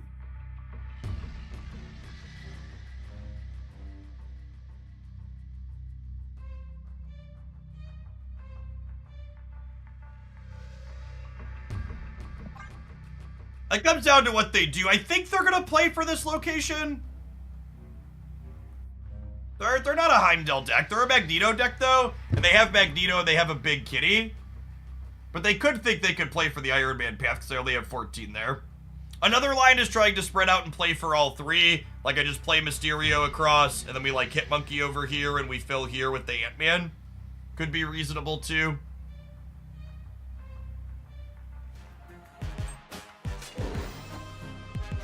Friendly neighborhood Spider-Man here.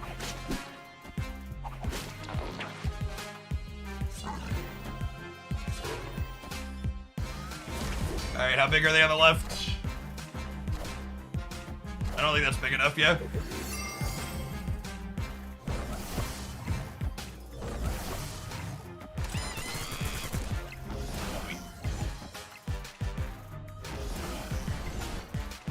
And we were actually, the way this lines up, our only lose condition here was Spider-Man pulling, no, even Spider-Man pulling Iron Man, we still win 9-6, yeah?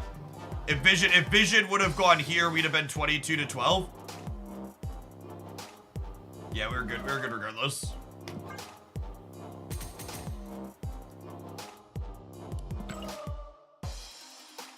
Bradwick! Welcome to Hoaglandia's latest Shillionaire. You love to see that trickle-down economy working real hard in action. Our next Shillionaire will now only have to spend 999,854 shillings. Welcome to Hoaglandia's Elite. Be sure to ping me on the Discord server to get access to Beverly Shills. How's this deck been performing? I don't know. How has it been performing?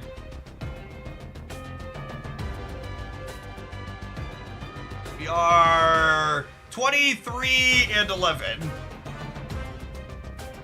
67% win rate. Probably one of these losses is a bot, and probably 3 or 4 of the wins is a bot. Are bots. So still pretty okay. Multif, thanks for the 3/4 of a year. It's my least interested card this month. Probably War Machine. I don't know, they're all good. The worst card this month is probably Cannonball, but Cannonball also sounds fun to play with. All right, Bentley, I need 3 cubes. Can we make that happen? That guy in the corner, thank you for the baker's dozen, appreciate that.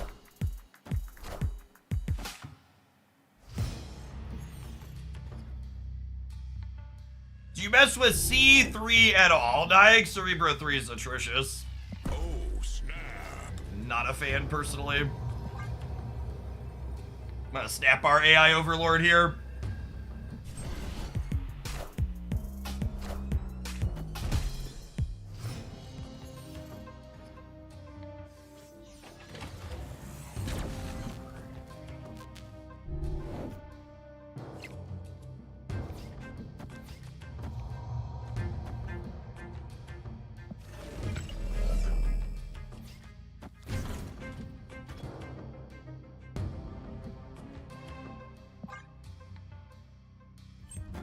Face the might of Asgard. Mjolnir.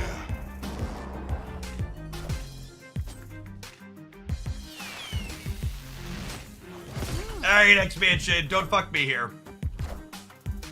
I am Iron Man. How long does it take to get Chillionaire? It's about 2,000 hours watched to get Chillionaire.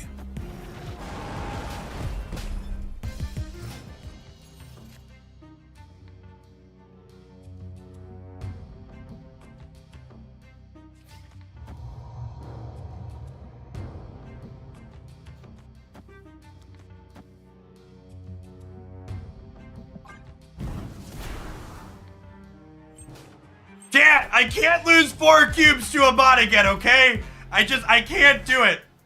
I won't last. I won't survive. It won't be okay. I won't. Please, for the love of God, send help.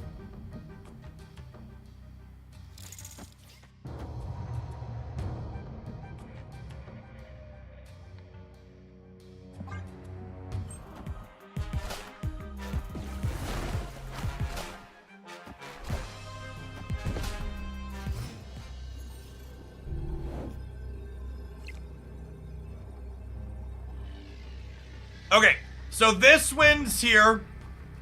In the center, I'm 20 to 24 because their 6 drop's gonna cost them 4. So this wins the center. This wins here. This wins here if they don't play anything. All right, I think Bentley's gonna pump us into infinite champ.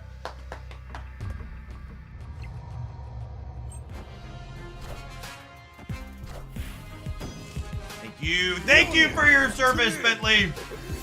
We truly appreciate it. Only embarrassed ourselves by losing to a bot one time.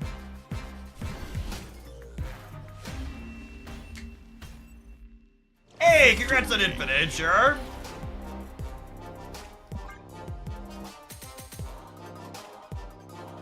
All right, after one mildly embarrassing bot setback, we have achieved infinite rank with Pixie Hitmonkey.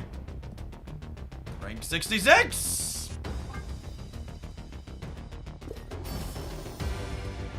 I kind of dig that one, chat.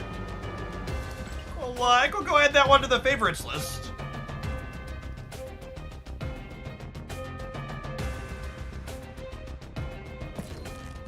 Monkey picks or it didn't happen, yep.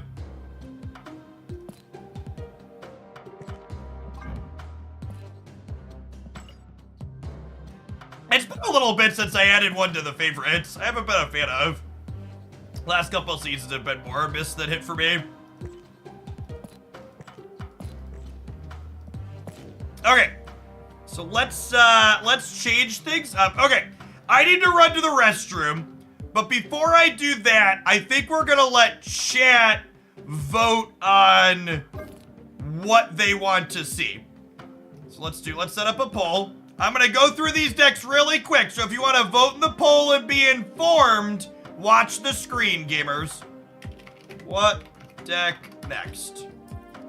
Swan Pixie. This is Swan Pixie.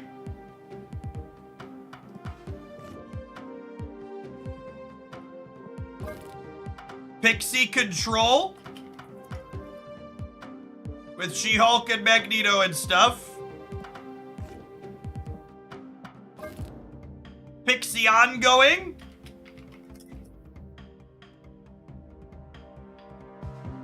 I might enjoy Pixie as a card, chat.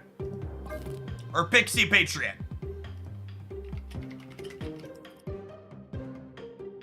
I'm gonna give you 2 minutes to vote. I'll give you 3 minutes to vote. I'm gonna run 2 minutes of ads. I'll be back in a second. Thanks for hanging out. Don't go anywhere. So many Pixies, so little time.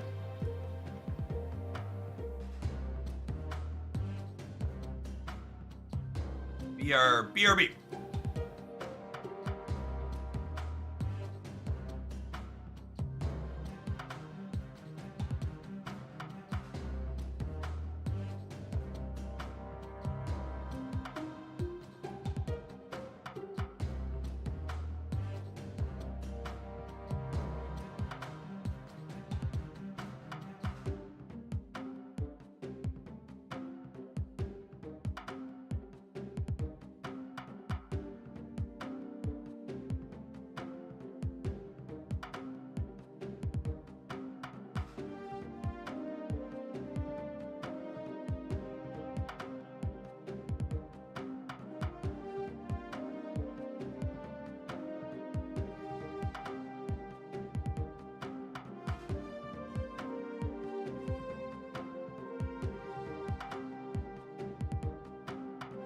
Pixie, I'm going, winning by a solid margin.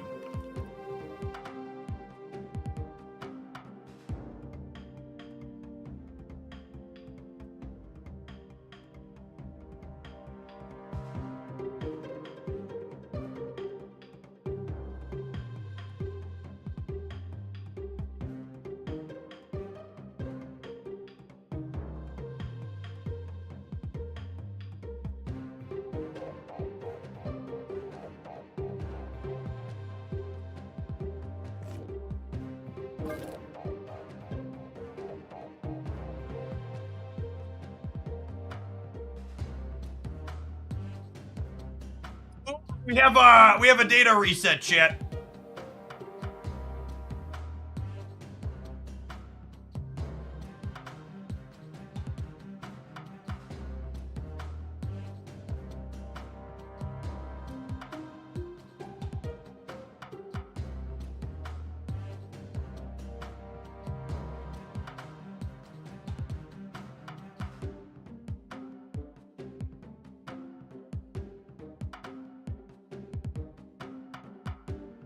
Let's disregard democracy and play what we want, Jeff. Do you have a preference between the 4, Giggity Gary? Because I genuinely don't care. That's why I was letting chat vote.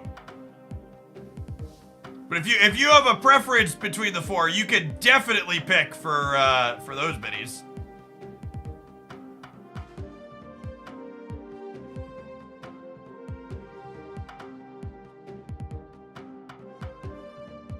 Anything is okay with you two. We're just gonna let democracy win then. Pixie ongoing. Let's take a look at some stats here first though, huh?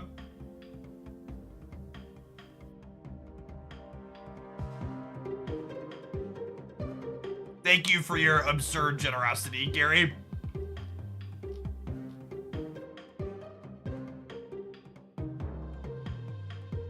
So, one of the things to understand before we dig into some data bits here, we're gonna play the deck in a bit. I'm gonna look at some data bits. Leaning towards Patriot. I'm happy to play Patriot. Patriot sounds good. And let this be a good lesson to everybody in chat that Hoaglandia is a functioning democracy.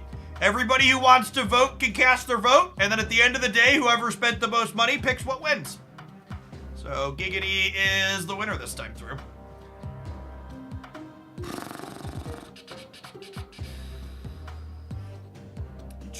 A true Hoaglandia Patriot. This vote was pay to win. It was in fact pay to win. Power Party. What a fun name. Oh, this is just the Cull Obsidian build we like. So, sorry. Thoughts. King Koopa, thank you for the biddies. I appreciate that. So, the thing to note here is that all of the average cubes and win rates are going to be absurd when we're looking at 70 through 100 at the start of the season. And the reason for that is very simple. It's everybody's getting pumped pre-infinite with bots. So everything is higher than otherwise.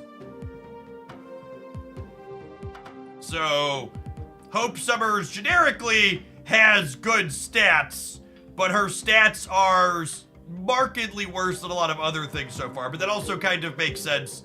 New card, people trying to optimize things. She-Dot, Tribunal, Black Knight stuff. Doesn't surprise me to see this one. This deck's been real strong. We played that the other day. And Shuri here at the top. Just 4 solid, pretty linear decks. Not super high play rates on any of these, though.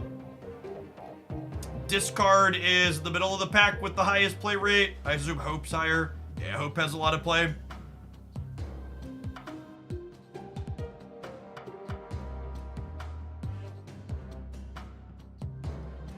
Anecdotally, a number of people in chat have said that they've counted their games on the way to infinite, and they hit the same number of bots on intervals like I was counting today. That's what caused me to start counting. If we sort for individual deck lists that are perhaps the best performing, sorting by average cubes for 1,000+ games. Again, the specific amount of average cubes is kind of whatever, but discard's actually up here at the very tippy top with this build. Playing Corvus and Proxima. And we have Living Tribunal as the next. This does not surprise me to see that the best performing Thanos list is playing Professor X and Alioth. Post Lockjaw change, this has been kind of the go-to best Thanos pile. What a lot of the more competitive players have been leading into. There's the Black Knight build we looked at a second ago. Destroy. Lockjaw Thanos still not having bad stats, but a bit worse than average cubes of this one. It's actually, this is a noteworthy fuck Alioth moment. The Alioth Professor X build here actually has 2 percentage points lower win rate, almost 3, but it has higher average cubes by a marked amount because Alioth is a high cube equity card because you can't generally afford to play around it, especially when Vision's involved too. So despite this one actually having a higher win rate, the cubes are better on the Alioth build.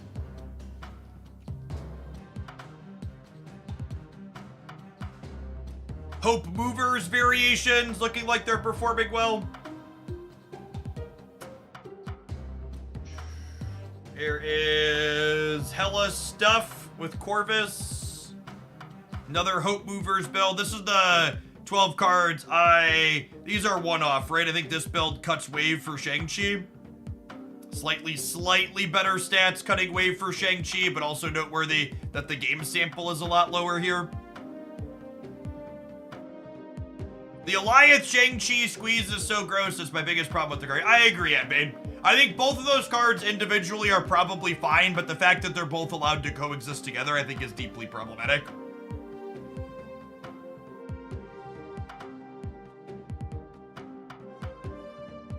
Phoenix Force still doing numbers.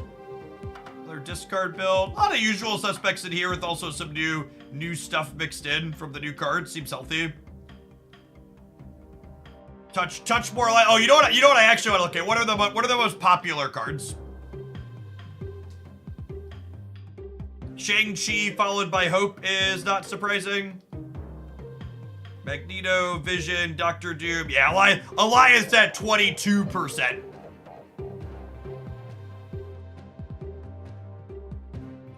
It's not in your head, chat. It is in fact super duper popular. All right, let's play some ongoing Pixie, huh? Because we hit Infinite already, I'm gonna flip over to starting our Conquest grind for the rest of the decks today. 1, because there's a feature location rolling out here soon, I believe. And 2, I don't want to play against the same 4 people who are also Infinite. Can you tell I opened some collector's reserves? Couple, 2, 3. Oh yeah, Patriot Pixie. Yeah.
probably lockout.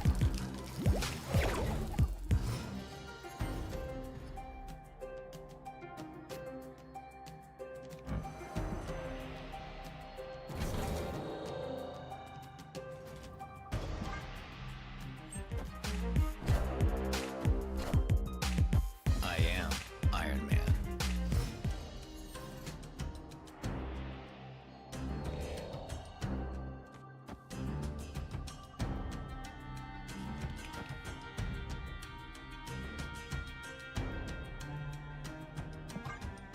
Solid Pixie here. Having trouble playing the Hope Summers deck.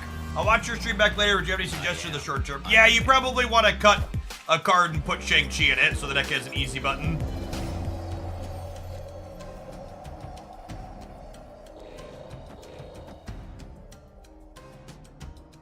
I think I'm Valking here and then just playing Patriot so these get bigger.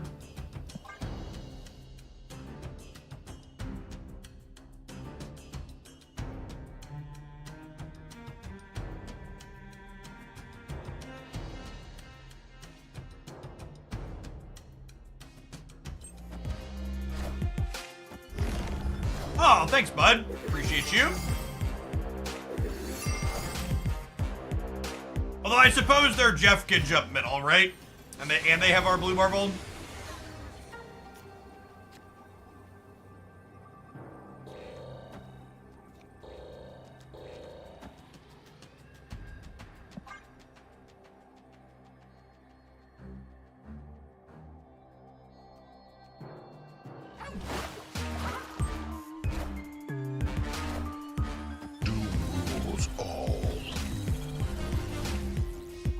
Textbook proving ground stay.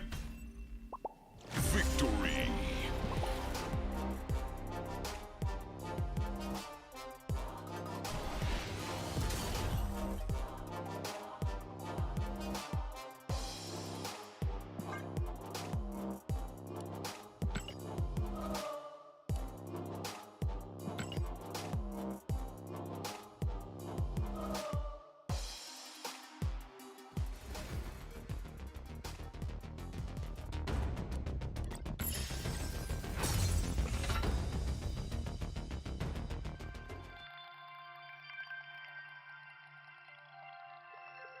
Does your overlay automatically withdraw when you click your portrait?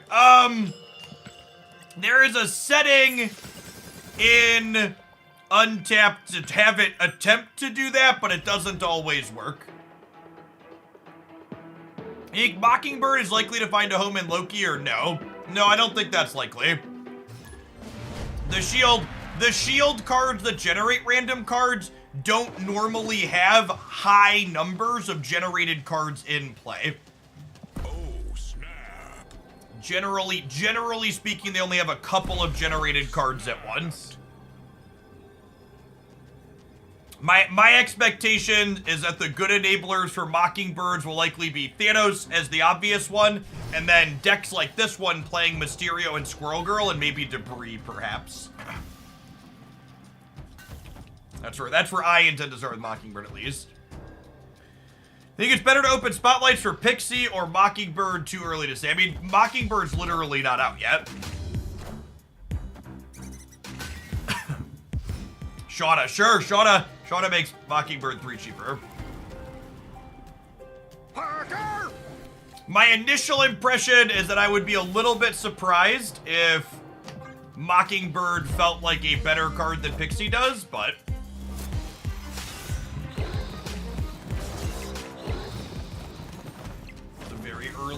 early read / take.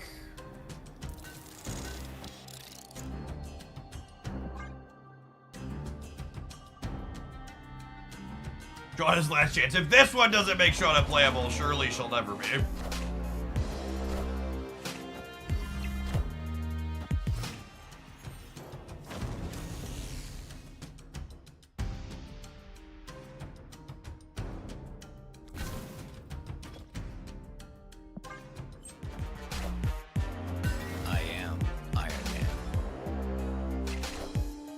Minions to me.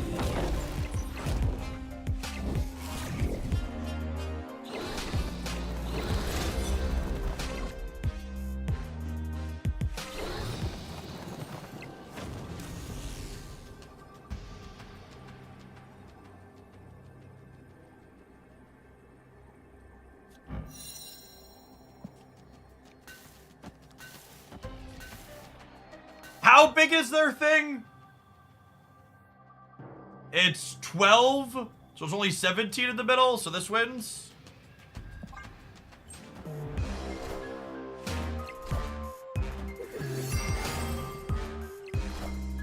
Behold my I mighty technically could have Valked the Nico, but I didn't need the +1 to beat the Apocalypse. I didn't want to risk Nico giving us like bar with no name.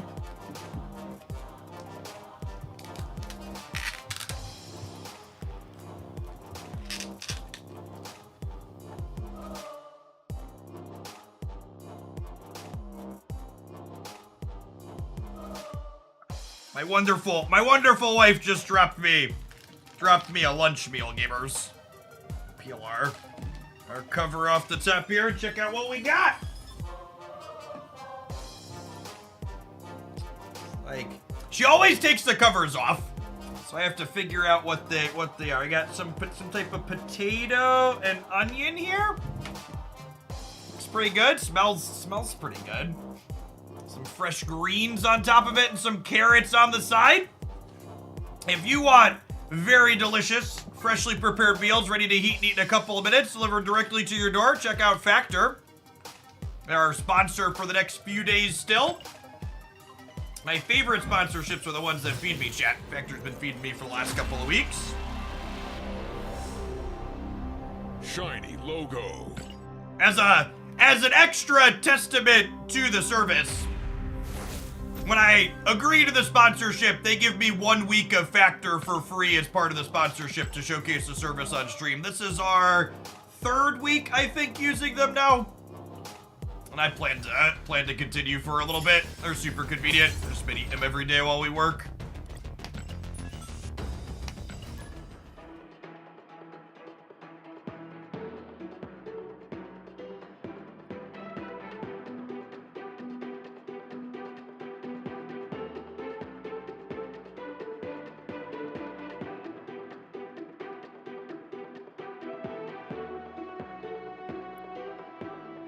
Is it bad taste to ask about different sponsors in your opinion on the difference and benefits of either? So I assume, and you could ask for a different one, but HelloFresh is the other one I've plugged on stream before. And they're actually, HelloFresh and Factor owned by the same parent company. They're kind of like, they both deliver you food, but they're very different kinds of food. So like, Factor meals come in a little dish like this that you just pop in the oven or a microwave, and then you heat up and eat them. Whereas HelloFresh delivers ingredients that you have to prep and cook yourself. Snap. My wife and I aren't currently doing HelloFresh, but we off and on do that one too, depending on what our schedule looks like. When schedules are busier, there's not really as much time for cooking. So depends on what you're looking for. I've done many months of HelloFresh over the last few years. Yeah, Factor is a ready meal. HelloFresh is cooked and ready to go. Factor's cooked and ready to go when you get it.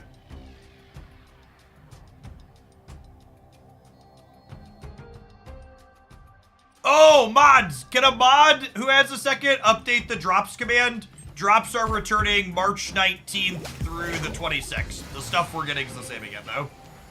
How long does Factor last in the fridge? I believe the official recommendation is that you should eat it within the week. Because they are fresh and not frozen, or you're not supposed to freeze them, so.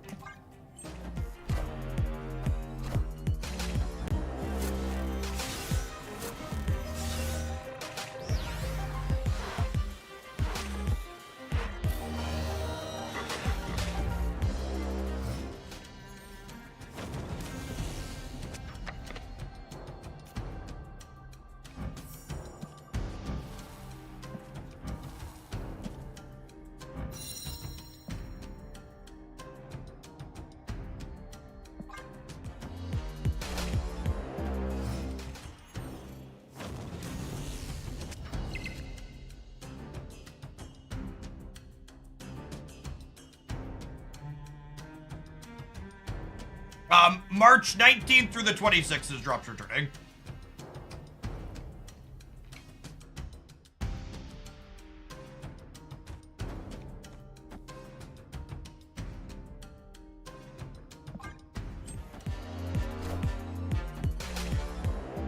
with Valkyrie, if they hella, this could be a win the Nexus, lose the game angle. We'll see.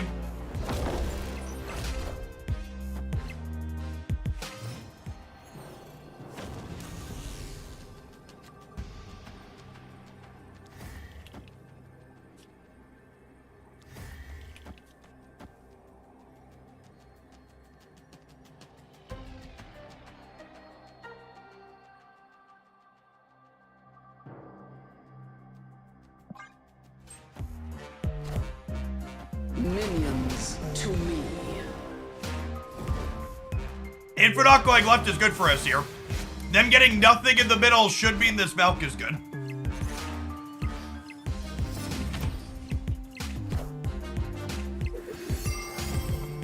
Oh, I technically messed this up. If I would have Valked and then Squirrel Girl, this would have been doubled. I would have missed the Valk on here, but I think it's more points overall. That's fine, we got him, but... Valk first, let's Nico double to 6.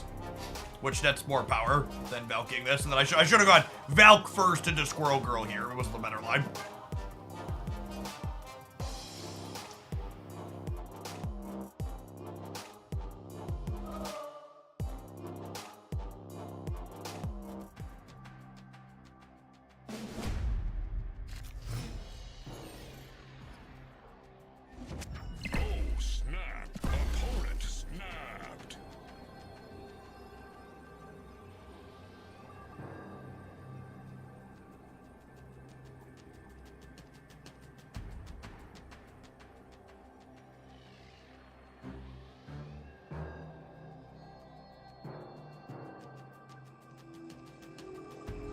Oh. Them snapping back ate my end turn, apologies. I feel like I need an extra pop-up when their snapback eats my end turn. It happens way too often to me where I'm like, why isn't it going? Oh, it's because my end turn didn't register.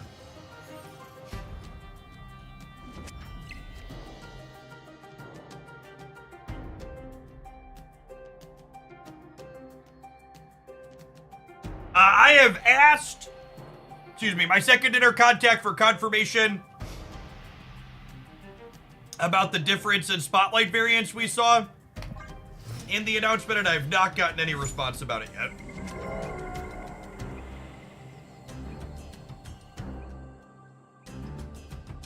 Well...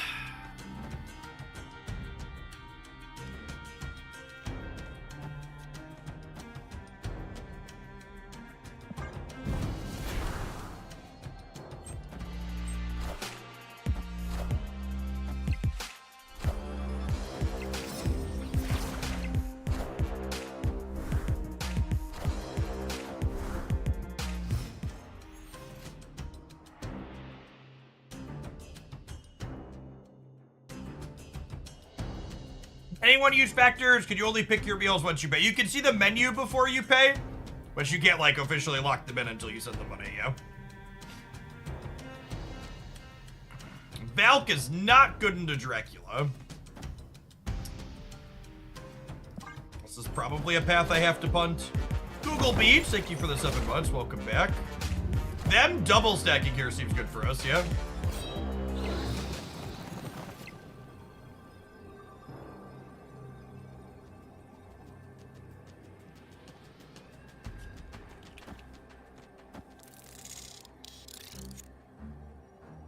Ship it!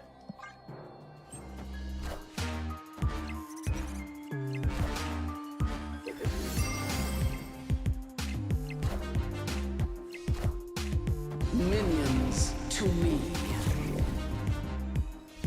That was the only card they discarded, right? So that's all Hela's getting back, so we're good to go here?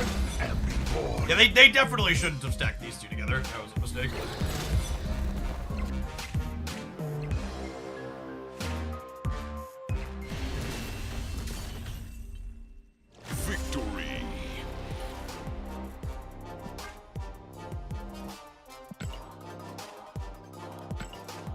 Alright, and just like that, I think that was another gold ticket, yeah? Another one for the pile.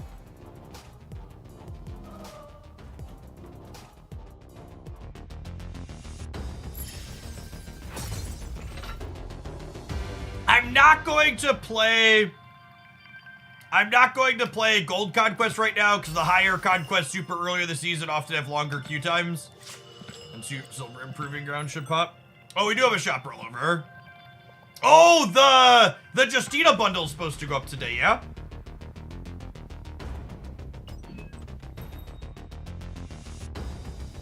For me, 7,500 credits for $50. They really do know what I love. Card back bundle. Oh, my wallet wasn't ready for today, chat. My code for Factor is live for another 4 days. It expires on the 10th.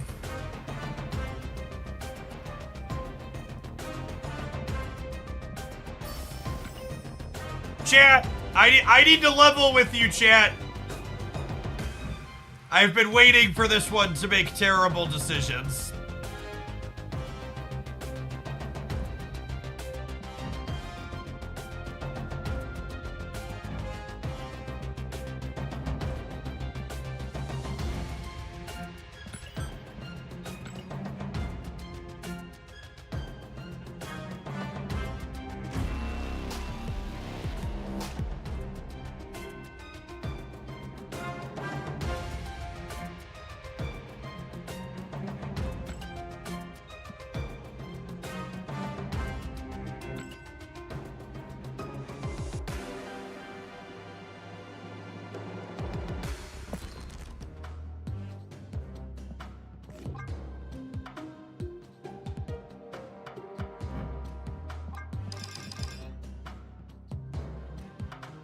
You have a problem, Jeff. I do.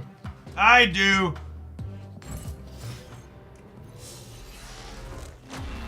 Infinity.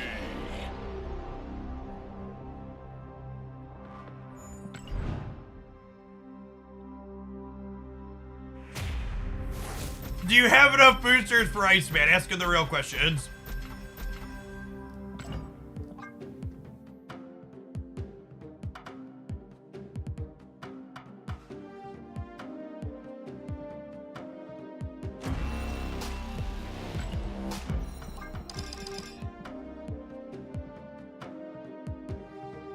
Apologies. We'll return to our gameplay in a minute, chat. I have to split this up to 3 times. Going fishing.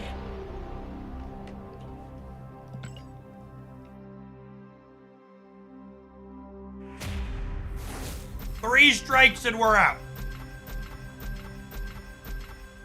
We'll wait for another later.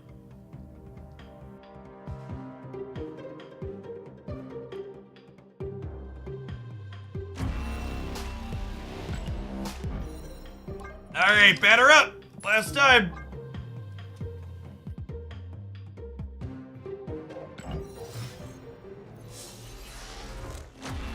Infinity.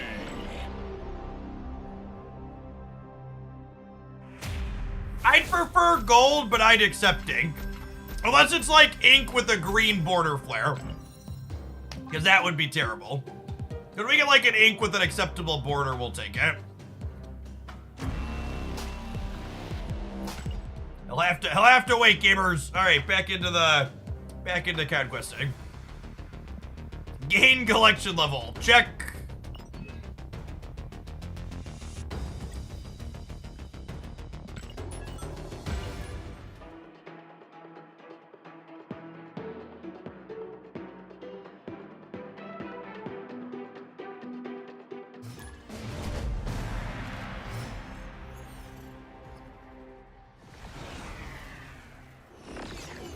Someone in chat had asked, is this deck better with Hope instead of Pixie? I don't know.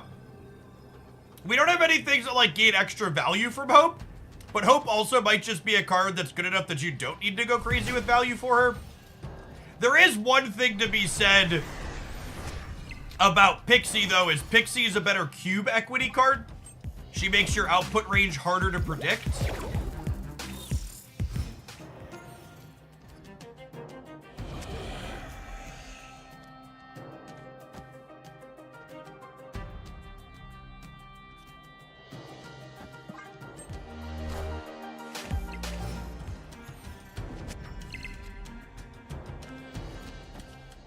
Jeff, did you get the Shang-Chi bundle? No, I don't care for the Shang-Chi bundle artwork. Pixie made Blue Marvel cost 5. That's good value.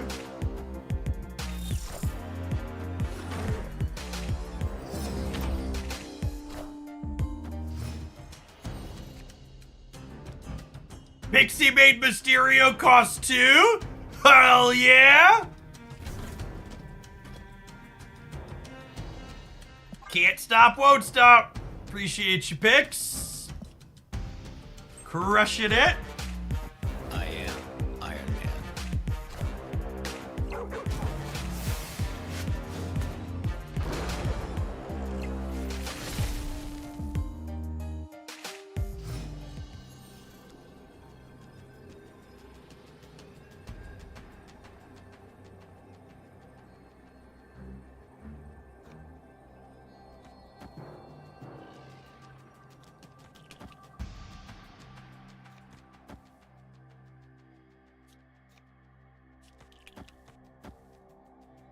Over here.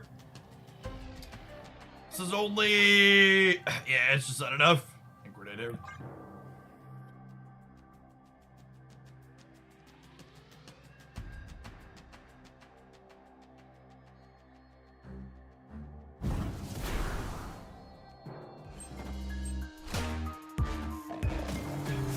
That high credit bundle you have in your shop doesn't appear to be a Minds exclusive to you. It is exclusive to me. It's one of their 4U bundles. Because I'm a special boy, chat. A special boy that Benjamin Brode knows likes to spew lots of money on credits.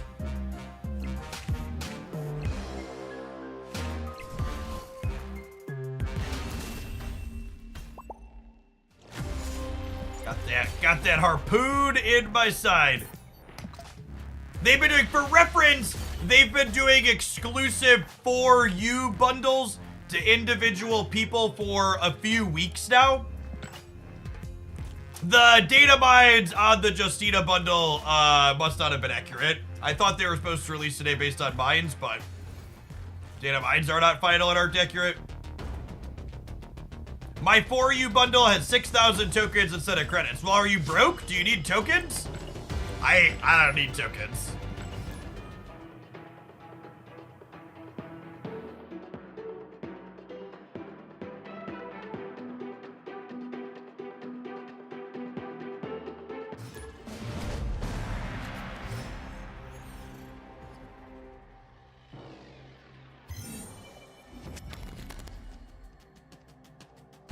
Opponent snapped. Oh, snap. Chat, this is the dream Pixie start, by the way. Nico drawn to Pixie. I really need to adjust my favorite in emotes. I think my favorites are Iceman, Cosmo, this one. Before I was just favoriting all the custom ones, but now I have a lot of custom ones.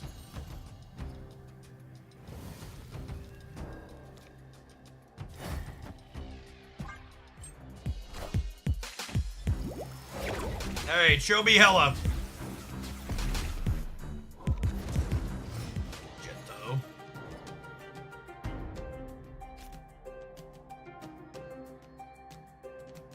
Now that's some value right there, chat.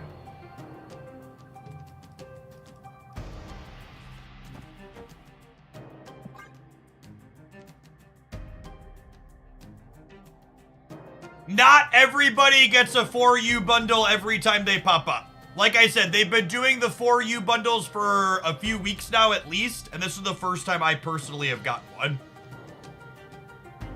Oh, you know what? I wonder if the 4U bundle finally popped up for me personally because I didn't buy the Shang-Chi bundle on site. I wonder if that's what triggered it. Because I personally usually buy almost every bundle. I wonder if that's what it triggered. And I'm sure some of you at home didn't buy Shang and didn't get one, but I buy everything. And I'm sure there's lots of different check boxes that you could go off of whether or not you get one.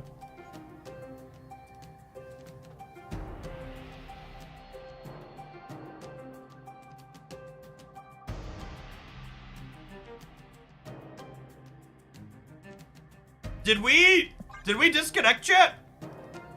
My timer's not going down.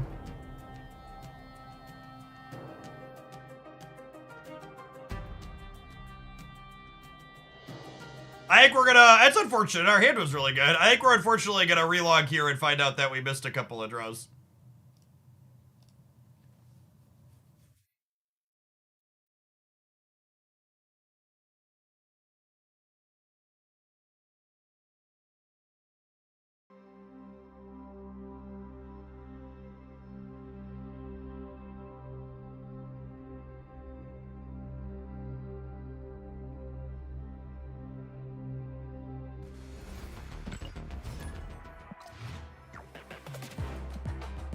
Is it just gone? It's like it never existed? Weird. Hey, Carl! Thanks for upping that Prime for the second month. Welcome back. Good afternoon.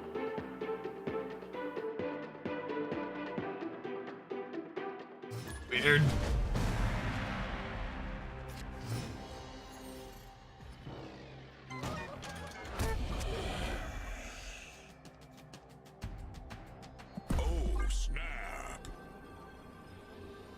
Does Pixie shuffle costs of cards for the Vibranium mines? No, Pixie only shuffles costs of cards that started in your deck.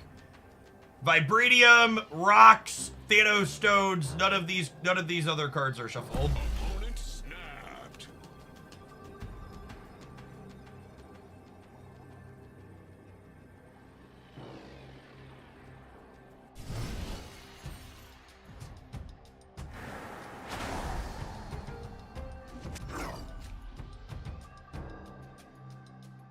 Yeah, second dinner clamped down on what's able to be data mined in general. Medusa typically means lockdown, which is not necessarily a terrible matchup for us, although this is a terrible location. Right on time, Bass. Welcome to the party.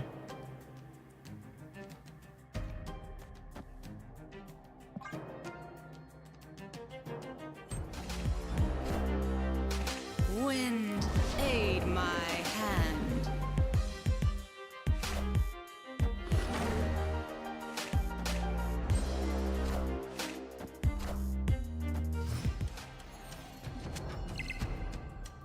A fucking joke. Yes, I guess at least it wasn't Mystique.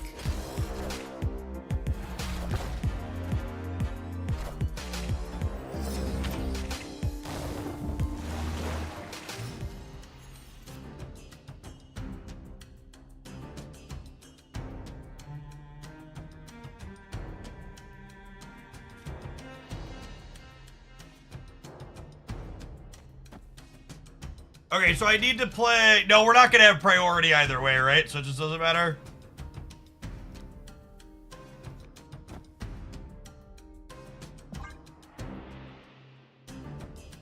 Gonna got by Goliath either way.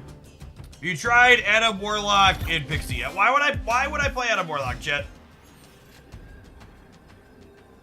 I'm sorry to whoever this hurts to hear, but Adam Warlock is still not a playable Marvel Snap card.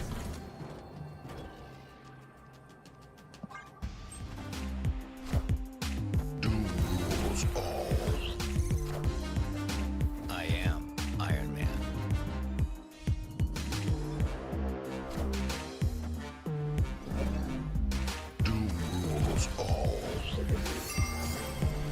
SoCal Brodozer, thank you for the quarter of a year. Welcome back.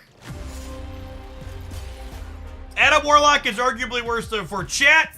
I am not being facetious when I tell you that Second Dinner shared that the original Adam Warlock is one of the only cards in the history of Marvel Snap that regularly had win rates worse than Agatha.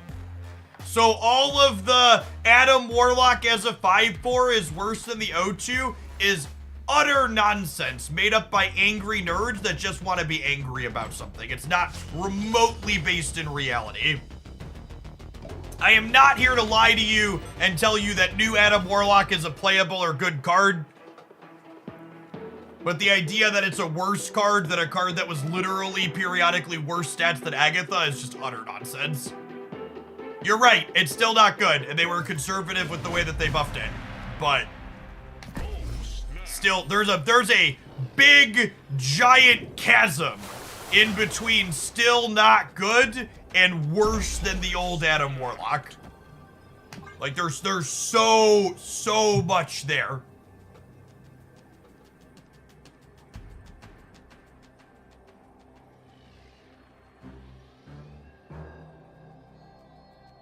Z808, thank you for the 12 months. I appreciate that. Welcome back.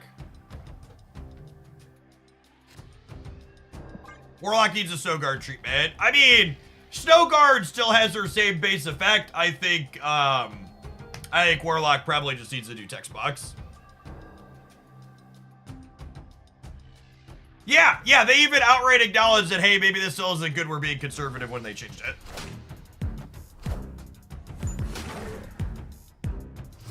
Yeah, Spider-Man treatment would be more apt. Just a full new text box rework. Please, thank you.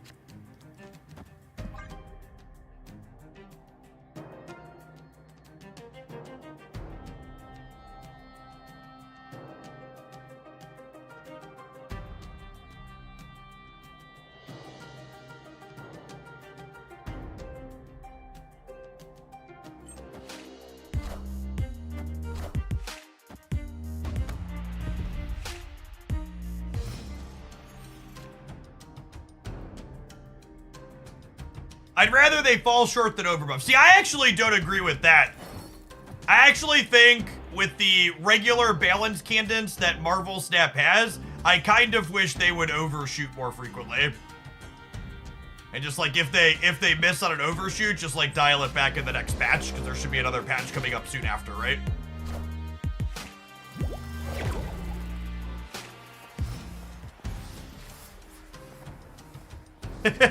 Oh, look! Pixie made Iron Man cost 5.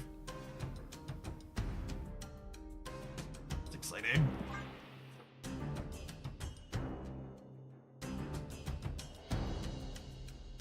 I think it's okay to have some bad cards in your game. So, not every card needs to be top tier competitive, but like, card is worse than Agatha is like, that's like, less of those, please. If that makes sense.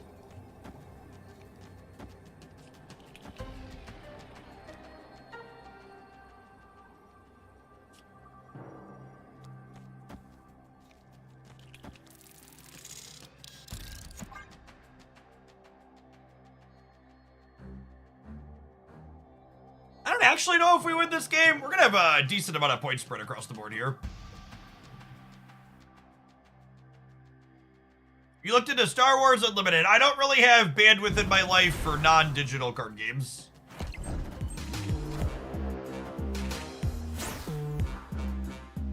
Absolutely murdered by a tech card. The Marvel Snap story. This is the Loki deck, chat. The Loki deck is very, very good because it's full of tech cards.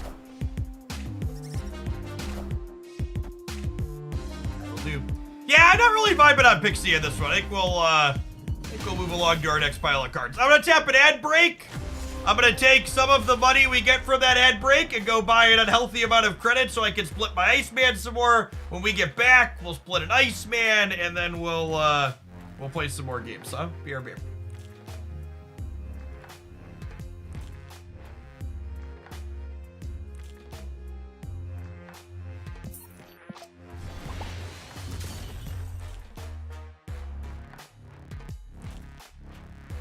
Split my Iceman is this is a euphemism. It is not. So, we need some bad cards like Captain America, Kek W. Captain America is at least a card that serves a purpose while being bad, right? Captain America exists to be a card that helps you when you're onboarding, have identifiable Marvel Snap characters with simple mechanics. Captain America has a purpose. Quicksilver is another one.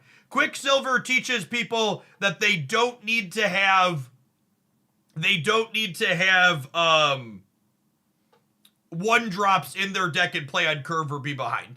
Like those cards don't strictly need to be made better because they serve a purpose at least. 0-2 Adam Warlock didn't serve a purpose. It was bad and didn't have some other express thing that helped you that it did while it was being bad.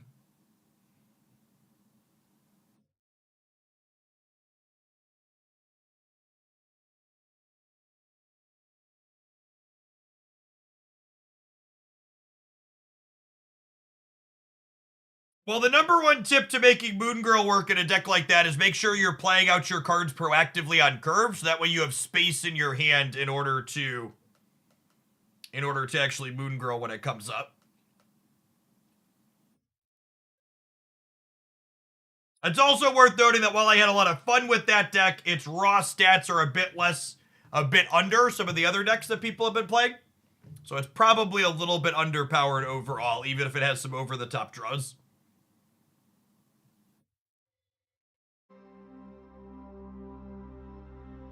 Why do people want there to be bad cards? Because they have Stockholm Syndrome. And other card games have bad cards. They think Marvel Snap should have bad cards.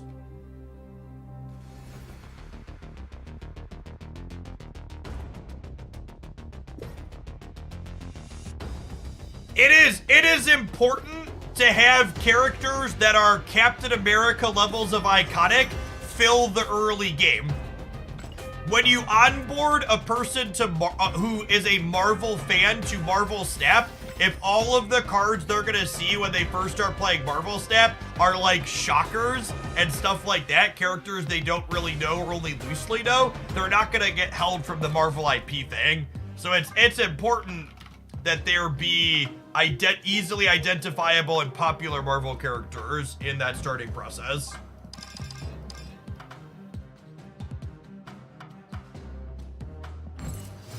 I will say one interesting comment we got from Glenn Jones at one point is that in early Marvel Snap dev, Patriot, Blue Marvel, and Captain America were all cards that they felt could have had their abilities swapped interchangeably. So from that perspective, I kind of wish they would have swapped Blue Marvel and Captain America, because Blue Marvel's text box is a fine early series card, but he also scales and plays late game, right? So it would have kind of been nice if Captain America would have been a card that did that, whereas like Blue Marvel's a less iconic Marvel character. Oh my god. Freaking green shit. Midway Monster, thank you for the almost 5 years, by the way. Infinity.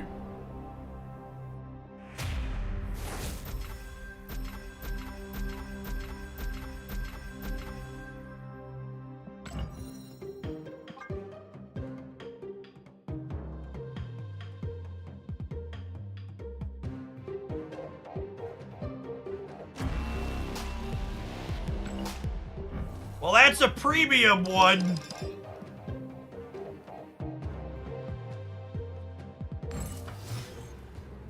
By the end of March, you'll have 100 keys, maybe. Infinity.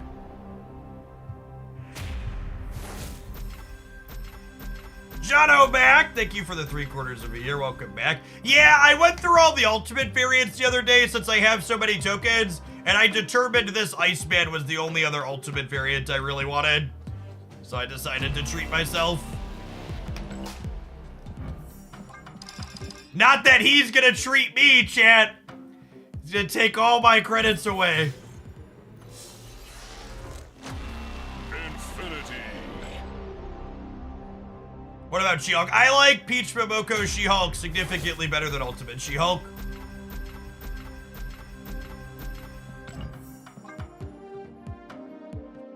Please, bro, my credits are dying.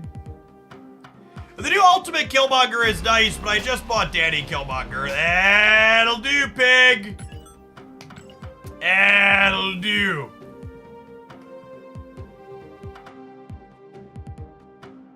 Ooh, lovely. All right, I wasn't sure what we were gonna play next, but with that, we're gonna play some more Pixie Lockjaw since it's got Ice Man in it. I.O., let's go.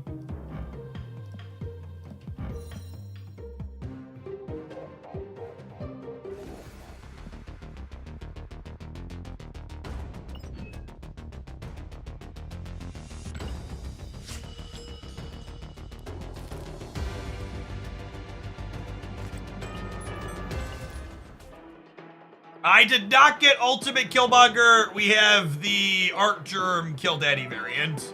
And that one has gold with white crackle, so it ain't going anywhere.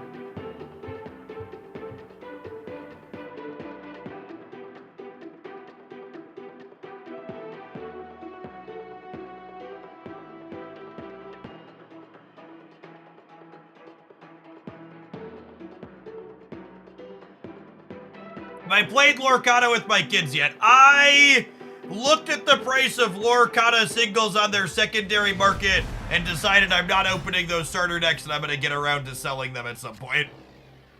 I don't have it in me to engage with another stock market card game. Just can't. It's gonna stick to board games and Pokemon cards. I feel like I got hoodwinked by the Lorcana stands that told me prices came down and were reasonable.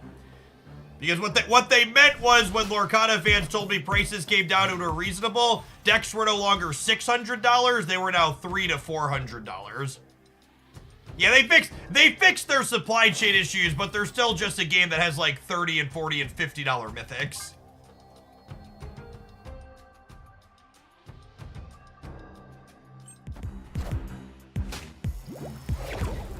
Pokemon TCG continues to remain the one paper card game that actually manages its secondary market in an affordable, reasonable way. Thinking of things that are affordable. Speaking of affordable and reasonable, may I direct your attention to Sir Magneto? Am I playing him this turn? Might be playing him this turn, actually.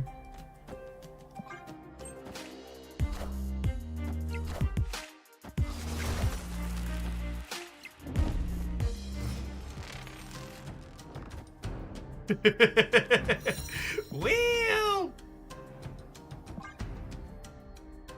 you know, the highs and the lows of Pixie gaming, really.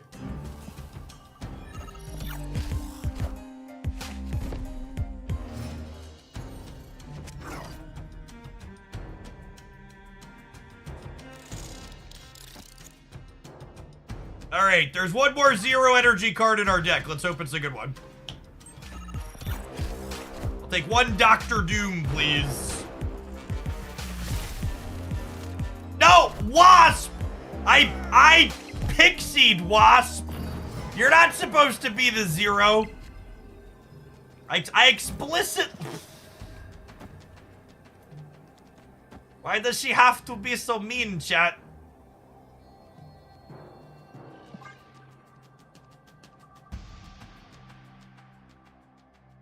Pixie pooped on your... Listen, chat, Pixie gave us a 112 Magneto, okay? That was her effort for the day.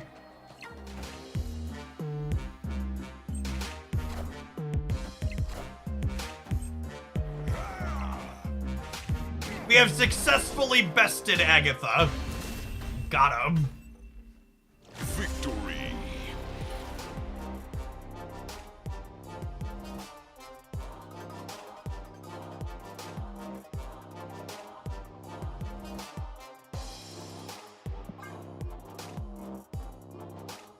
Oh my god, is this Agatha gamer sweating against us or they pressed the wrong button? Opponent snap. My god. Freaking gamers. Like, I can almost understand it when you're playing, like, the competitive tryhard deck and, like, you really just want to practice your deck a lot, but it's just like, come on, you're Agatha. Let me get to another match and you go to another match.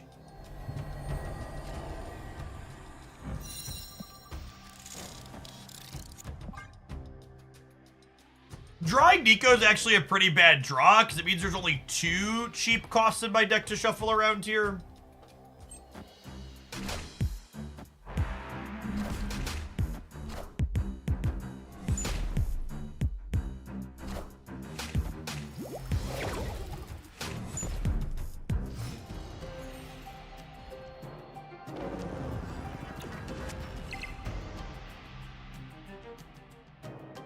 That'll do, pig. That'll do.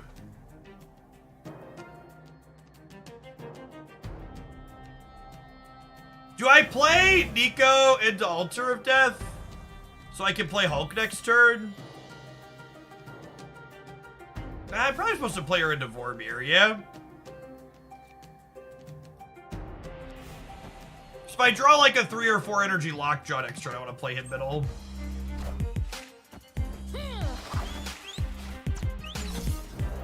Six energy Iceman. Thank you, Yandu. We appreciate your service.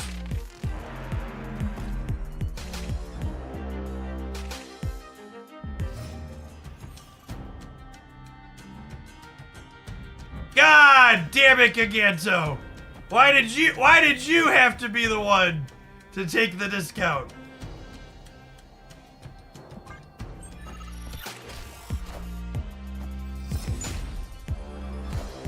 To the left, to the left. Giganto's gonna die on the left.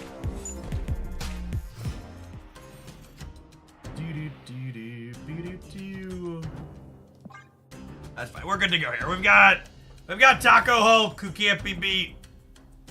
We've got Dr. Doom. Their Agatha's gonna play into Altar of Death anyways.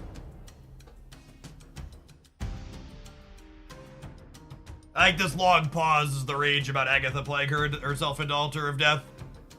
That's what it feels like on this side of the board.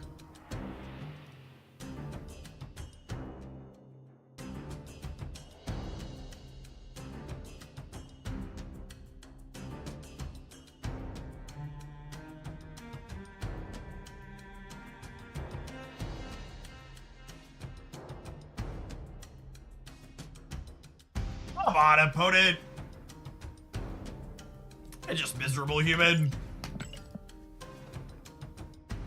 Yeah, we hit infinite playing Pixie Mess. 100%. They're just like soul roping us. I don't get people like this just at all. Like, how can you play this deck and then be bitter about what ends up happening with it? Like, the whole point of playing something like this is that you're playing it to have fun, right?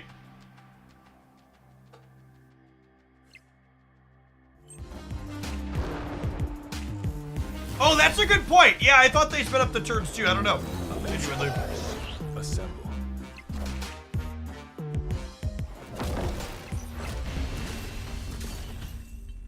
Oh, maybe it let them rope because Agatha was technically no longer in hand? Yeah, I don't know. Maybe.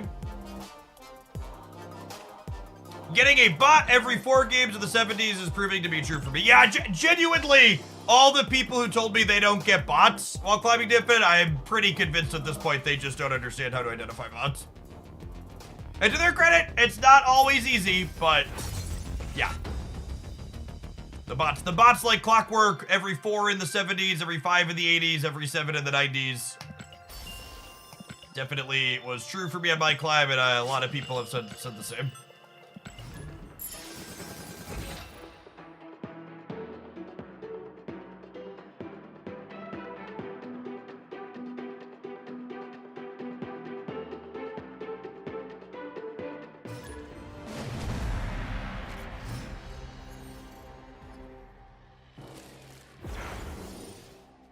If you want a truly fantastical review about the Marvel Snap deck that I played, that was the highlight this morning. A commenter just left a message. Jeff was so excited in these games, he even forgot to complain about New York as a location. Which, let's be honest, chat, I have to be pretty excited to forget to complain about how fucking terrible New York is. Darling Sensei, thank you for the 14 months. Welcome back. There's a lovely Pixie.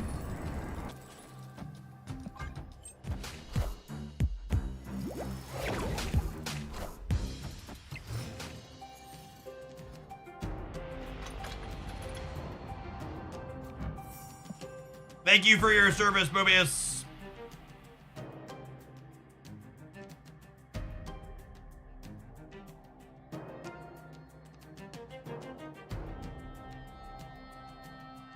Now, okay, so Mobius being 6 here is low-key actually kind of okay, because that means Dr. Doom or Giganto could be 0.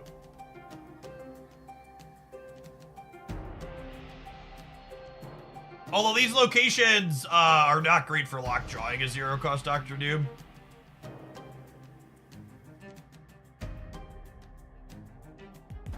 I can guarantee I haven't faced a bot in months, although I haven't played since Kitty Pride released.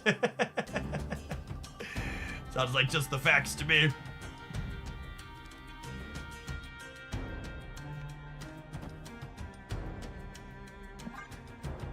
Alright, coin flip to get a 0 energy Dr. Doom chip.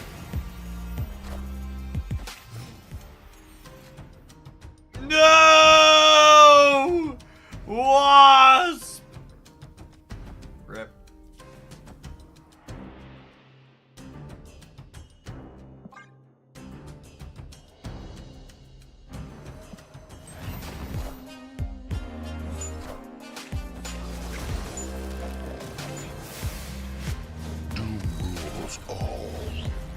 Yes, I would assume they're an own deck.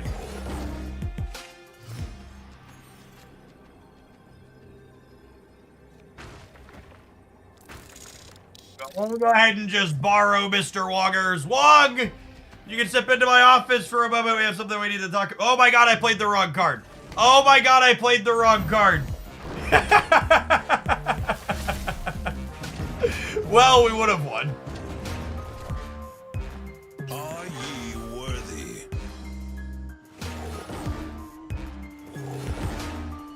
Are ye worthy? I grabbed the wrong golden card, chat. They're both golden and divine, so they're easy to mistake one for the other. At first it's like roping really long on turns where they're playing like a single card, so gotta go ahead and give them their win and we'll go to the next.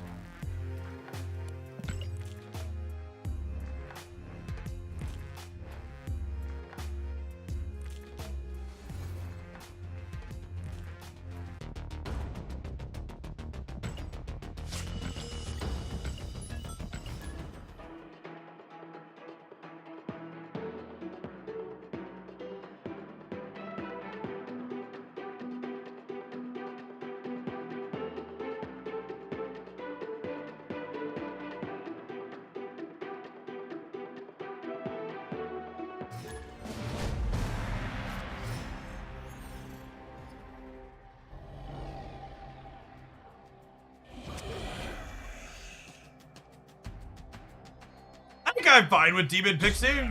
Sounds great. And then ideally we want to not draw either of our zeros next turn, so we have 2 zeros to shuffle around in our deck. Pixie always shuffles the original costs of a card.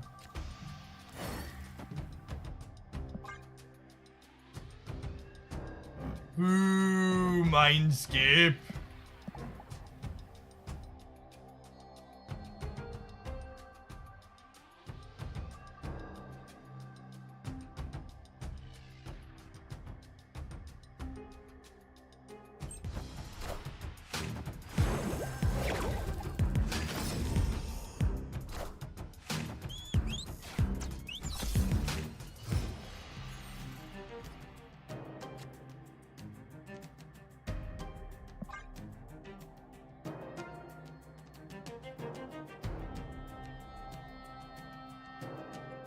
Yes, he's been 6 energy so many times today.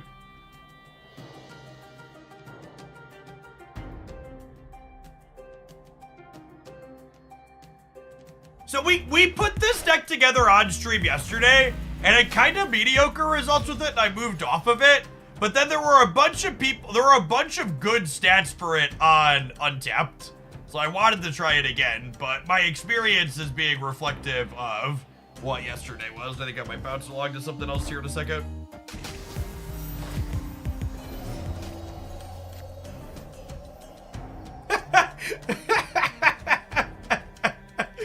Yep. And the awkward part is, I can't play Jane, because if I play Jane, she's gonna draw one of these 3 cards that currently cost 0, which will then get passed to my opponent via Mindscape.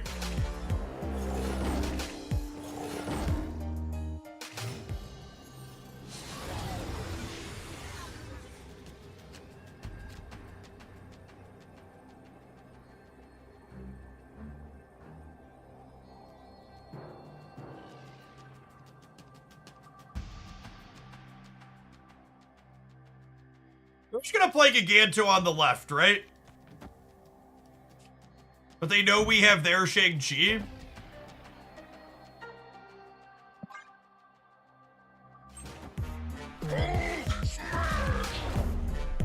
Or sorry, Hulk. Giganto's in our deck.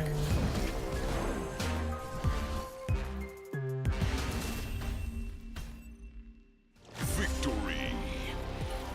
Thanks for the card, Raf.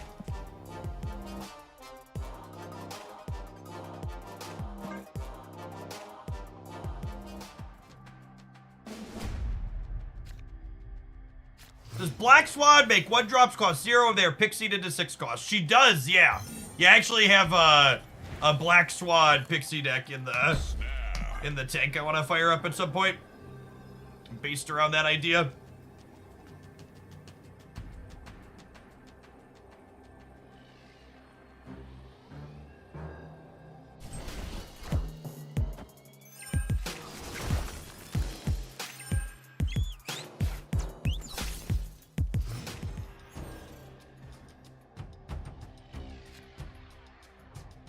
Lovely.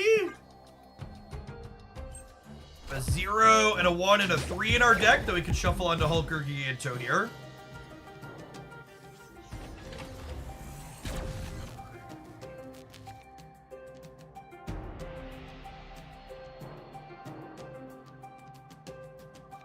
I definitely want to hold on to Magneto for now to possibly disrupt a Wong later, because they're a Wong deck. Would the order matter if you Pixie or Mr. Negative first? Well, Pixie always looks at starting costs, so yes.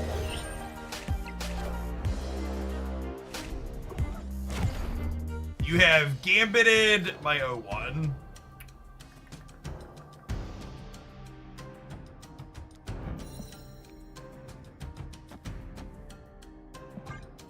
Think I want to Lockjaw the Mobius because Mobius unlocks Wasp.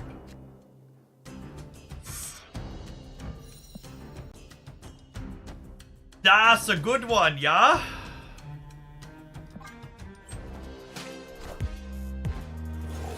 Yeah, pretty good Pixie game.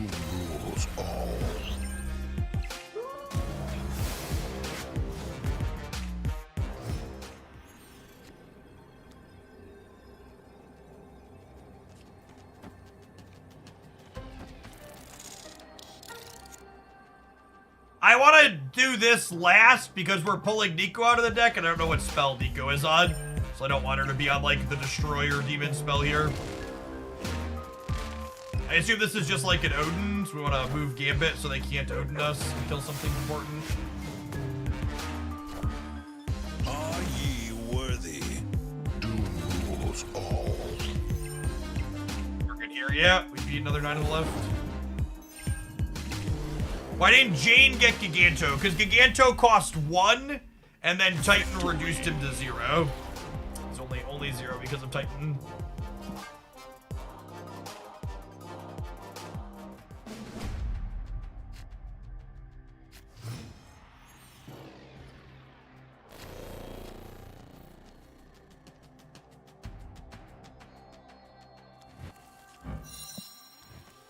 Snap. Opponent snapped. Just got Pixie Professor X. What a cool sandcastle. I absolutely love that sandcastle is a meme now. Which is, I would like the record to reflect that truly and entirely I enjoy it. We're gonna need a sandcastle emote for sure. I'm gonna talk to the artist tonight.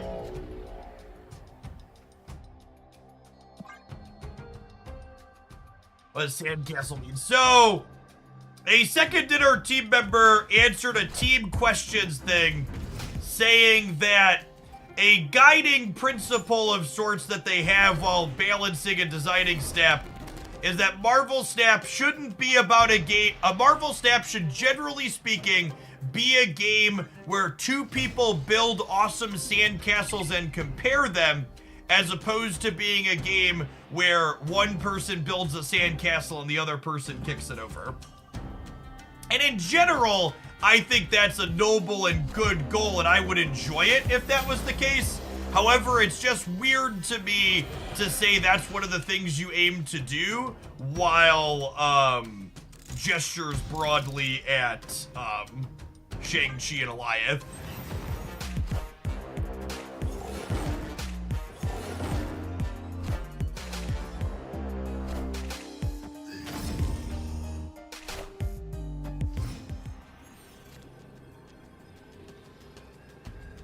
We're dead.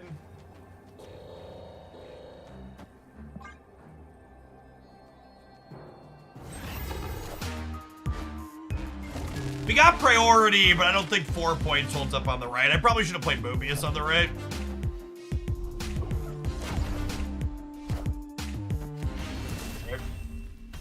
Alright, they're on the scoreboard. It's bound to happen eventually.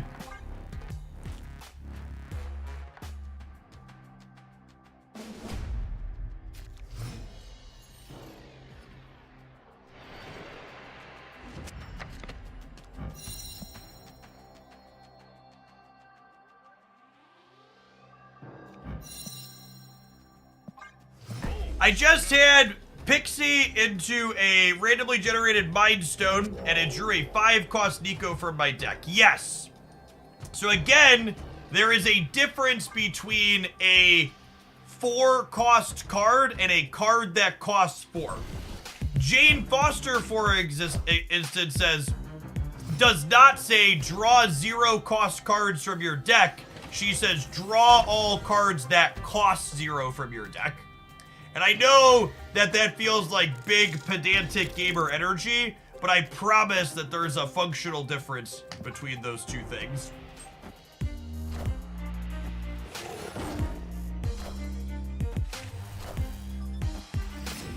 All right, Nico, don't screw me here. Perfect.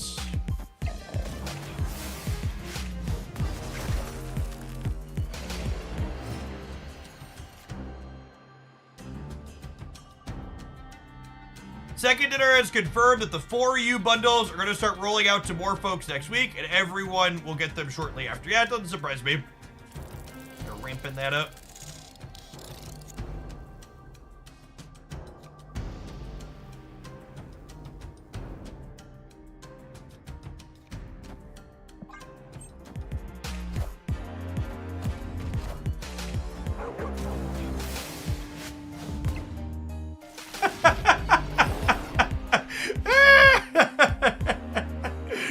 You know what, chat? Raph's very clearly a barely out of pool 1, pool 2 gamer. I'm gonna give him the ticket, and we're gonna move on to another deck. I can't do it.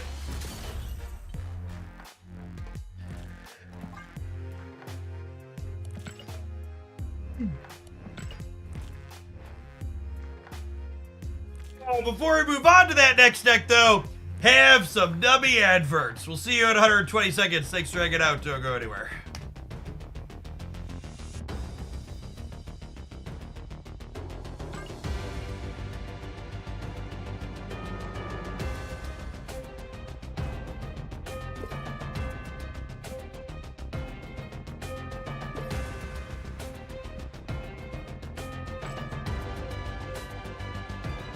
Hey, Jeff, is 1,200 gold for 10 bucks a good deal? It's my 4U bundle. Chat, Nothing in Marvel Snap that you could buy is a good deal. You're literally spending money on pixels. That being said, getting 1,200 gold for 10 bucks is a better rate than buying gold as a whale. The base gold rate is 800 gold for $10.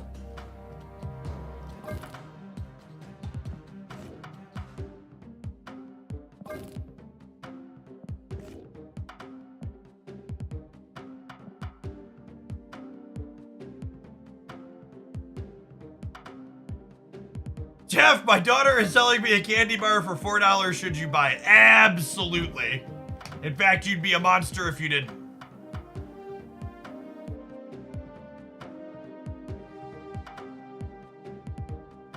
All right, let's try some Pixie ongoing next, I think. The cube gained from a 0 energy 6 cost card in Pixie fields. I agree, Summer. She's very good at masking your output range. Is her real strength.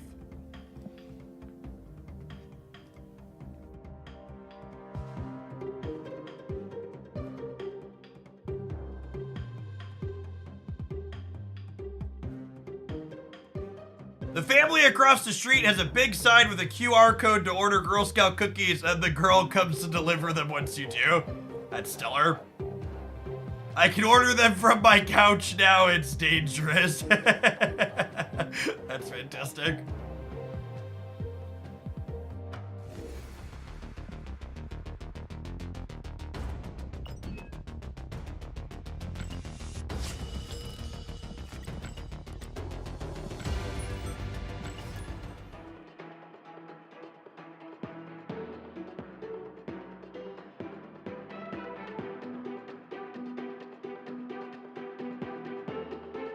Yeah, as someone who lives comfortably as an upper middle class person, I already make it a point to buy stuff from every child I see peddling stuff outside of storefronts. I cannot afford to buy from all of your children as well. Oh, snap. Opponent snap. Hey, when they see me in person, I always buy. Bird token, thank you for the primer, appreciate it.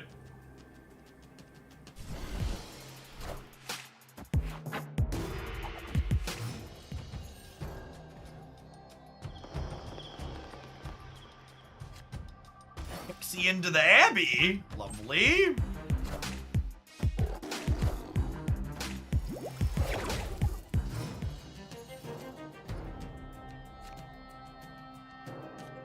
Oh, sweet! Pixie made Luke Cage cost 3.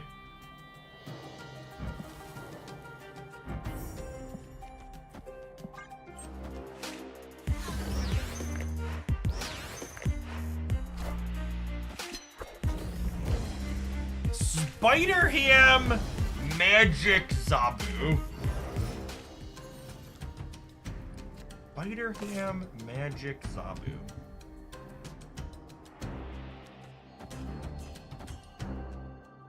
Would you recommend Pixie, Jeff? I think Pixie is one of the most interesting Marvel Snap cards that's released in some time.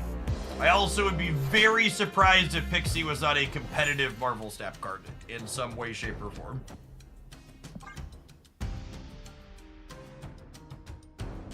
I think both Pixie and Hope Summers are stellar, fantastic, and fun additions to the game. It's a good replacement for Howard the Duck in this deck, Quinjet.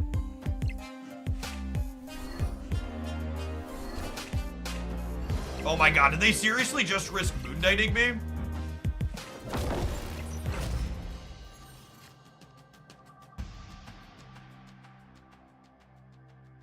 Do you think they can play into Crimson Cosmos? I bet they can't.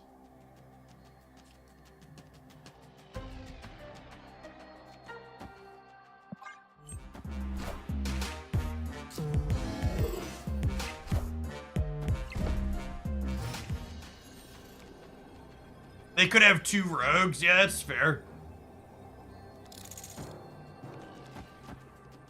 What about 2 energy spectrum, chat? Is that good?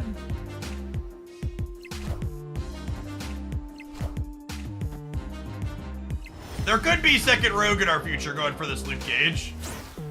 Yeah, keep your paws off my man, Rogue. His chiseled jawline is for me and me alone. Even if they hit Luke Cage here, we still would have won, right? We would have won center and right.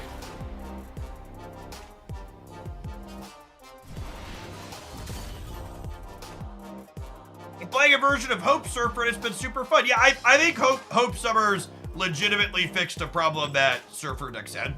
She's a solid addition to that archetype. I also think after the most recent OTA, Surfer is better than it has been in a long time, which helps as well.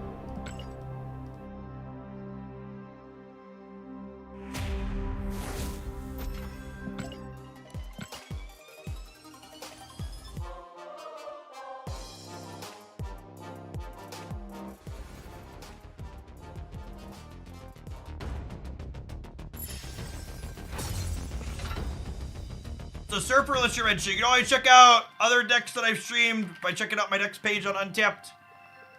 The Surfer deck will also be, if you want to see it in action, it'll be the highlight on the Jeff Hoagland YouTube channel tonight. A couple hours after I sign off.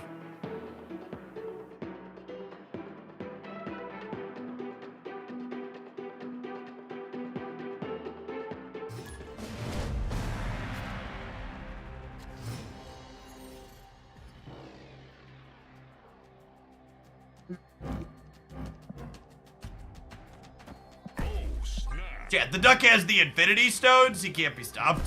Opponent snapped.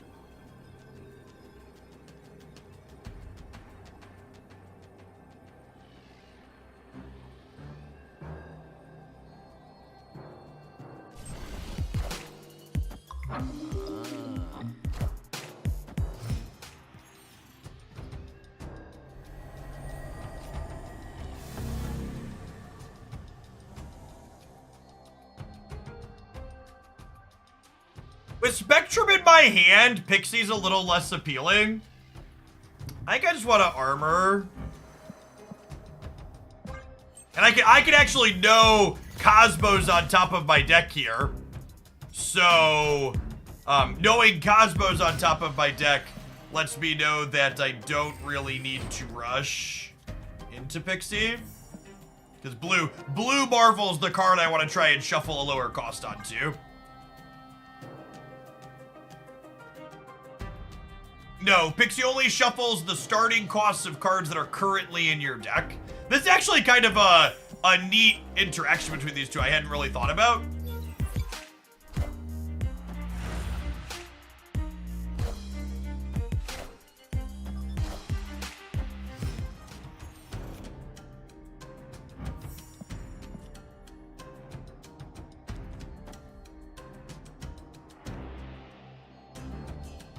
Here's a question. Do we think I need more than... So if I claw here will be 9, and then Spectrum over here will be 17. Do we think I need more than 17 here? It's probably fine either way. So they're probably not going to beat me in the middle, yeah?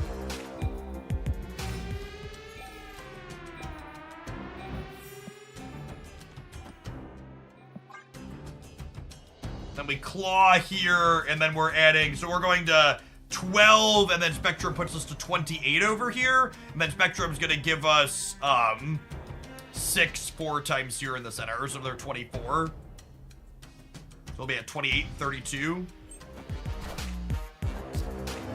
Math, the center was wrong. 24, 33.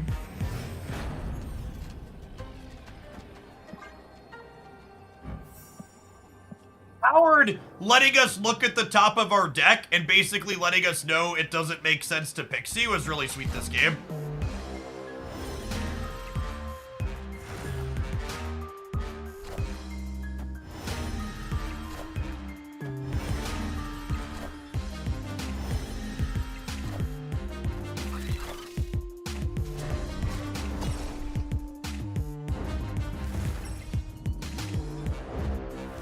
Howard Pixie new meta, accurate.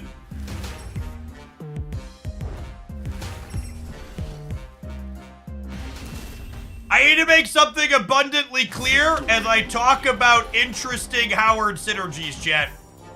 You should not buy Howard the Duck unless you own every other Marvel Snap card in existence.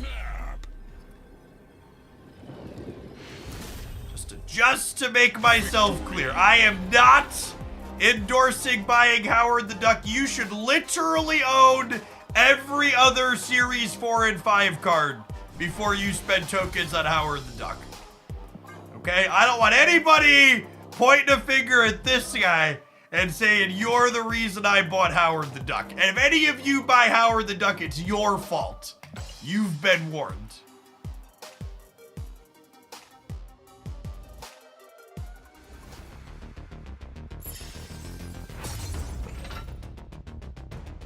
I just put my life savings into Howard stocks.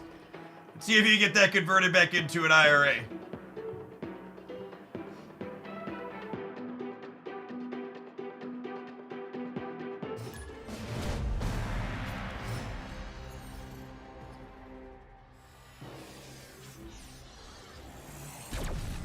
Snap.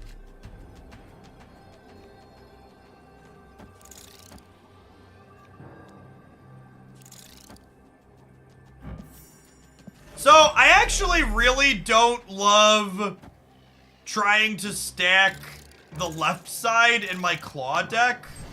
I could get burned on this center location, though, is the thing.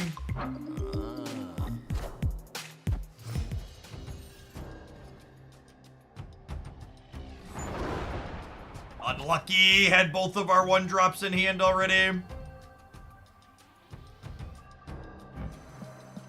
We're drawing Cosmo next turn. Means I want to play for priority.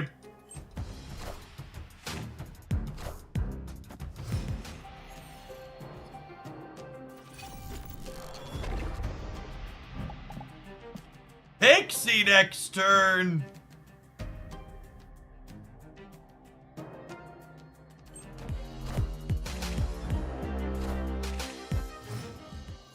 I saw a post that said every time I can wear shorts and a t-shirt in December, I reduce my contribution to my 401k, and I felt that deep in my soul. Yep. Okay, so talking about Howard and things that are potentially good, there's a Spectrum on top of our deck, which tells us I should play Pixie this turn, because playing Pixie this turn will shuffle a different cost, hopefully, onto Spectrum. So she could get her same cost back. Oh, come on! And second rid. Frickin' rip.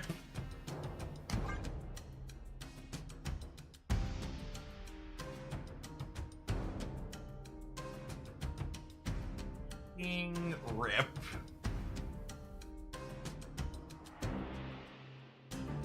That's pretty unlucky. We're only 1 in 6 for that to happen. No, you can't even go look and see what her modified cost was. There's nowhere to check it, which sucks.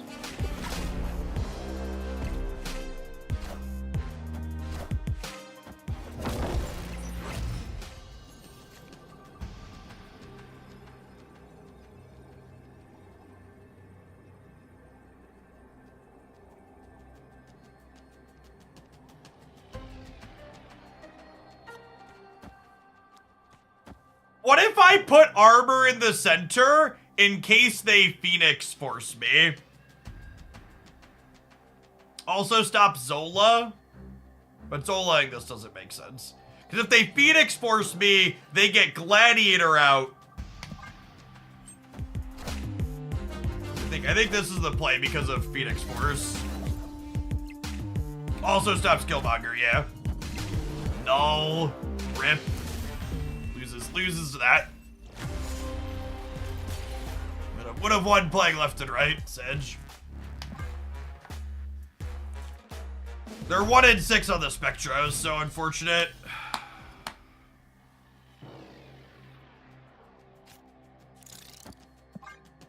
Oh, snap. I probably shouldn't snap the Bar Sinister.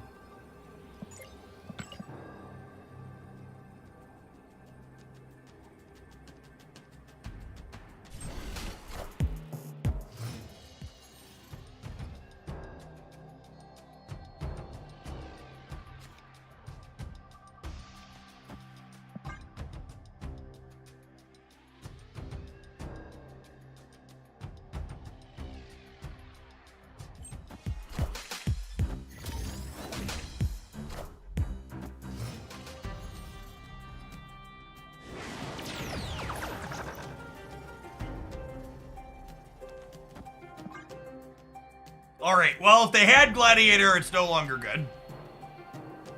Does bar trigger before or after Asteroid M? Depends on the order of the locations. So because bar's to the left, bar will trigger first and then Asteroid M. Their null is good now though. Nah, Mobius is gonna nip that in the bud. So they're all got a free 6 points of power, but otherwise, nothing to talk about.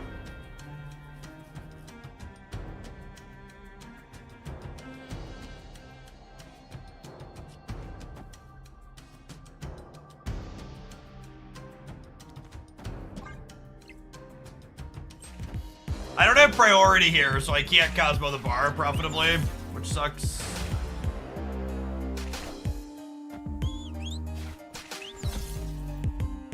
S on Spectrum, please. Okay. But I'm guaranteed to draw Spectrum now, right?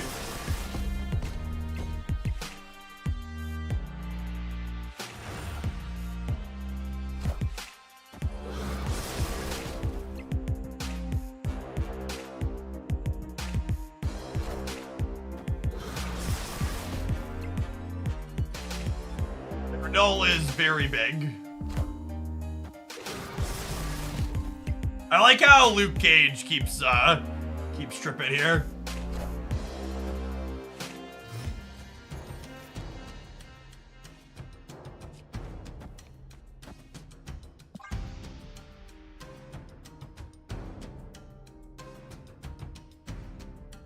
And then, it's actually funny, between Mobius and Luke, we actually get to fully undo the peak to Mr. Cage. I think we're in an okay-ish spot here. If they don't have a good turn this turn, I think we win. Because we're gonna go up to 28 over here. We'll gain 32 in the middle, and we'll gain 16, 20 over here on the right. So we're gonna go to 46 and 25. So it'll be 28, 46, 25.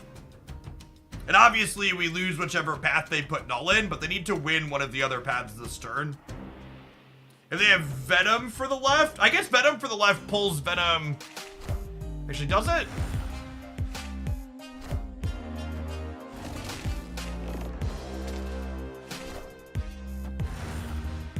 Okay, yeah, they're dead. Sweet. They're Yondu missing our Spectrum, making up for our bad Gladiator variants in the last match.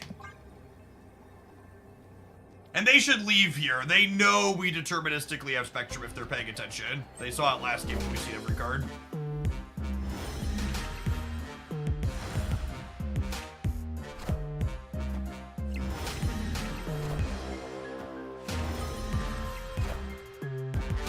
$28, 46. Oh, I counted this one wrong. I said 25 over here. 26 actually. I forgot about Luke Cage getting his point back. Victory.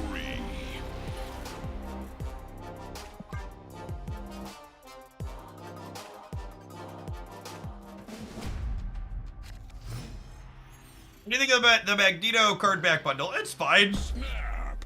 I bought it because it's an okay credits to dollars ratio. I'll take exclusive cosmetic with that.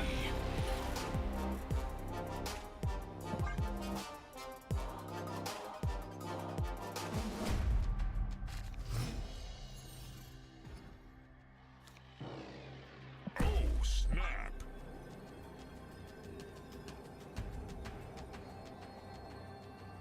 I will say one of the most amusing things about this ongoing core is just how much location variance these two cards mitigate for you. They really do a lot.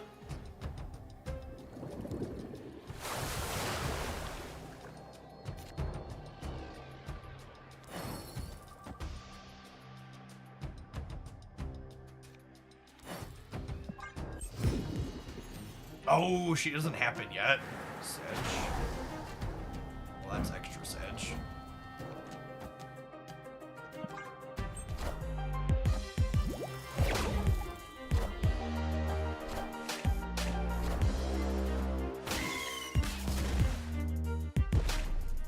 Enough said, Bob.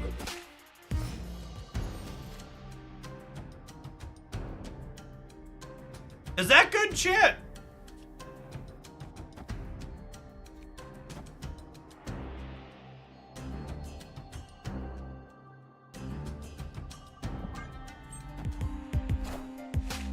Unfortunately, can't Cosmo here. We both don't have priority and Isle of Silence. Enough said, bub.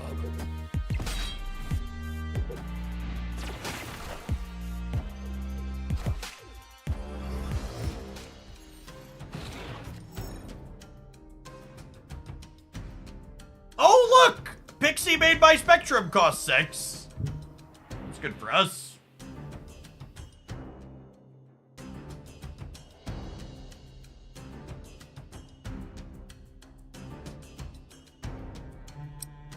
I think I want to claw here, claw in the center to threaten all 3 lanes here so they don't have a free one.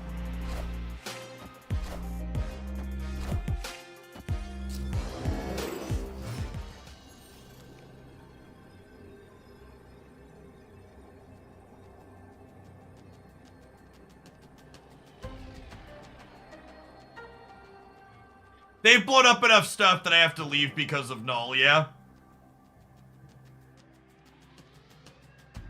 Hey, Gladiator in the middle. Just too many points.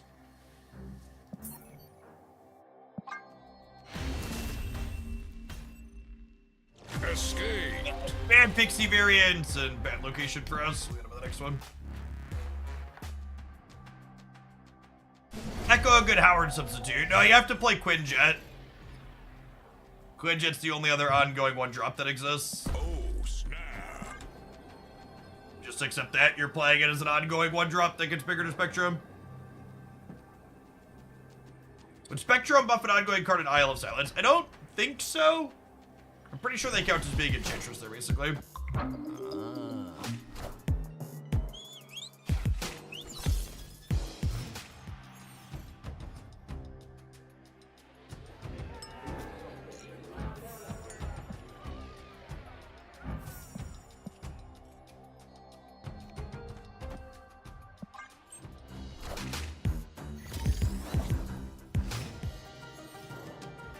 Does she still buff? That's interesting.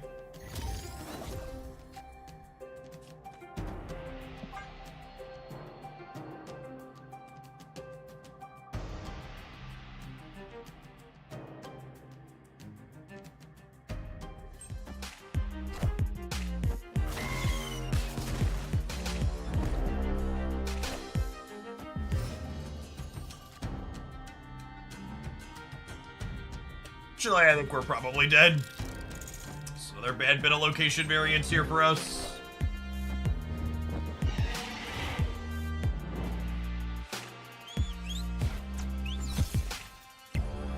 We started today with some Hope decks, yeah.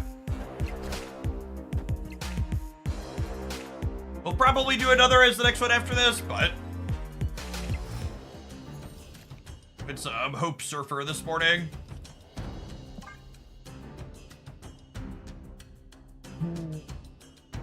We hadn't just had to give them this location completely for free.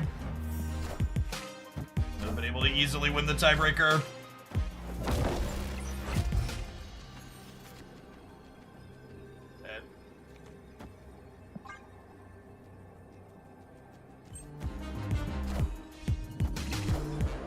It's the super tiny.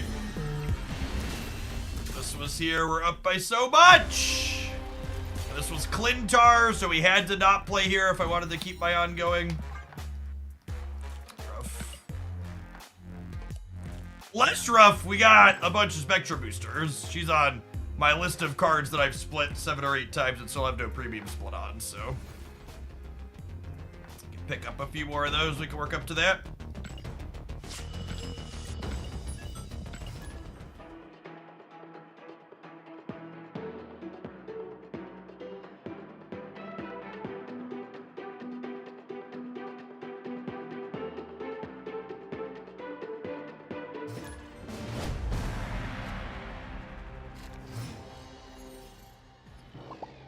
Opponent snap.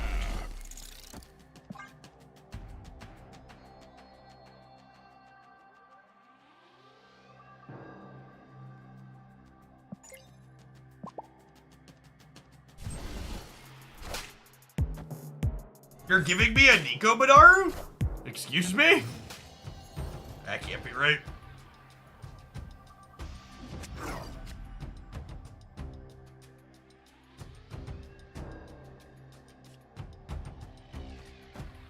Well, that's sad.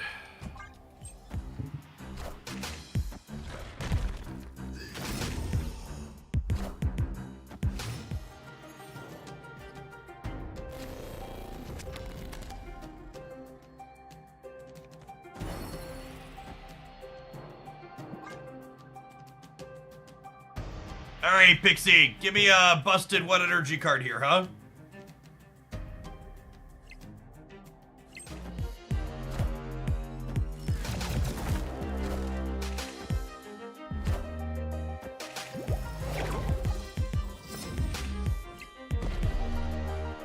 Time's up.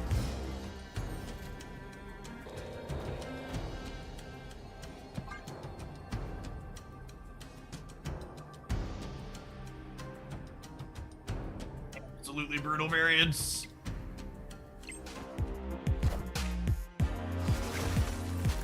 We win. No, we tie if we live in Danger Room. That'll do big. And honestly, after how the rest of the beats of that game went, that's about the best we could ask for, I think. Hey Dex, you've enjoyed so far with both Pixie and Hope. Yeah, you should check out the Moon Girl highlight on my YouTube channel this morning. The Glandia Step side. Snap.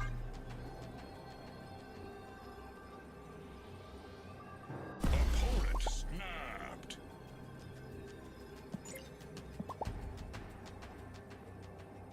Anyway, it's not stellar for us. Maybe we'll spike a Pixie and it'll be good. Actually, all of our expensive cards are in my hand. I don't want a Pixie while these are here.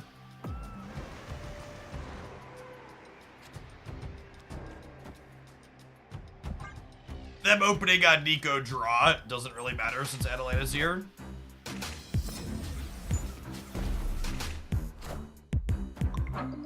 Darkhawk. I don't know about Rodin, but Darkhawk almost assuredly, yeah. Rodin's not a very good Marvel Step card. For fuck's sake.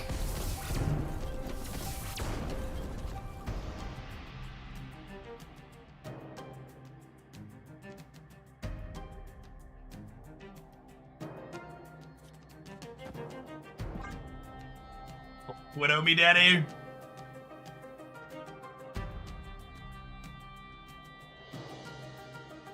That's fine. If we don't draw another card this game, we know what our curve is. It's Cage into Dazzler into Blue Marvel into Spectrum. Why would you tank before playing that? I don't understand. I don't get it.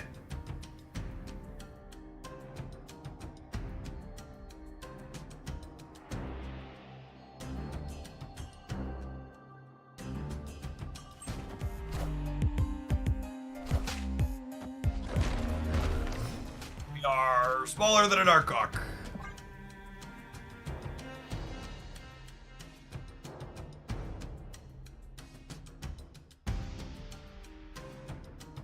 The dollar amount you need to understand for evaluating bundles is 10 USD is $8, or 10 USD is 800 gold or 1,000 credits.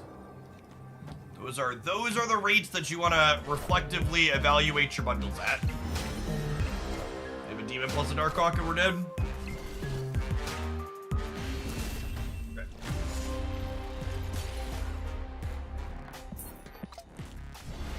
Awful, miserable beats.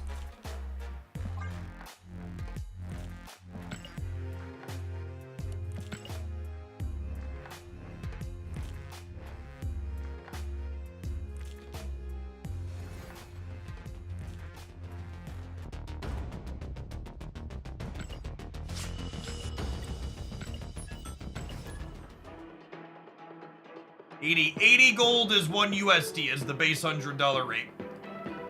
And if your follow-up question is, Jeff, how do you evaluate collector's tokens and spotlight keys? The answer is you really can't do that cleanly, and that's by design. They have subjective value depending on what your goals are and things you want to collect and how many of those currencies you have available to you.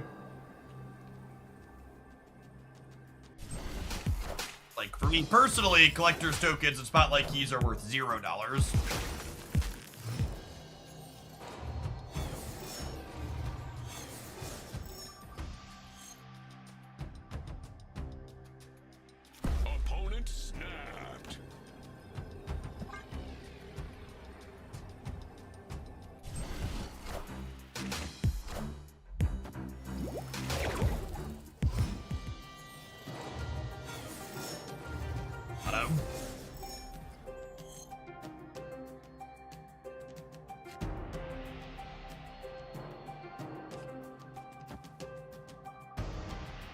The first 4 keys are very valuable, the next 20 not so much. Yeah, dude.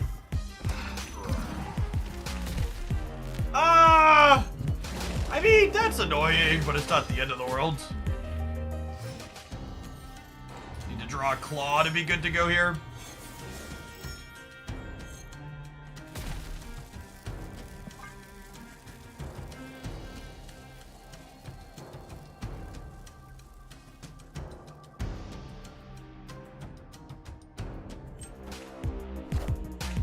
Face the might of Asgard. Mjolnir.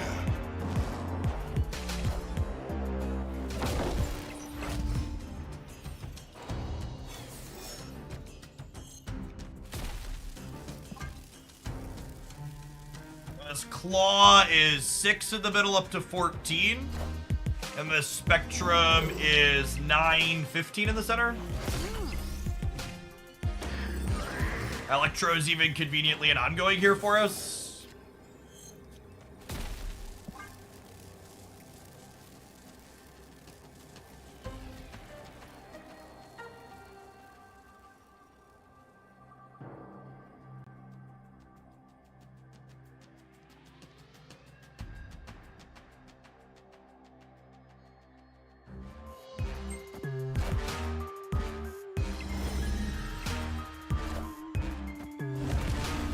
Dire Magento, RC drops bigger.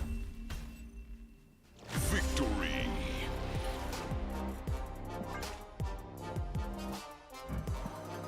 Oh, snap.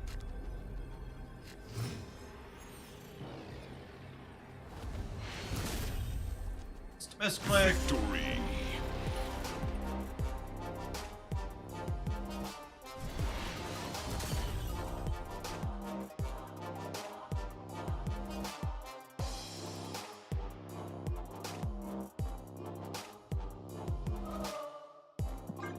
You want to sell me the key? I'd rather just have the credits. Yeah, me too.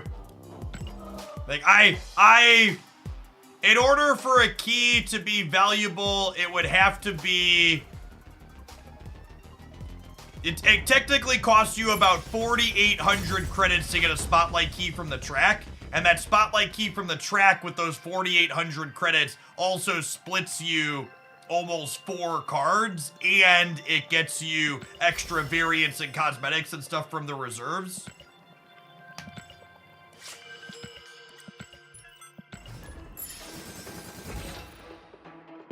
Yeah, Paper, the more I play with Pixie, the more it feels like she should just be this, like, kind of random-ish ramp card in decks that want to play, like, a couple of 5s and 6s that have otherwise lower curves.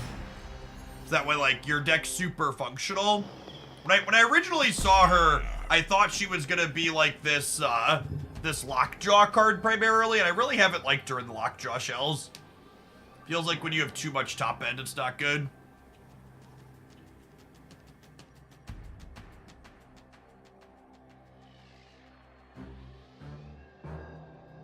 I think one of the silliest Marvel Snap takes I read in a long time is there was someone complaining that selling spotlight keys directly makes the game pay to win. And it's just like, well, you've always been able to buy spotlight keys.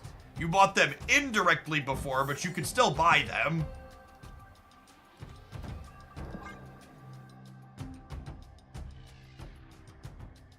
Yeah, two to three bombs, I agree, feels like the sweet spot.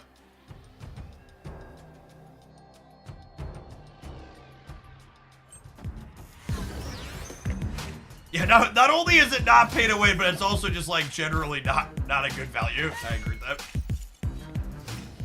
Like the opposite. It's a bad purchase. On top of it all, it's a bad purchase.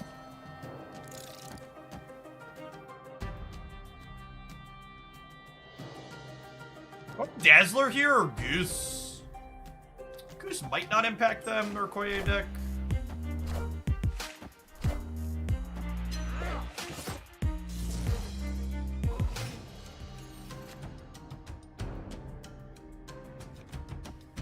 Ooh, they might have more discard stuff, so Cosmo this turn sounds appealing.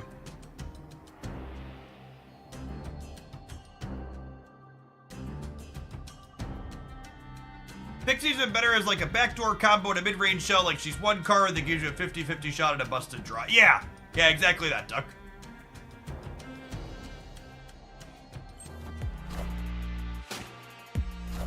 I can't find the motivation to play the game. How do you keep motivation? I know it's your job. I assume you have fun playing. I actually am really enjoying the current state of things.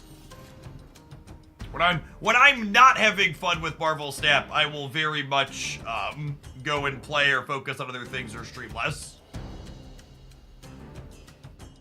I personally have been enjoying the current state of things very reasonably. We know Spectrum's on top of our deck, gamers. So I think it's Goose here, Luke Cage here, and then we follow up with Spectrum. Thanks for the info, Howie. Appreciate you.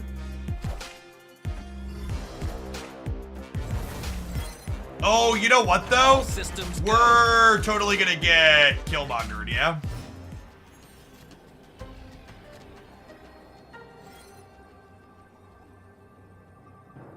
Did we just die to Killmonger? I think we just died to Killmonger, yeah?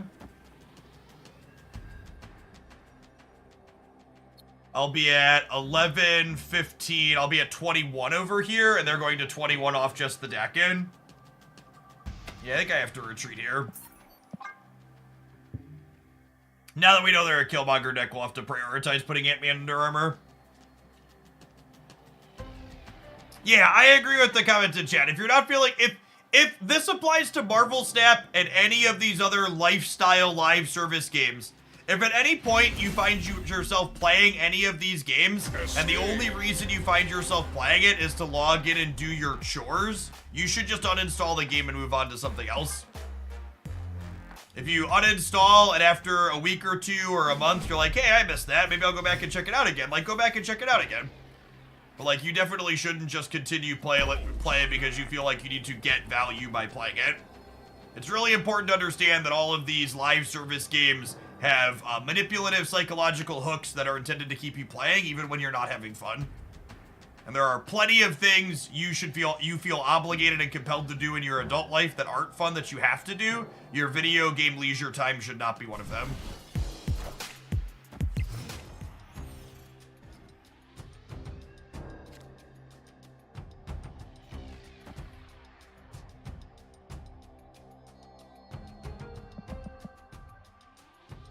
This location's not amazing for us. I have Armor and Decage over here, though.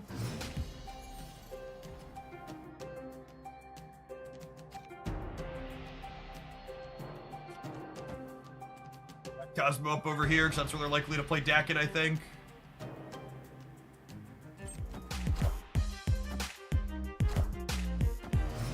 Why not play on Altar? Because I don't want them to be able to kill Nova.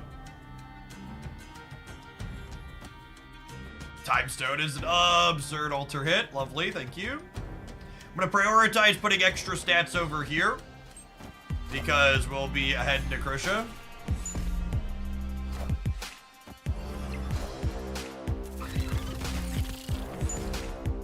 Jeff, you said the realest stuff over the months I've been watching you, and that right there just went to #1 on the list. Yeah.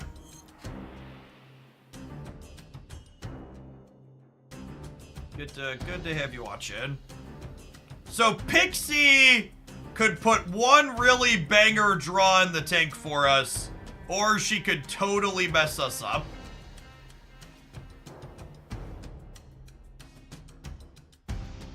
I should Mobius this turn for Sarah. Yeah, that's true.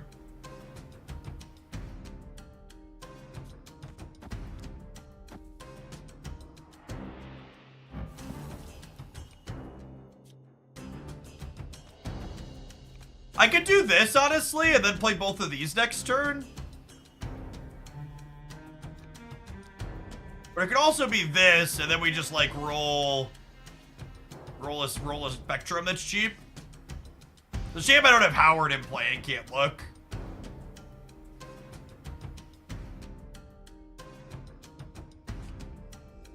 There's also merit to just playing Pixie here, and then my Dazzler gets bigger. I think I'm actually supposed to do this. I need to just prioritize having as many points as possible here, I think. I assume this Deadpool means they're playing Sarah. Yeah.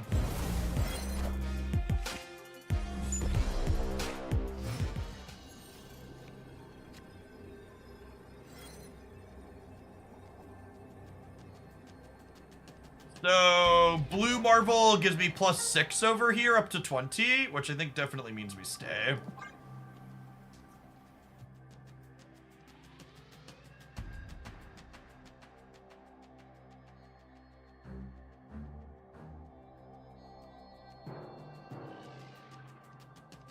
No, I don't want to claw instead of Blue Marvel, because I think it's very likely they play Surfer.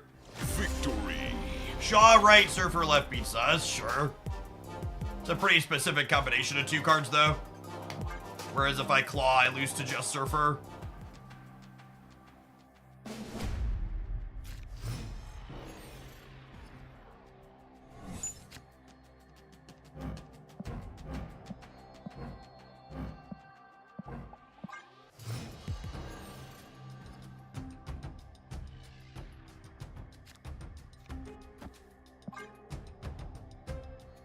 That's fine, deck. I didn't want to play my cards anyways. Joke's on you.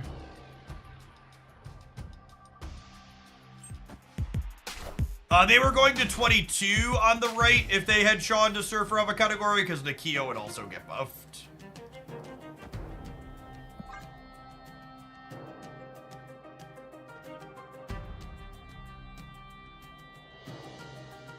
They also had a Forge, yeah.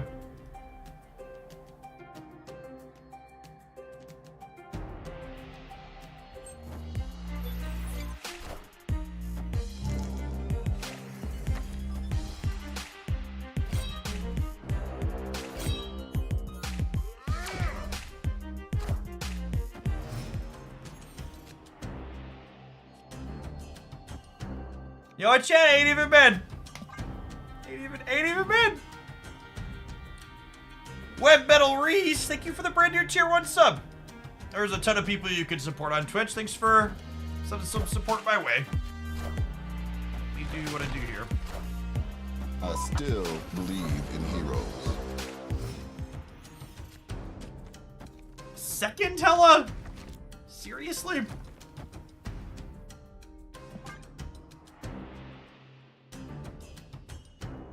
Hello!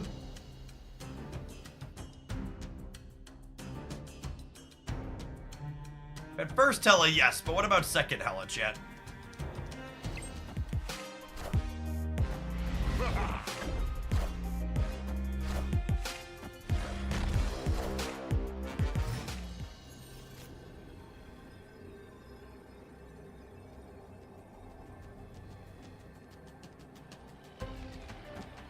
I'm on a heater. Do.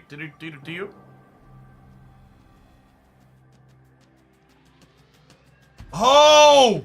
Oh, Living Tribunal gets super scrolled. Oh, well, that's the funny play. I missed that. Good shout. And we're at 30 power, and they're at 17, 19. They're at 19 power, so they need a 10 plus here to beat us, which could happen.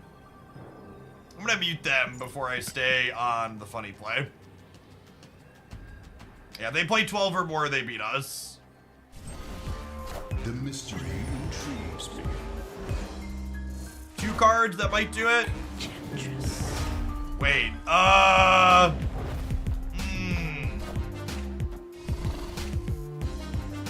accept. Accept these terms and conditions. That'll do, pig. That'll do. I don't think that was spooky, chat. I think they just, like, didn't think we could put more points here. Although, I guess we got a bunch of 6s from here. Maybe they just didn't understand? I don't know. I think ghosting is unlikely.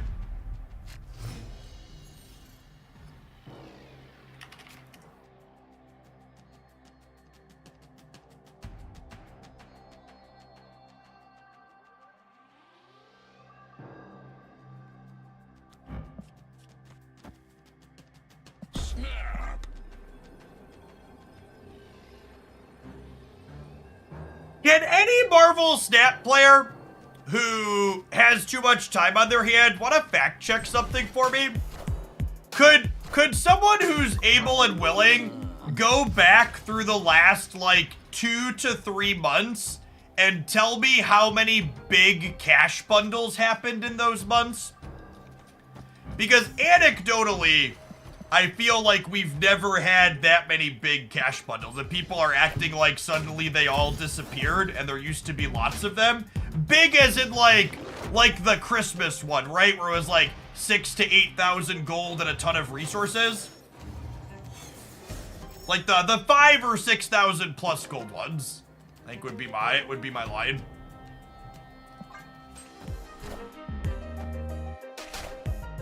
I feel like they were only ever like one a month, right? But that's anecdotal and not based on anything other than feels.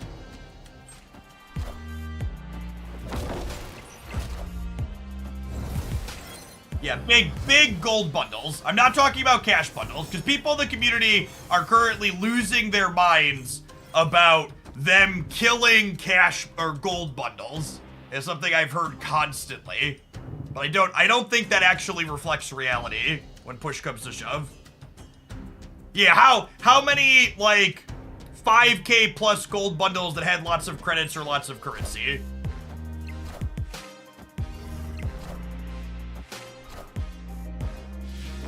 Well, they definitely messed up by not forging outside the Cosmo Path. They're all ending up here too.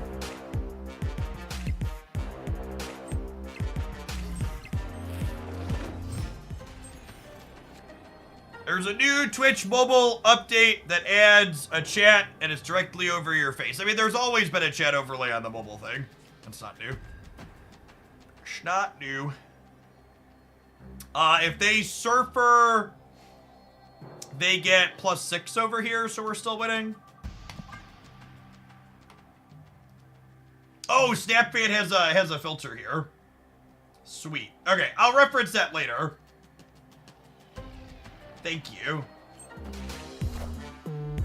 I'm curious. I feel like I almost want to make a video talking about it. Like these are what the actual numbers are.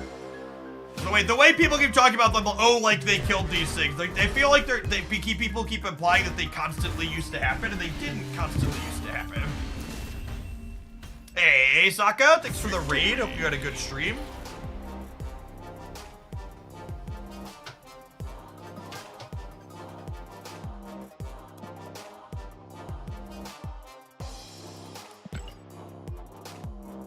What a perfect amount of Pixie boosters, chat. Get her to gold.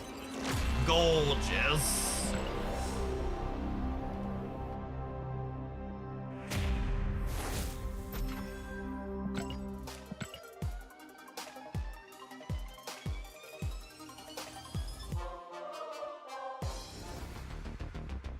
All right, before we dive into our next one here, let's go ahead and take our ad break. We'll be back in 120 seconds. Thanks for hanging out.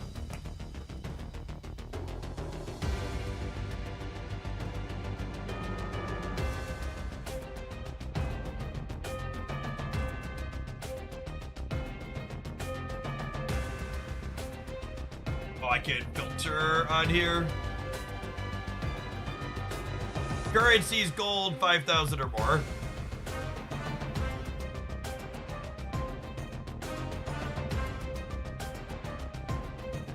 So there were a bunch of them. We had two in November, 2 in December, 1 in January. That looks like none in February. Oh, yeah, that's also looking at the history. Yeah, that's actually worth noting here, too. The only big gold bundle at the start of last year, there were none in January and none in March last year, too. Yeah, this is already filtered. This is filtering for 5,000 plus. Yeah, okay. I just want, like, some actual facts and historical reference to respond to what keeps being, like, this claim that's being thrown around with nothing else.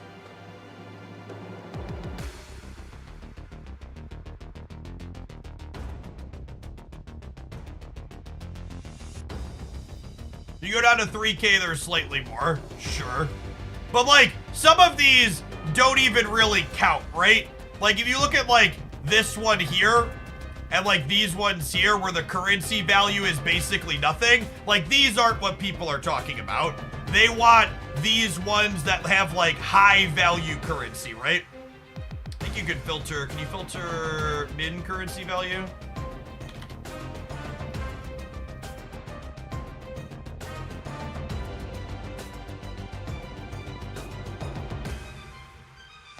Going up to 120? That's weird. It's weird that it doesn't let me filter higher on a weird site design.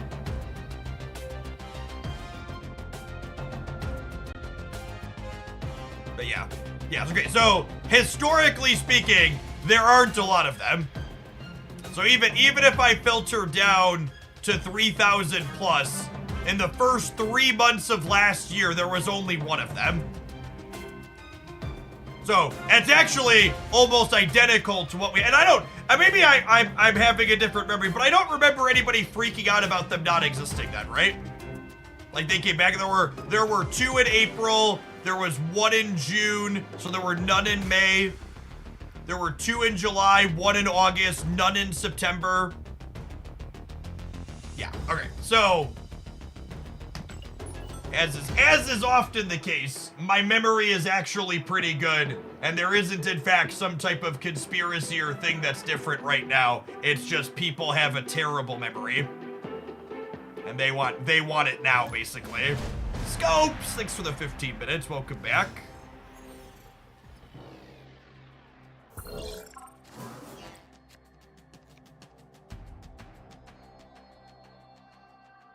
Snap.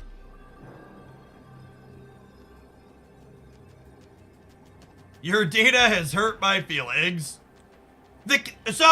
But this is the thing. So I think this is why people are complaining. They have increased the rate of cash bundles. But there being more cash bundles doesn't mean that there should proportionally be more gold bundles. Ooh, that's a good thought. I think the removal of data mines probably has people freaking out about it a little bit more extra because there's no predictions about when the next one could be coming. That's probably really what it is. But I would also bet that there's probably some amount of people that think because there's been more cash bundles, there should also be more gold bundles, but that's definitely not the case.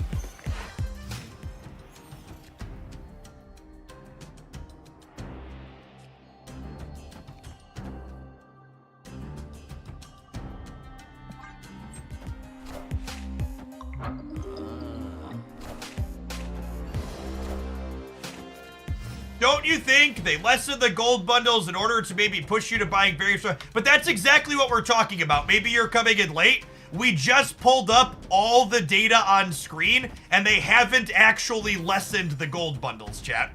Or lessened the gold bundles, yeah. We literally just pulled it up and looked at it, and there's not a meaningfully different amount of gold bundles compared to the previous year. That's the whole point of what we're talking about at the moment. I don't know how I want to set this up. I think it's like this. Could get leeched here, and then I'm gonna be sad.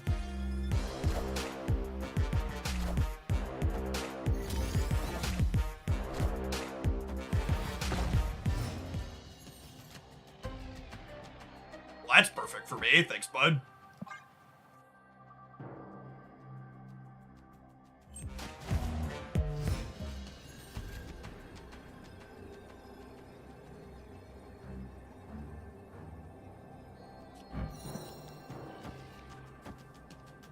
Yeah? Yeah.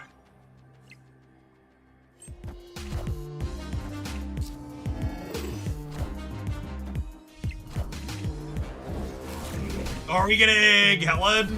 Might be getting Helen. We're getting Helen, gamers. Rip.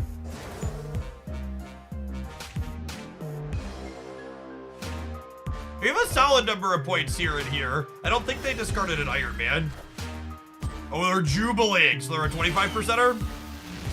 I am Iron Man. Got him. Cool. Victory.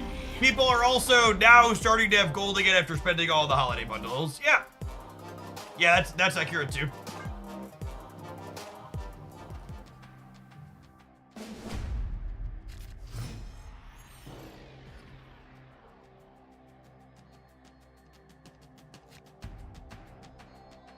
Alright, hold on. We gotta trash someone live on stream. Yeah, more, but now it's done. Thanks for the reply.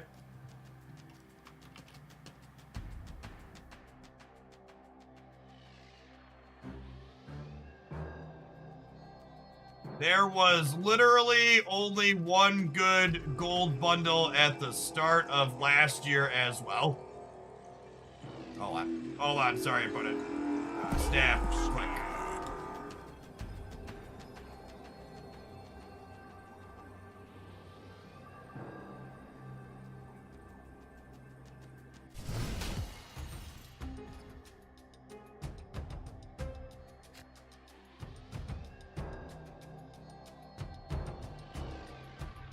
Min-maxing the stat mechanic or just being sweaty. That's true. Accurate. It's like, I like, that's one of those things that I'll never personally be able to parse how other people's brains work. Because for me, when someone, when I have a feeling like that of, oh, is this different than it used to be? My instinct isn't just complain that it's different than it used to be. My personal instinct is go look at what reality actually was and try to draw a comparison to was it different or not. Whereas like so many other people, their default is, oh no, it's different. I feel bad about this, so it must have been different. It's like, well, when you go and look at it, it's actually not.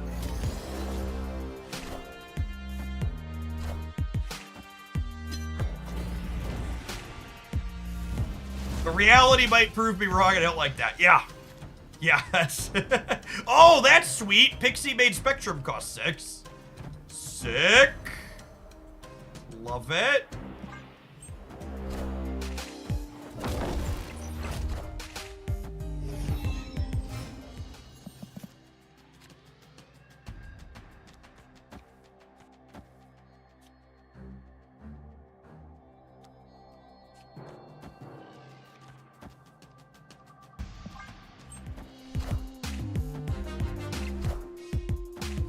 Not about 7. Yeah, maybe I'm supposed to wait. I don't know. I want a Spectrum then. Maybe that's greedy.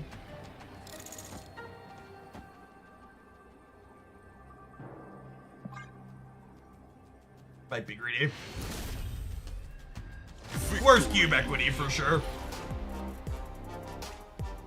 How is it possible there's only 1/6 of the deck? Because Spectrum or Pixie can reassign a card at same cost back. Basically what Pixie does is she collects up all the starting cost of cards in your deck and then reassigns them randomly to all the cards, including being able to give a card back at same cost. Yeah, it's shuffle, not shift. Technically, if you shuffle a deck of cards, some amount of those cards could end up back in the spot where they started, right? It's unlikely, especially depending on how many things you're shuffling between, but as a possible outcome. Tony, thank you for the prime. I appreciate the support.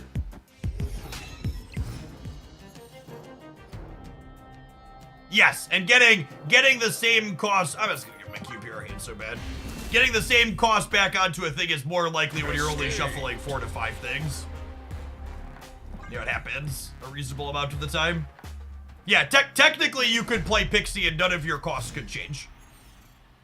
That would be unlikely even with just 4 or 5 things, but that's technically an outcome.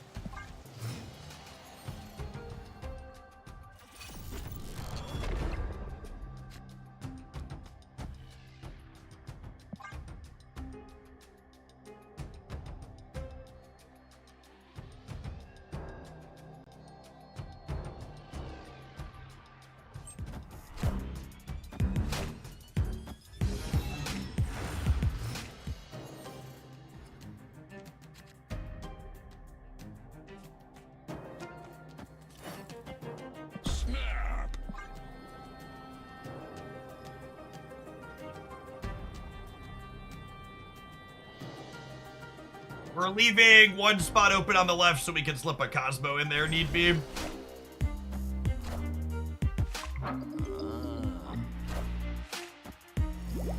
Does this mean Pixie is collected company? Unironically, yeah, I think that's a good comparison.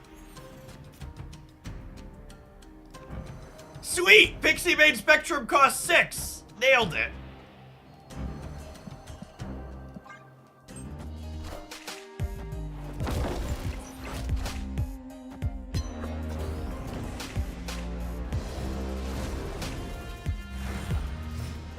Game are crazy expensive for any regular gamer in Mexico. I spent what I can, but some of the prices are just too much. For what it's worth, the prices in Marvel Snap are high for just regular games in general anywhere in the world.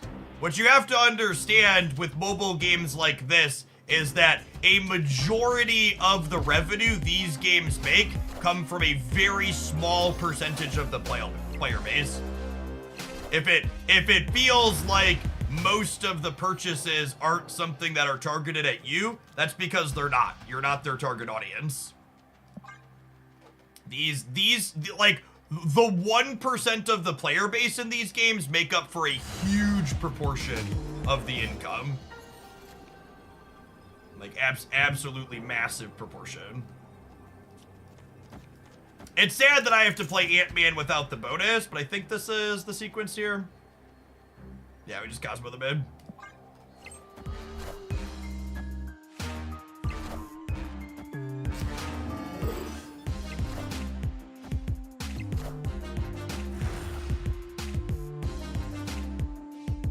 Hey, free-to-play snappers, you're welcome. Yep.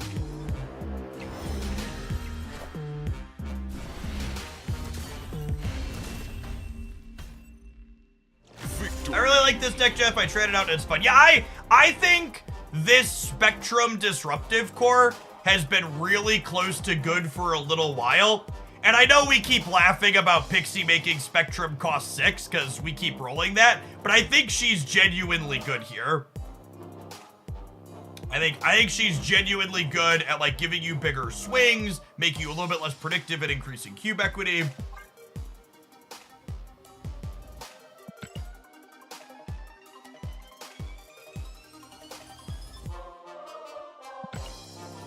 Jeff, I wanted to ask you a question for a while now. I noticed when talking about Loki, you show metrics that he is... You like to show metrics that show he isn't overpowered, but we're talking about other cards. You say from time to time that metrics could be wrong because X card is in bad decks as well, because that being said for Loki also. Not really.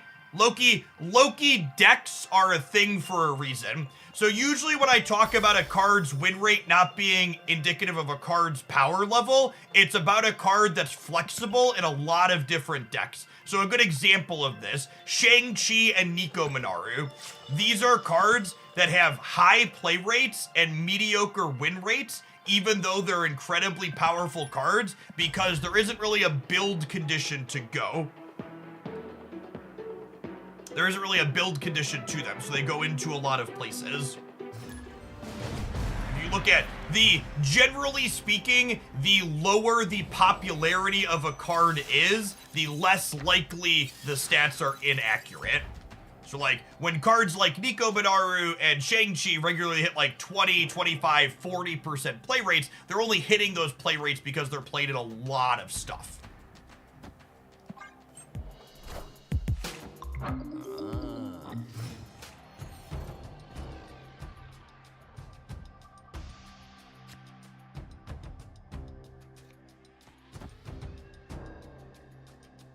How do you not snap having hard? That's a fair question.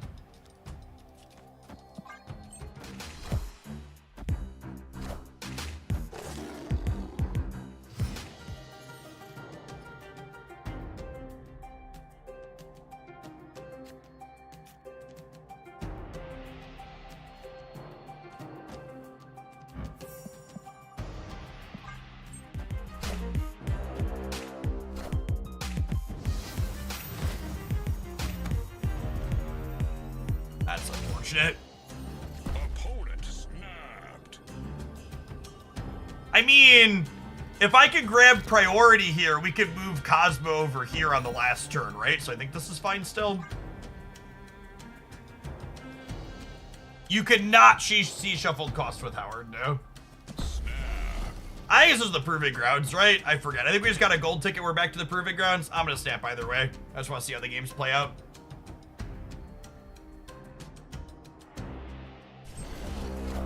They could be hazmat on Wong anyways. Yeah, that's true. This Luke Cage might get him regardless.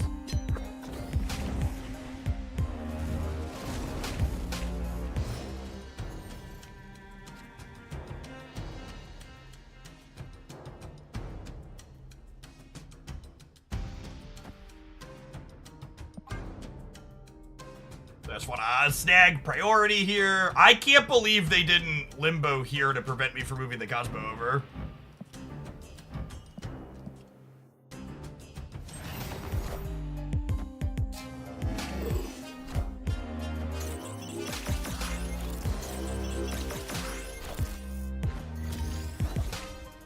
Ooh, they took priority. It's pretty good. Spectrum is on top of my deck, and Pixie could shuffle her with a couple of different things here.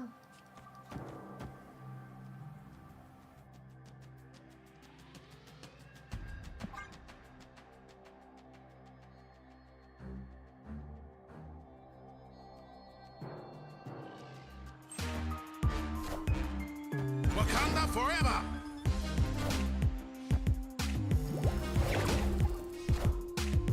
I guess we're overcommitted on the right now, huh? I mean, I'm supposed to move Howard here instead of playing Dazzler here. This is 13, 17 in the middle. I'm going up to 26. Am I actually supposed... Dazzler was free to save. Not guaranteed. Because she could have rolled her 6 back. Yeah, they could be going for a Zola here. This also beats them playing Odin here, right? Yeah, I think this is Odin mid, so I'm supposed to play Spectrum left. Cut off one head, We also beat that. Yeah, this plays around Odin and Zola. It's weird not taking my Ant-Man bonus at the end of the game, but definitely correct here. Victory. I definitely shouldn't have put the Dazzler here. I should have moved the Ant-Man and then put Dazzler somewhere else.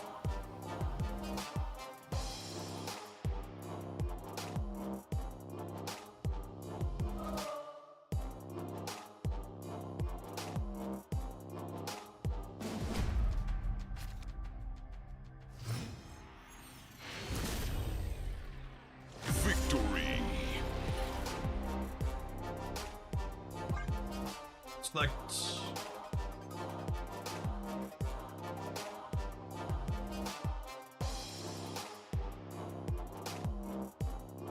The best Hope deck you've tried so far? I don't know. I really don't like to super comment on comparative power levels because it just takes I only play most of these decks for an hour and a half or 2 hours at most.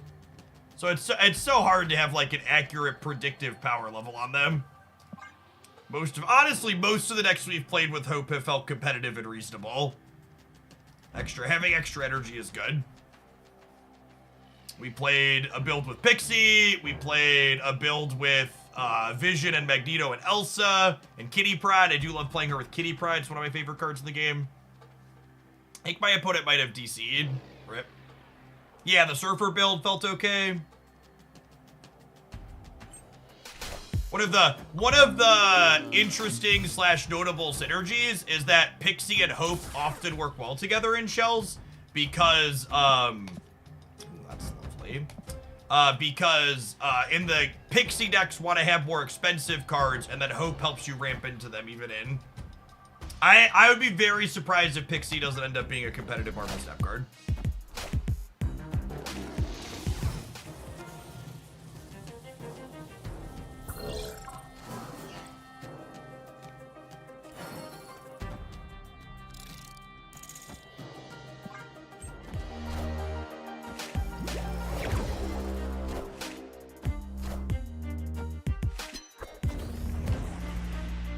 Is that the green light for me to spend 6,000 tokens? The only card you should spend 6,000 tokens on is Nico Benaru.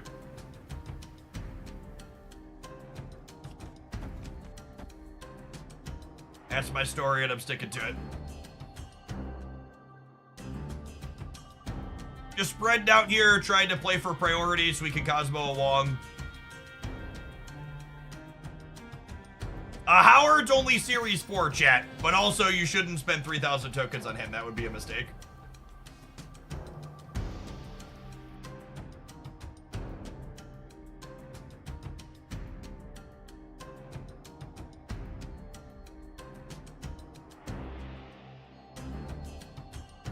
Hey, 3-Oct, thanks for the 14 months. Welcome back. Talk me off an edge considering Havoc with hopes. Hope Summers. I mean, Havoc takes away permanent energy, and Hope Summers gives you temporary energy. So like there's some offset there, but it's still not great.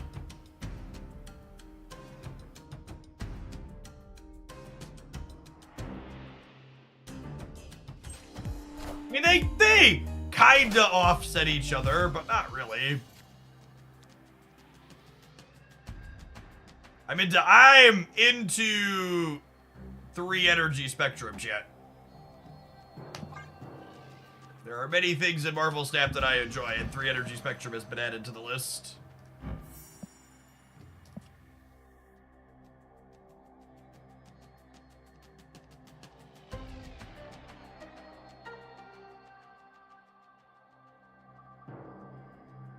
I should probably play Cosmo this turn so I can Mobius next turn, but...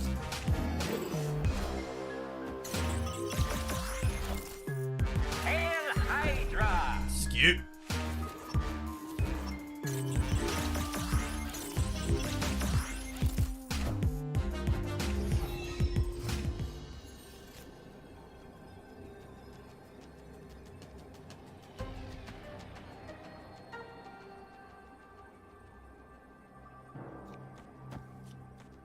Let's add 7 over here, and they can't play anything too big into here.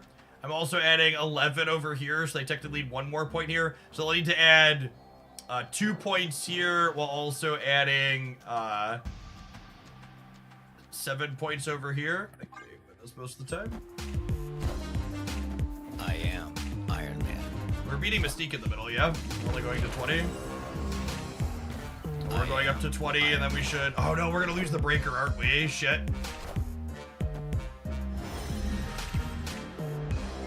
So close. You know what's funny? My other play would have almost won. If I would have... I almost wanted to go Spectrum into Cosmo here, and then we would have gotten 2 more in the center from the Dazzler. We'd have won the game. Nah, they just didn't want to get skunked. Fair. They aren't sweating for the whole ticket. They just don't want to... I don't want to go down without taking a point off us. That's fair. I understand. I accept.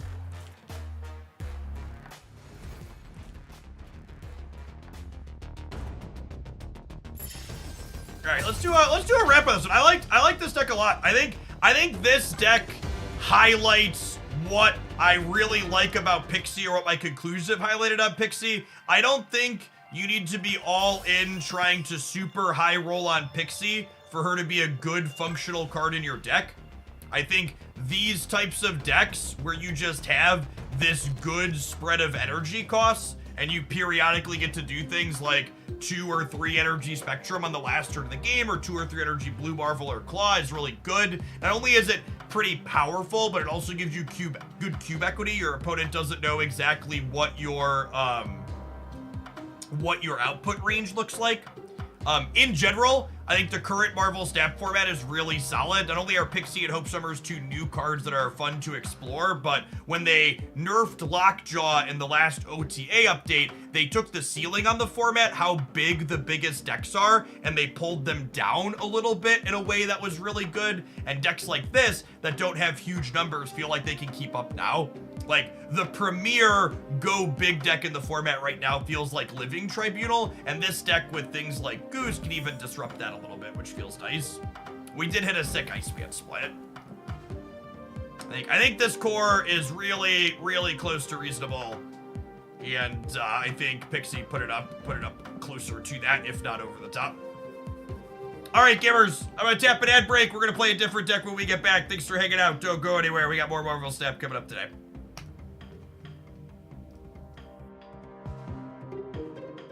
Have you tried Pixie with Valk yet? Yeah, actually, we, Pixie Valk is what we finished my Infinite climb with. Was it this one? No, not this one. Pixie Best.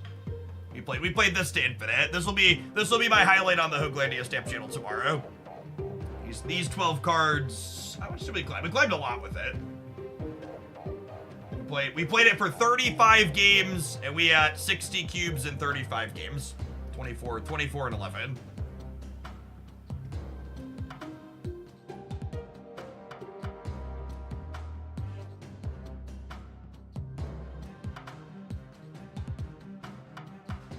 How many Icemen do I have? I have a couple. He's not even my most split card, chat. 1, 2, 3, 4, 5, 6, 7, 8, 9. It's only 10 splits. Come on now. It's only 10 splits.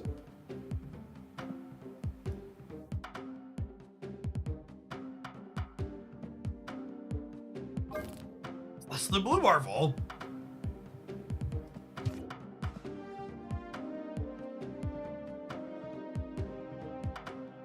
Hey, that's sweet, Ben. What's the drive range on an electric semi-truck? I gotta imagine they stock bigger batteries. Should we poke around with this? I think we should dork around with this. Folks were asking for some more Hope Summers game. We played a lot of Pixie today.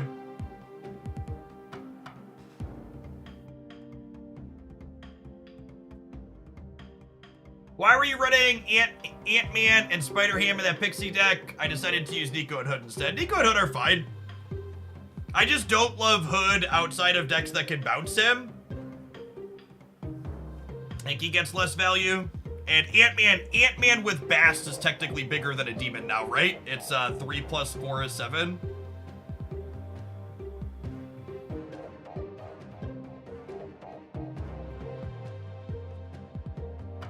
To 600 miles on average. That's not terrible. If you get into like the 4 to 500 range, it's still a solid amount of hours drive before you go stop and charge it.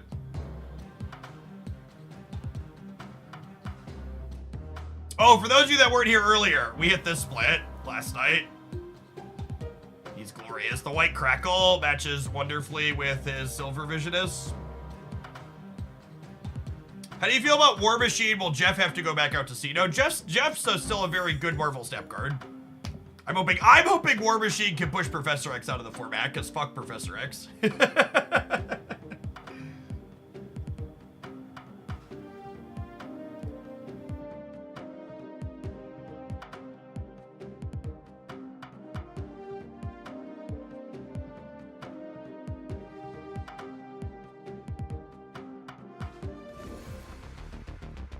Just for local stuff, that's perfect.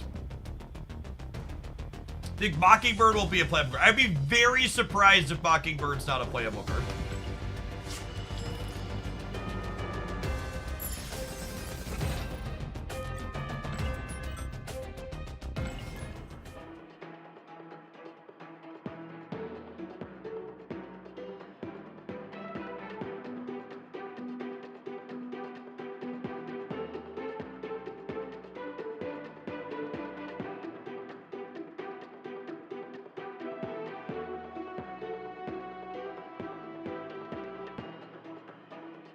Mockingbird feels like Cull Obsidian 2 and other stat stick for Thanos. So two things about that comment.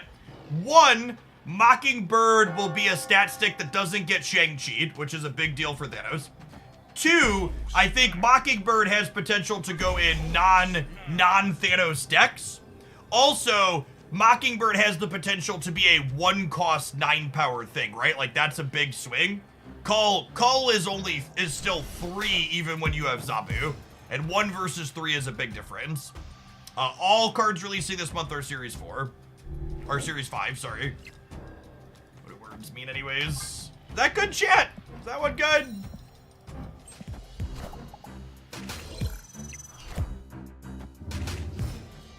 Yeah, Mockingbird Patriot is probably where I will start.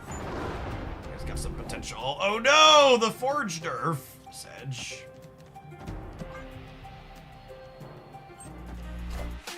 I'm having a really hard time deciding which of the 4 spotlights this month to spend my keys on. Any advice? How many keys do you have?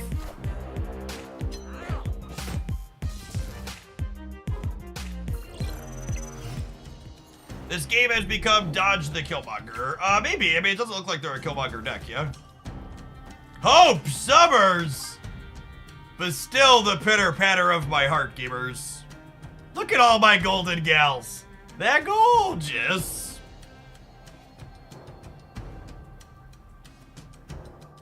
You're at 3 right now. Yeah, you get about 4 keys a month.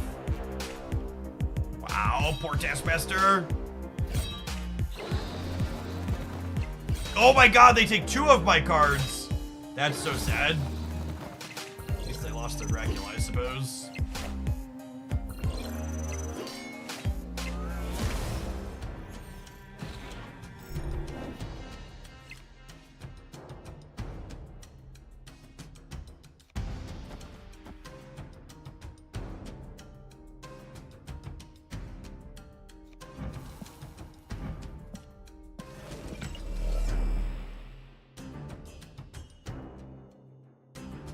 Do I need to be bigger than 23?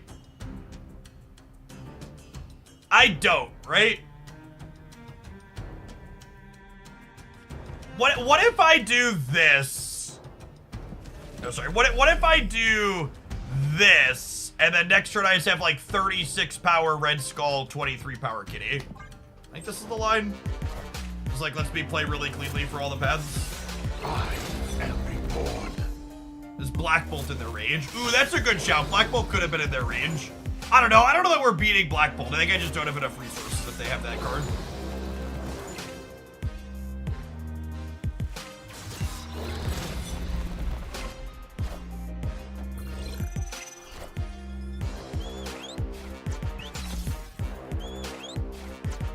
All right, I am gonna make a Twitter post and a command about the gold bundles. I gotta be honest, Chad, I'm sick and tired of people's feelings getting in the way of the facts.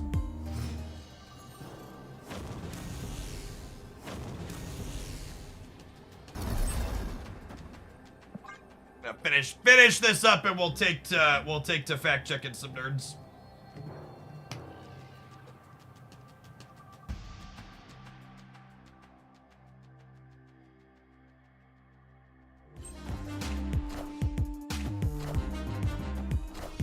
Oh no, this does beat us. Rip.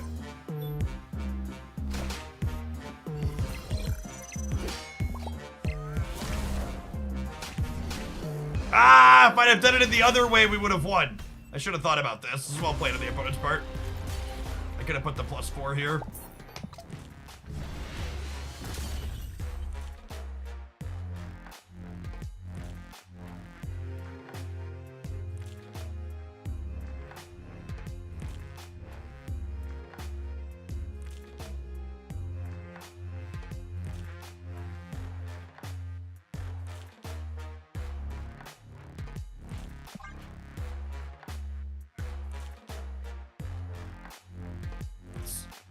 Zoom in on this.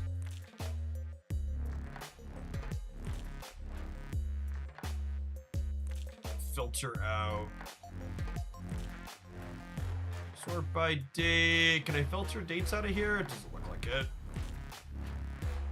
There.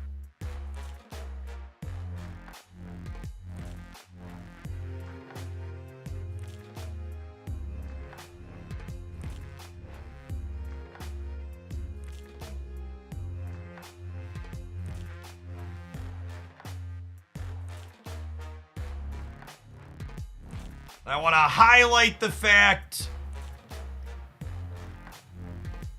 that from January through April, there was only a single large gold bundle. All right, let's compose a tweet, shall we?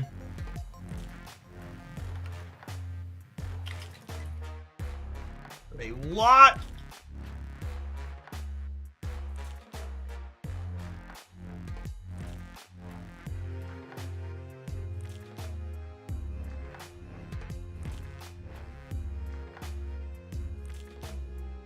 That's how you spell that? Well, I don't know why my spell check doesn't work in Twitter randomly. Heard a lot of conspiracy theories about them killing. I'll spell check it all at the end.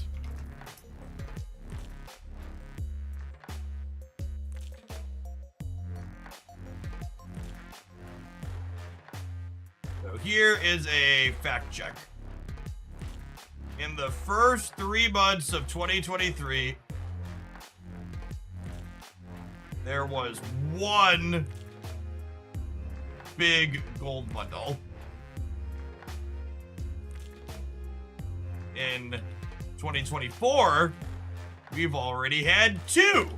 That's actually the fun fact, chat. If you look down here, actually, maybe I should highlight the bottom too. We've had 2 big gold bundles this year already.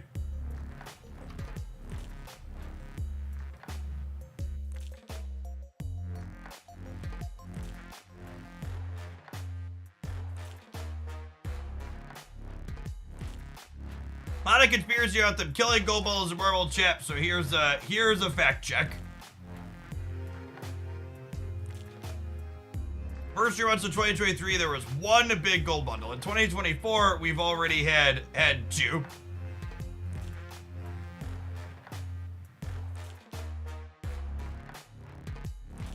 Sure, there were more during the holidays, but that's how sales work.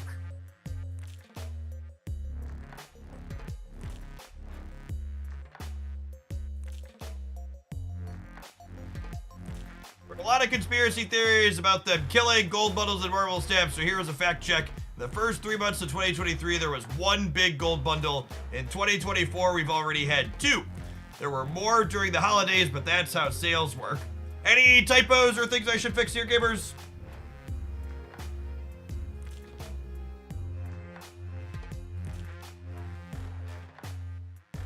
Apostrophe?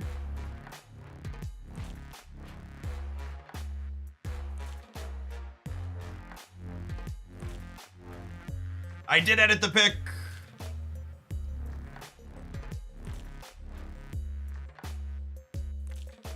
I'm out of characters. I refuse to pay fucking Elon Musk to write books on Twitter. Also, I think writing books on Twitter is terrible. Every time I see someone with their stupid fucking Twitter blue check mark write a giant wall of text on Twitter, I unfollow them. It's just the worst. The point of this platform was supposed to be the brevity. And that shitter killing that as part of their changes is just the worst.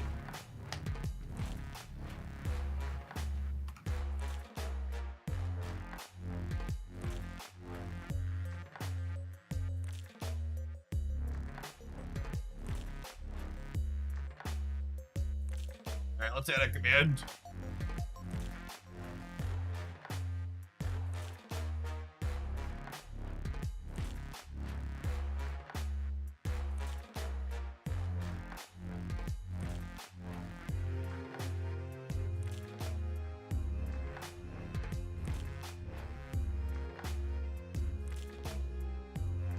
All right, cool. Cool.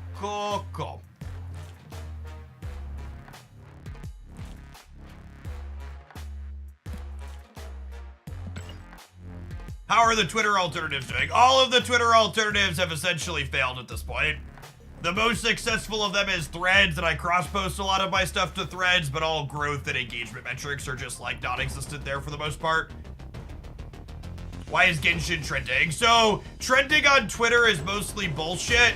It basically just puts topics it thinks you will care about there and tells you that they're trending. D-Rock, thank you for the quarter of a year. Welcome back.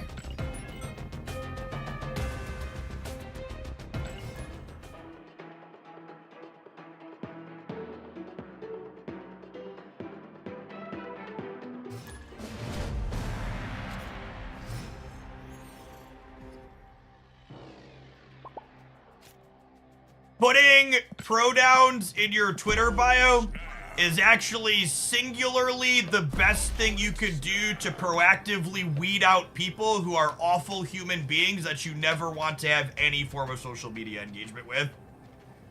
It is a fantastic honeypot for chasing out bigots and assholes.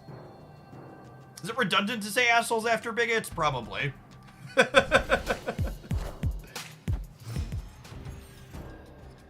I don't understand the conspiracy, folks. Even if all the conspiracies were true, if you don't like it, just stop playing the game. So, as someone who's spent a ton of time playing lifestyle games in lots of different ways, the reason why there are so many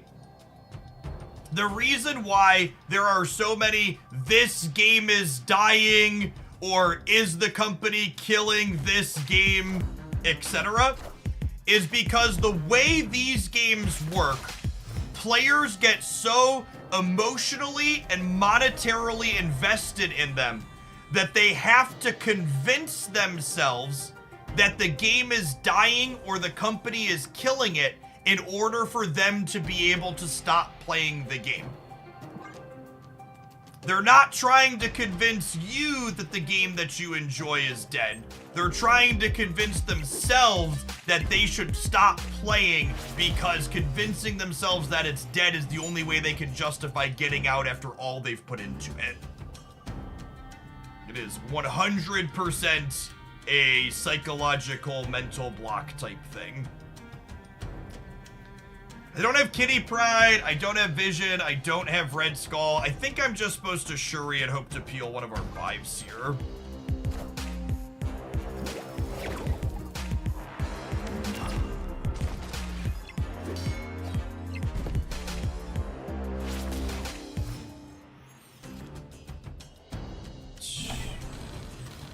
Oh, his laser beam looks so good on the gold variant, yet.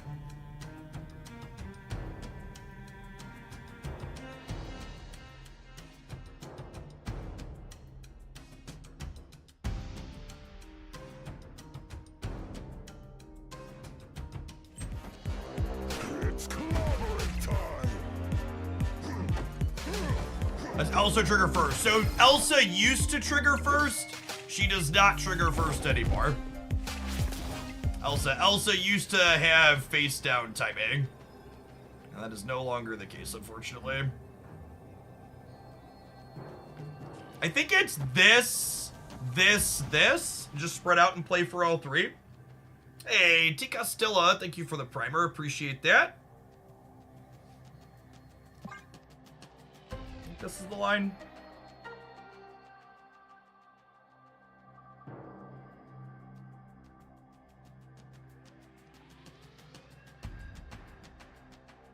So I would take an Elsa buff because she's one of my favorite cards, but like genuinely, after playing the Elsa Hope deck that I featured yesterday and playing Kitty Loki and playing Kitty Shuri, I'm actually not sure that this card actually needs a buff. Like, I think she has a handful of decks that she's playable and competitive in. They had, like, soft confirmed a buff was coming, so we might get one regardless, but I don't know, it wouldn't surprise me if she just, like, doesn't really need it. Yeah, I'm actually a little concerned about that paper. I think I agree with that Hope revives Elsa a little bit. There's a chance they need to re-nerf her if if they end up doing it. Wow, what a close game. GG, opponent. Victory.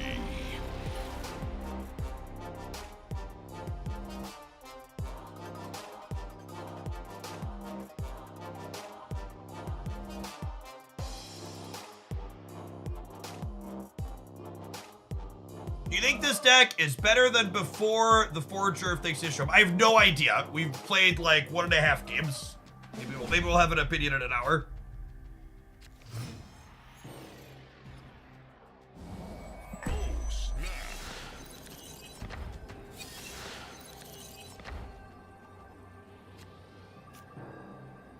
Paper, the man, the myth, the snapper. I actually haven't shouted Paper out. He's been hanging out in chat most of the day. Gamers, if you're looking for another Marvel Snap content creator to follow, Paper is someone I often have on in the evenings while I'm getting other stuff done around the house. If you're ever looking to watch Snap stuff on the late shift, be sure to tap the heart button at the top of the chat there.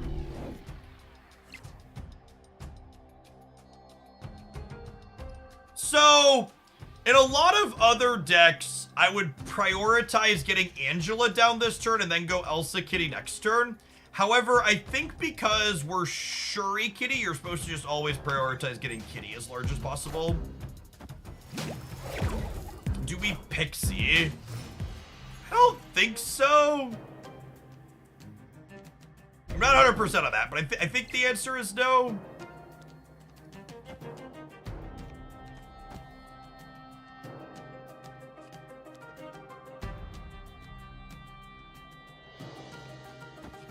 Is it this now and I forego the Angela? I think I'm foregoing the Angela. I think it's these two into Hope Kitty into Kitty Vision.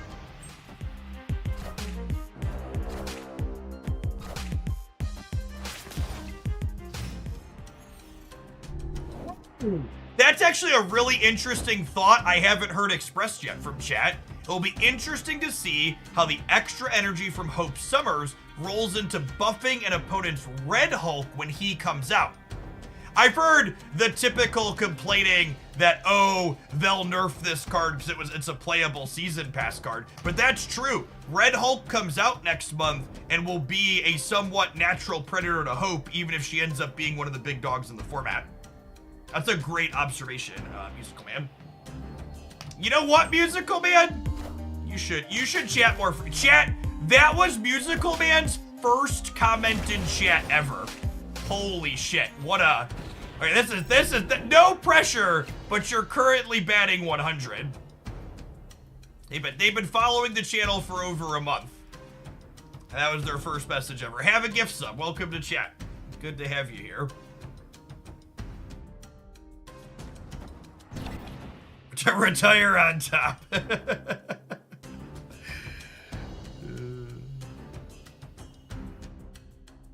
I think I want the extra points on my Vision because it makes Taskmaster a better draw next turn.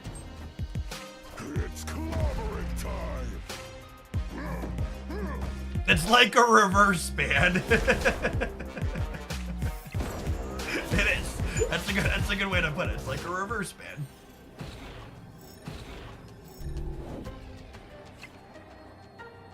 Nailed it. Look at that. Okay, so Vision here, Taskmaster here, Angela, Kitty Pryde here.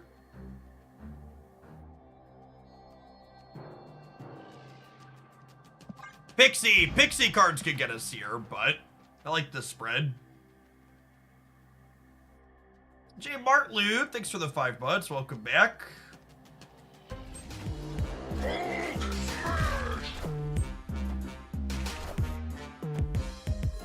Flick. Extra energy from Hope, looking real clean here.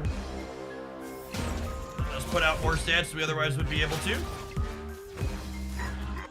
Oh no! Oh! The Hulk only cost them 1? Oh no, they got us! Rip!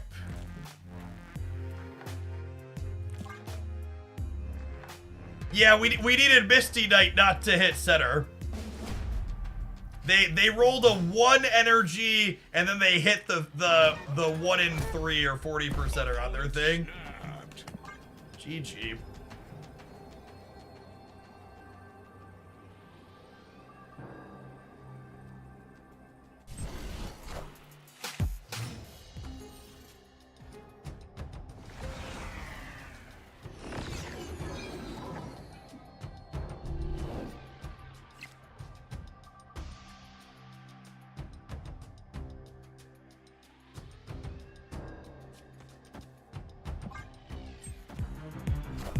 You know, I'm not actually sure if Forge is better than Hulkbuster in this deck.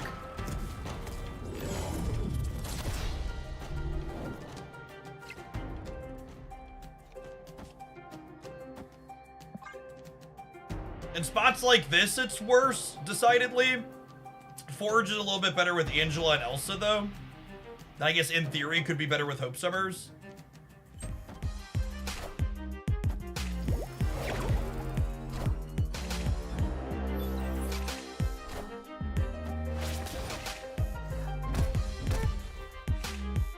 I think Prime Purgatory should only be a few hours at most. Generally speaking.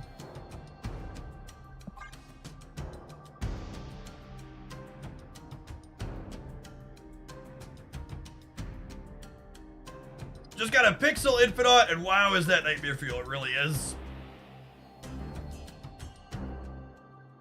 Is Pixie the first card to give asymmetrical information at the scale? You just never know what they have in their hand, and snapping is too telegraphed or a very concerning bluff. I think it's very comparable to Loki. I think that's what a lot of the complaints about Loki come from, is the fact that he creates this asymmetrical information game.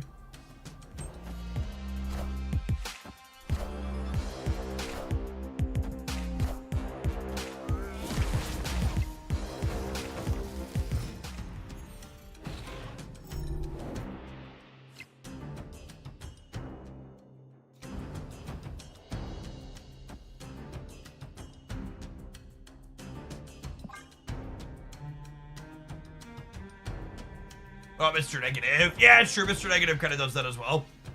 Yeah. There's a few of them. Yeah, that's fair. That's fair on Steric's part. Mr. Negative is just consistently so many stats that it's not quite the same.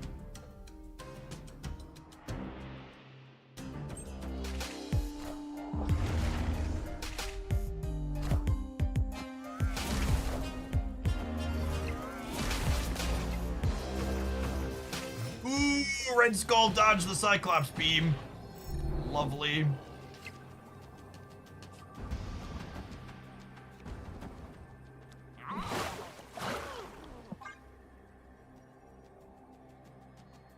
Going up to 36. So a big Hulk gets us. I think that qualifies. Rip. Looks good, Nigged.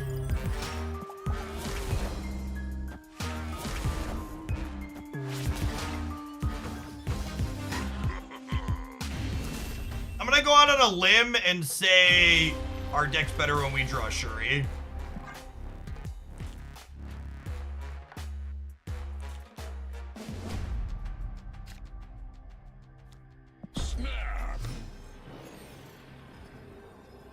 Bold statement, it is. Boldly going. Opponent snapped. Ooh. Okay. Just need a Red Skull. Red Skull. The Pixie High Evolutionary decks have good stats. It'll probably be a little bit before I get around to playing them here. Just a lot of other people are working on that. I don't know that there's a lot to innovate with there, but if you enjoy the idea of that archetype, it's worth doing. Oh, I guess trying to set this up here is bad if I'm going to Red Skull, huh?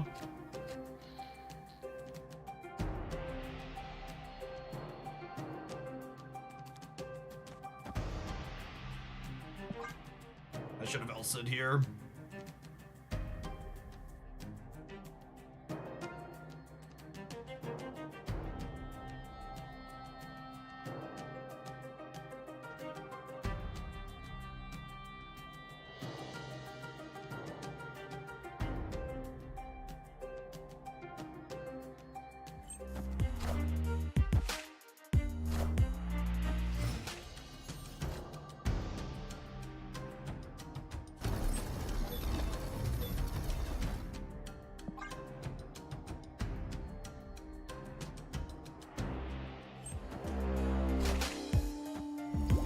A little bit of a late Pixie.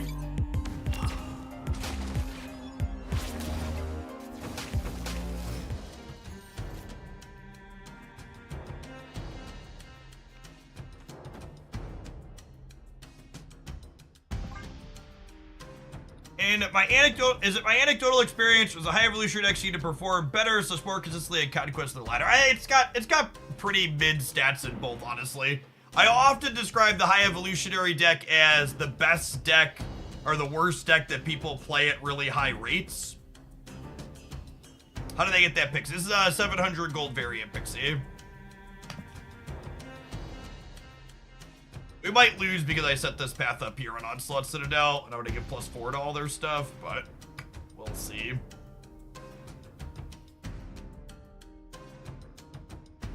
Hopefully they leech me.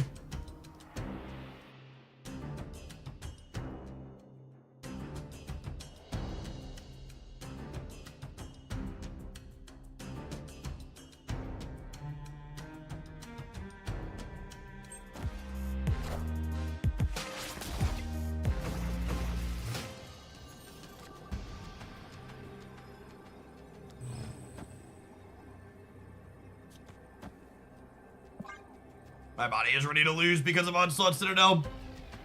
Vision instead. Vision instead makes my Taskmaster worse.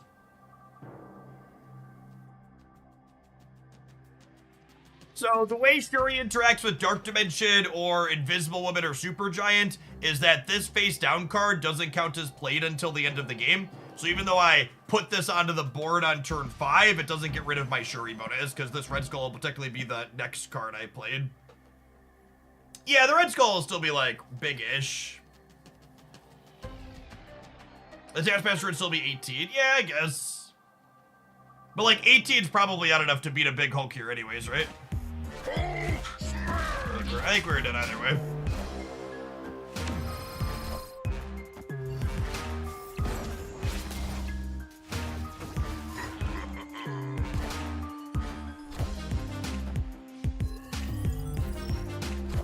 Now, it's possible what I should have done is I should have played Vision on 5 and then had the flexibility to not play for here, so they have to guess with their Hulk a little bit, but their Hulk is just so huge. So 16 regardless, I think we're never better than a flip.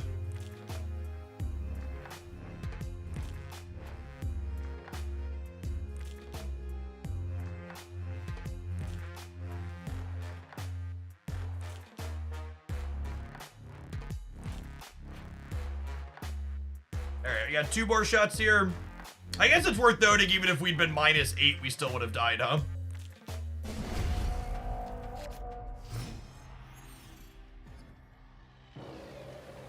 This is a good start.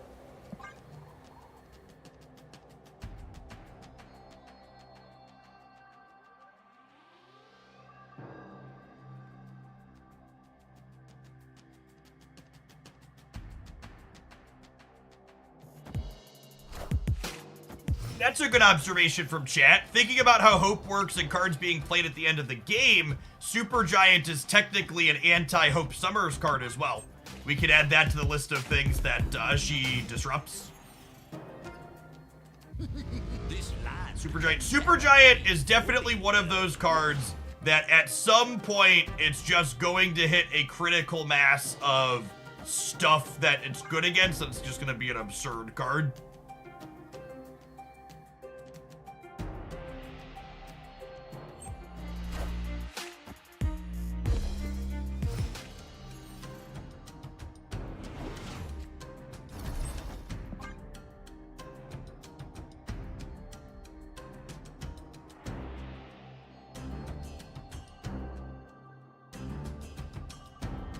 We also said Jean Grey would be good eventually. Yeah, that's fair. To Jean Grey's credit, I think Jean Grey was genuinely good in the format where everybody was ramping into Professor X on turn 4. It's just nobody had her because she was a Series 5 card. And she wasn't really worth pulling for that purpose.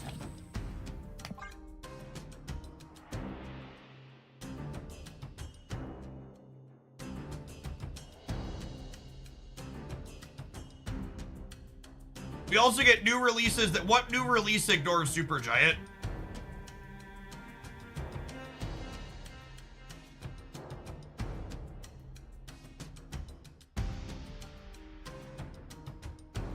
They're going for the Sunspot Taskmaster play. They could be.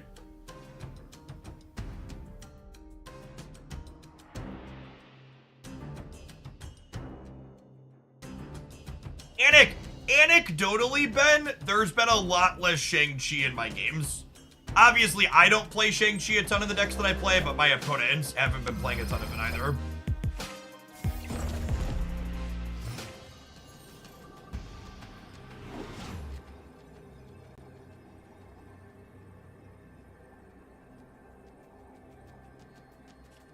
How big is this?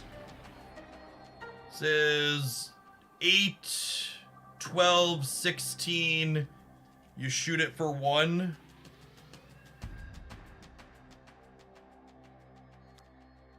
Misty Knight's +2 middle. Yeah, that's true.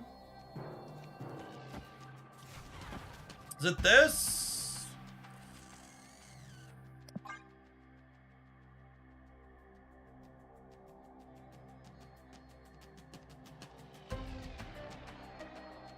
They have a Big Hulk in their hand. This play beats them playing Big Hulk because it plays for all 3. This is 8, 12, 4. No, does it not? Did I miscount? Oh, this is smaller than this still. I might lose a breaker to a Big Hulk. I don't know. Ship it.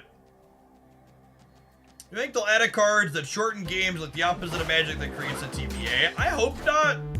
I feel like that's a dangerous / scary design. We gotta be beating 18 here, yeah?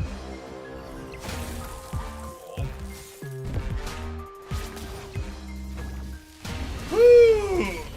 They almost ground us out. Victory. We got to grab parts of their deck. We had Shuri in our opener was good. An on-demand TVA would brick so many decks. Yeah, I think so. I think, like, in order for a card that ended the game early to feel even remotely fair, it would have to be like, you can't play this card after turn 3, and it, like, ends on turn 5, and even that might be too pushed. I don't know what a stat line would look like on that. I also don't know that that's a particularly fun mechanic, so I don't know that I would like it to be one that introduced to the game. I think Glenn said no to a card like good. That doesn't surprise me. I think that design's probably shit. If you wanna end the game on turn 5, you should just like Storm Legion. Otherwise no. Maddie Babanti. I am Ego. Thank you for the 85 months. I appreciate that. Welcome back. Hope you're doing all right. Opponent snapped.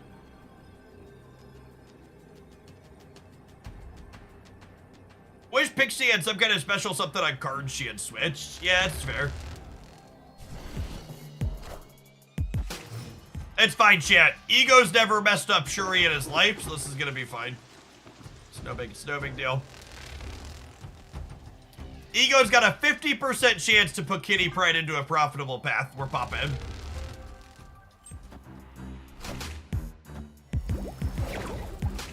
People hate Galactus and Alliance. They don't get to play the game in an intended way of fair extent. I think that's part of it, but I think another part of the Galactus and Alliance hate. God damn it. I think another part of the Galactus and Alliance hate is the fact that they end a game you weren't expecting to end as a surprise.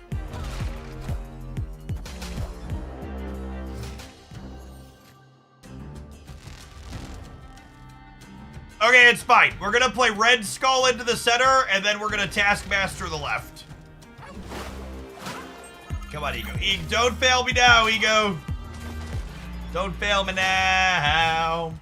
Ooh, doo-doo-doo. Look at that fish swim, chat. Look at him go. Look at him go.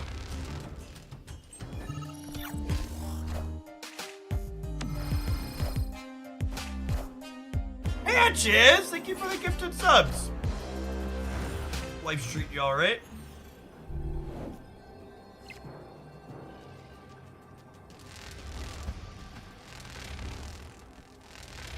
Unironically, we could win this game.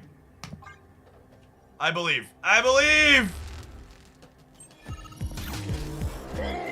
No! Come on! That's fucking rigged, chat. There's 4 cards in their hand, and you're telling me Ego chose to play the Hulk?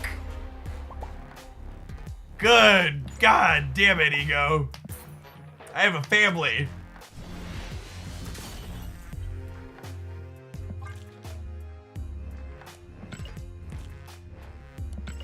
Wake up, sheeple. The truth is out there. Yep.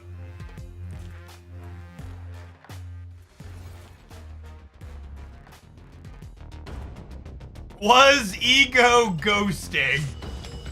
There's the real question people need to be asking themselves. Is Ego ghosting? Probably, honestly.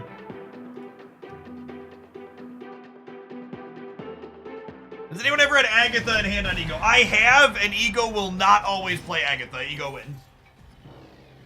Ego can play other cards out. Oh, snapped.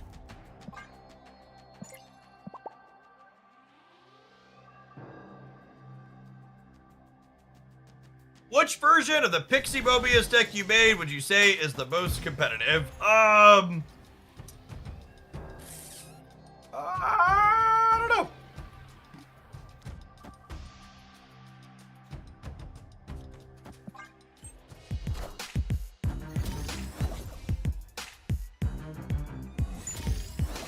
I like the Bast one. The Bast one was fun.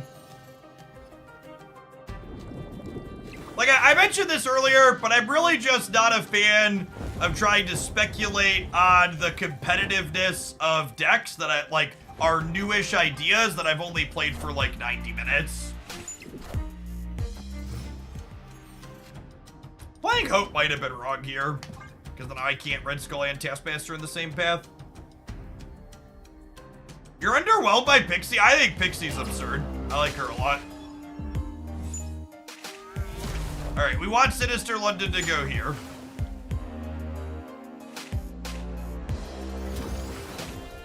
Unlucky.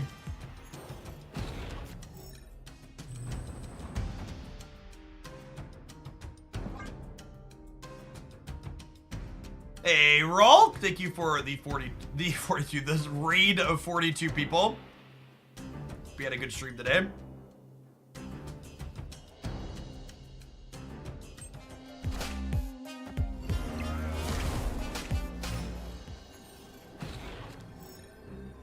Oh, wait! The locations moved, and this was literally the only location that didn't have Shuri on it. I'm so dumb. I'm so dumb, chat. Ignore me. It totally tracks with the location. My brain is bad. I was thinking I needed this to move to a location with Shuri, but the Shuri was attached to London. It's been a minute.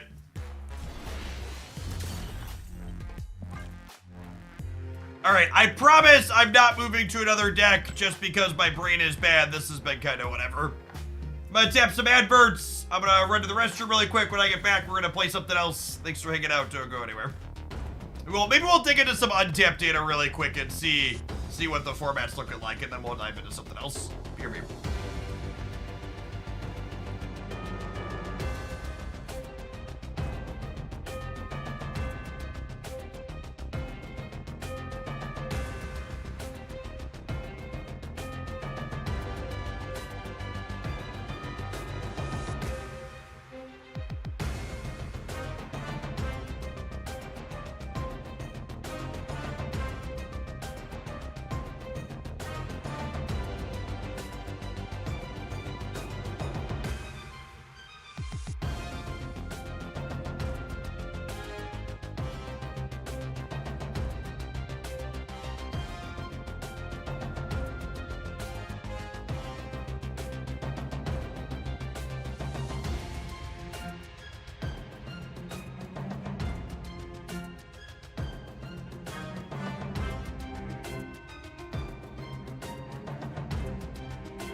All right, sorting for...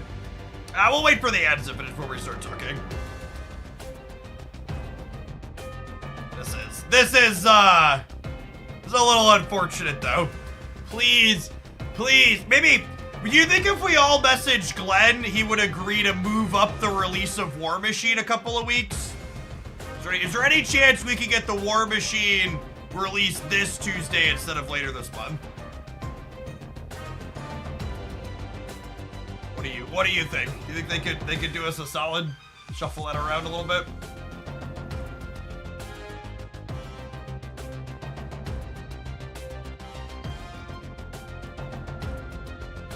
They owe us. Alright, so I am taking a look at player rank 70 through 100, decks that have 1,000 plus games logged, sorting by average cubes. Things to note about this data: because this reset at the season, it is worth noting that all of the average cubes and win rates of these decks highlighted here are skewed up from bots being played against them in 70 through 100. But that being said, how high above they are should be proportionally similar, so it can still give us a good idea of what's ideal. Thanos with Professor X Elias bullshit coming in at number 1 on the top. War Machine can't get here soon enough. The discard variation with Proxima Midnight and Corvus still looking like it's performing one of the strongest. Destroy, very stock here, notably as Cut Forge, it looks like, as one of the more successful builds. Actual, factual, stock, hella Lockjaw from before the Lockjaw nerf, still just doing numbers.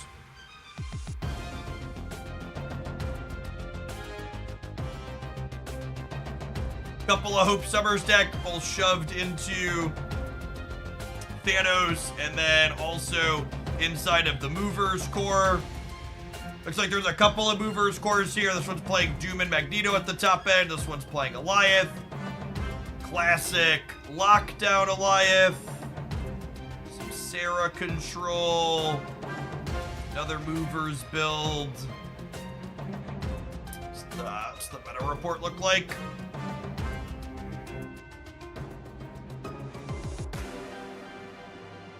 Discard looks like it's the thing that's most popular after various Hope Summers piles of cards.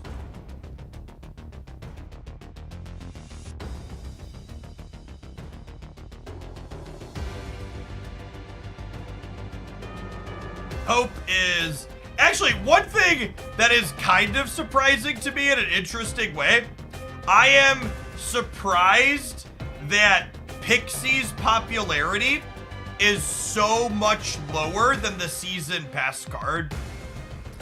I guess I would expect people that are buying the season pass to maybe use Untapped at a higher rate. But I would have thought that the card that was free to play available would have been more popular to start than the one that you have to pay 10 buckaroos for. A lot of the other usual suspects up here. That's true. Hope's a little bit easier to slot into things and still get into.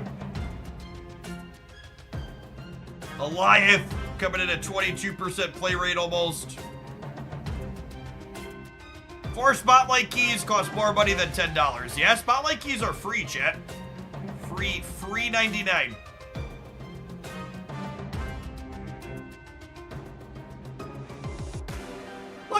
Look at Kitty Pride, chat. She might be a real Marvel Snap card again. That's exciting. Elsa looking okay. B tier Elsa, B tier Kitty Pride. Be still my heart. Exciting. That's exciting.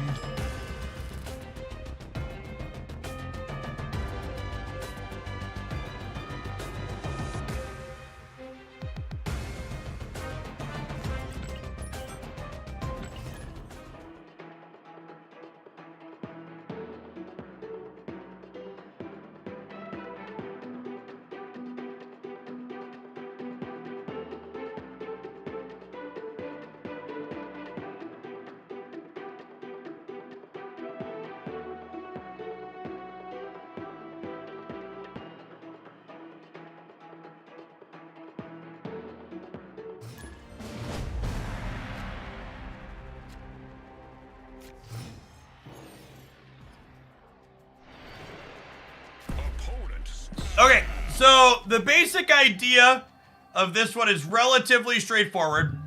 We have Doctor Doom and Magneto with a bunch of 1 energy cards and Pixie. You'll note that this is the first and only Pixie deck I've worked on that does not contain Mobius in it. And the reason for this is quite straightforward. Black Swan undoes the cost increase on your 1 energy cards that Pixie shuffles to them. So like if a 6 energy cost gets shuffled to one of our 1 drops, Black Swan will still make them cost just 1. Or cost 0, sorry. Words mean anyways.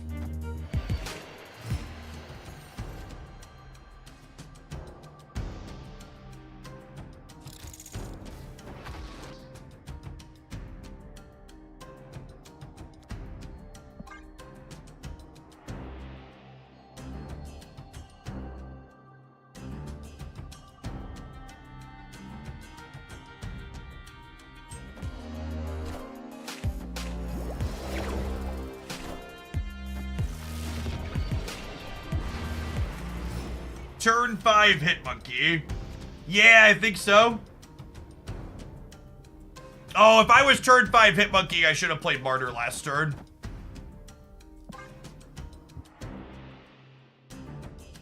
I didn't think about that. Yeah, I totally should have turned 5 hit monkeyed. And I should have thrown Martyr out as well.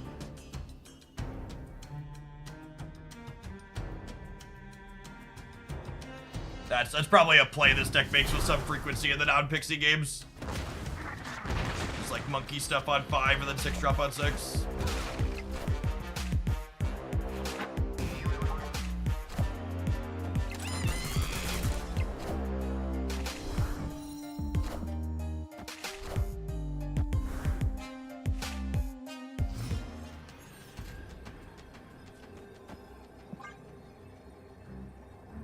Extra 3 to 5 stats out here.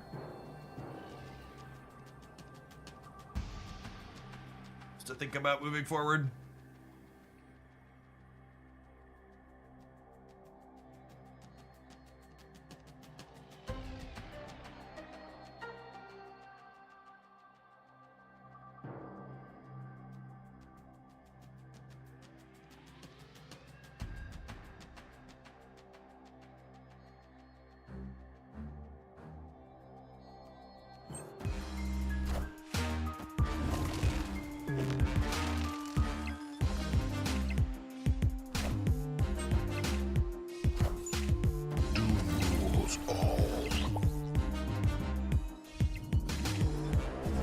Good news is our mistake didn't matter. 1, 2, or 3 energy Magneto's pretty good, gamers. I think it looks like they're playing something close to the Moon Girl Pixie deck we featured on the Gladius Tips channel this morning. I think that's my favorite Pixie pile so far. Still other things to try out though, like this one. They had their stuff and we didn't that game.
Messed up my OBS panels by clicking on the wrong thing.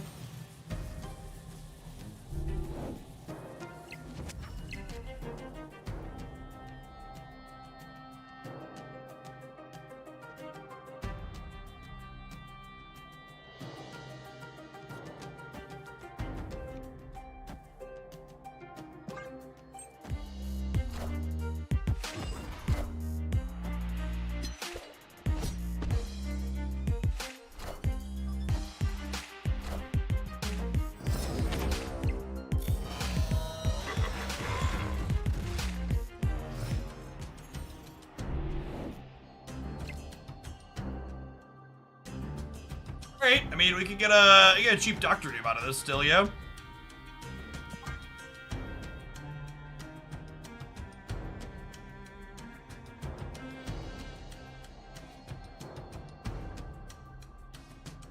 One energy Mysterio as well.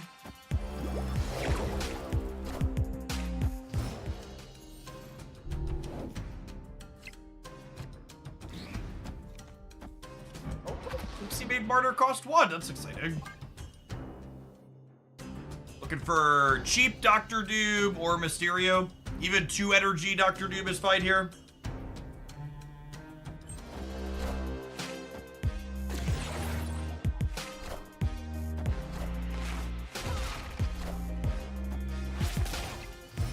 Six energy Mysterio coming up. Yep.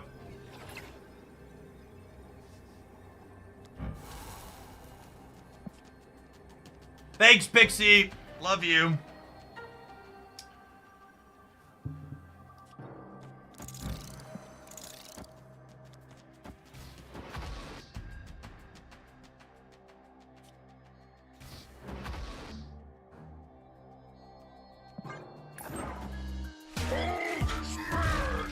We beat that still, right? Honestly, Swan into 6-drop plus 1-drop seems fine. That was a less than ideal game. Pixie refused to do the thing for us, and we're still like, yeah, this is reasonable.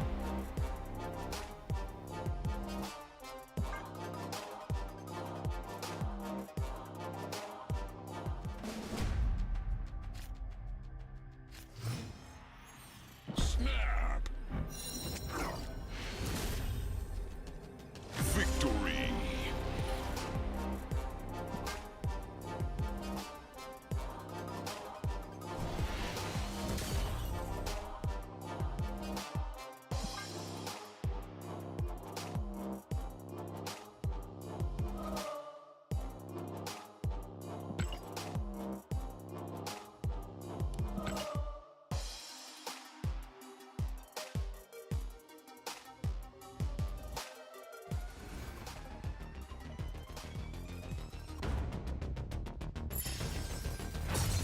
Pixie has to be buffed to a 2-8. She's clearly not a benefit card.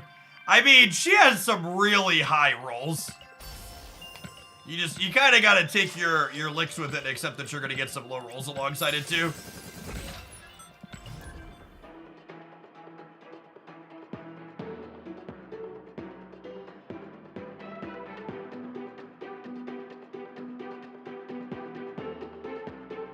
Pixie seems like the type of person that you should really insist on cutting their deck after they're done shuffling.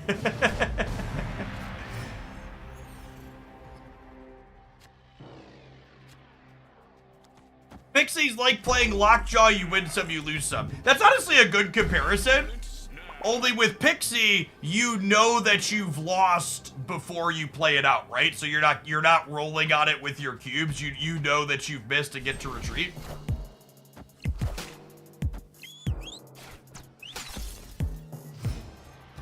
Yeah, Pixie hides it for cube equity. Not Dr. Doom. Not Dr. Doom.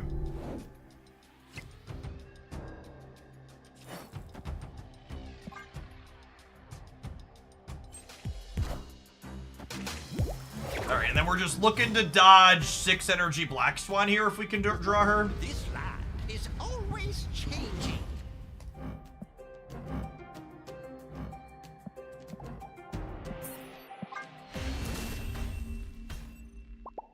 Escaped. What a barrel of fun. All right, gamers, it's 10 after 4. That's about what I look to shoot towards gaming for. Appreciate everybody that hung out today. I think tomorrow morning we are going to open up viewer deck submissions for the first day of the new season. So if you have some sweet Pixie or Hope Summers or anything else brews that have been working for you and you want to submit one of those, we'll have submissions open tomorrow morning when I go live by about 9 a.m. Central. Let's go ahead and find someone to raid here on the Marvel Snap side, huh?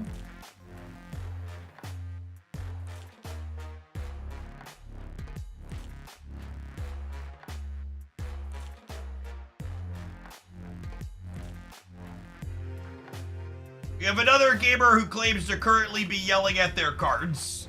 That's someone I can relate to. Check out About Time Joey, gamers. I'll see you on the flip side. I am not taking Agatha, no. Hard pass on Agatha.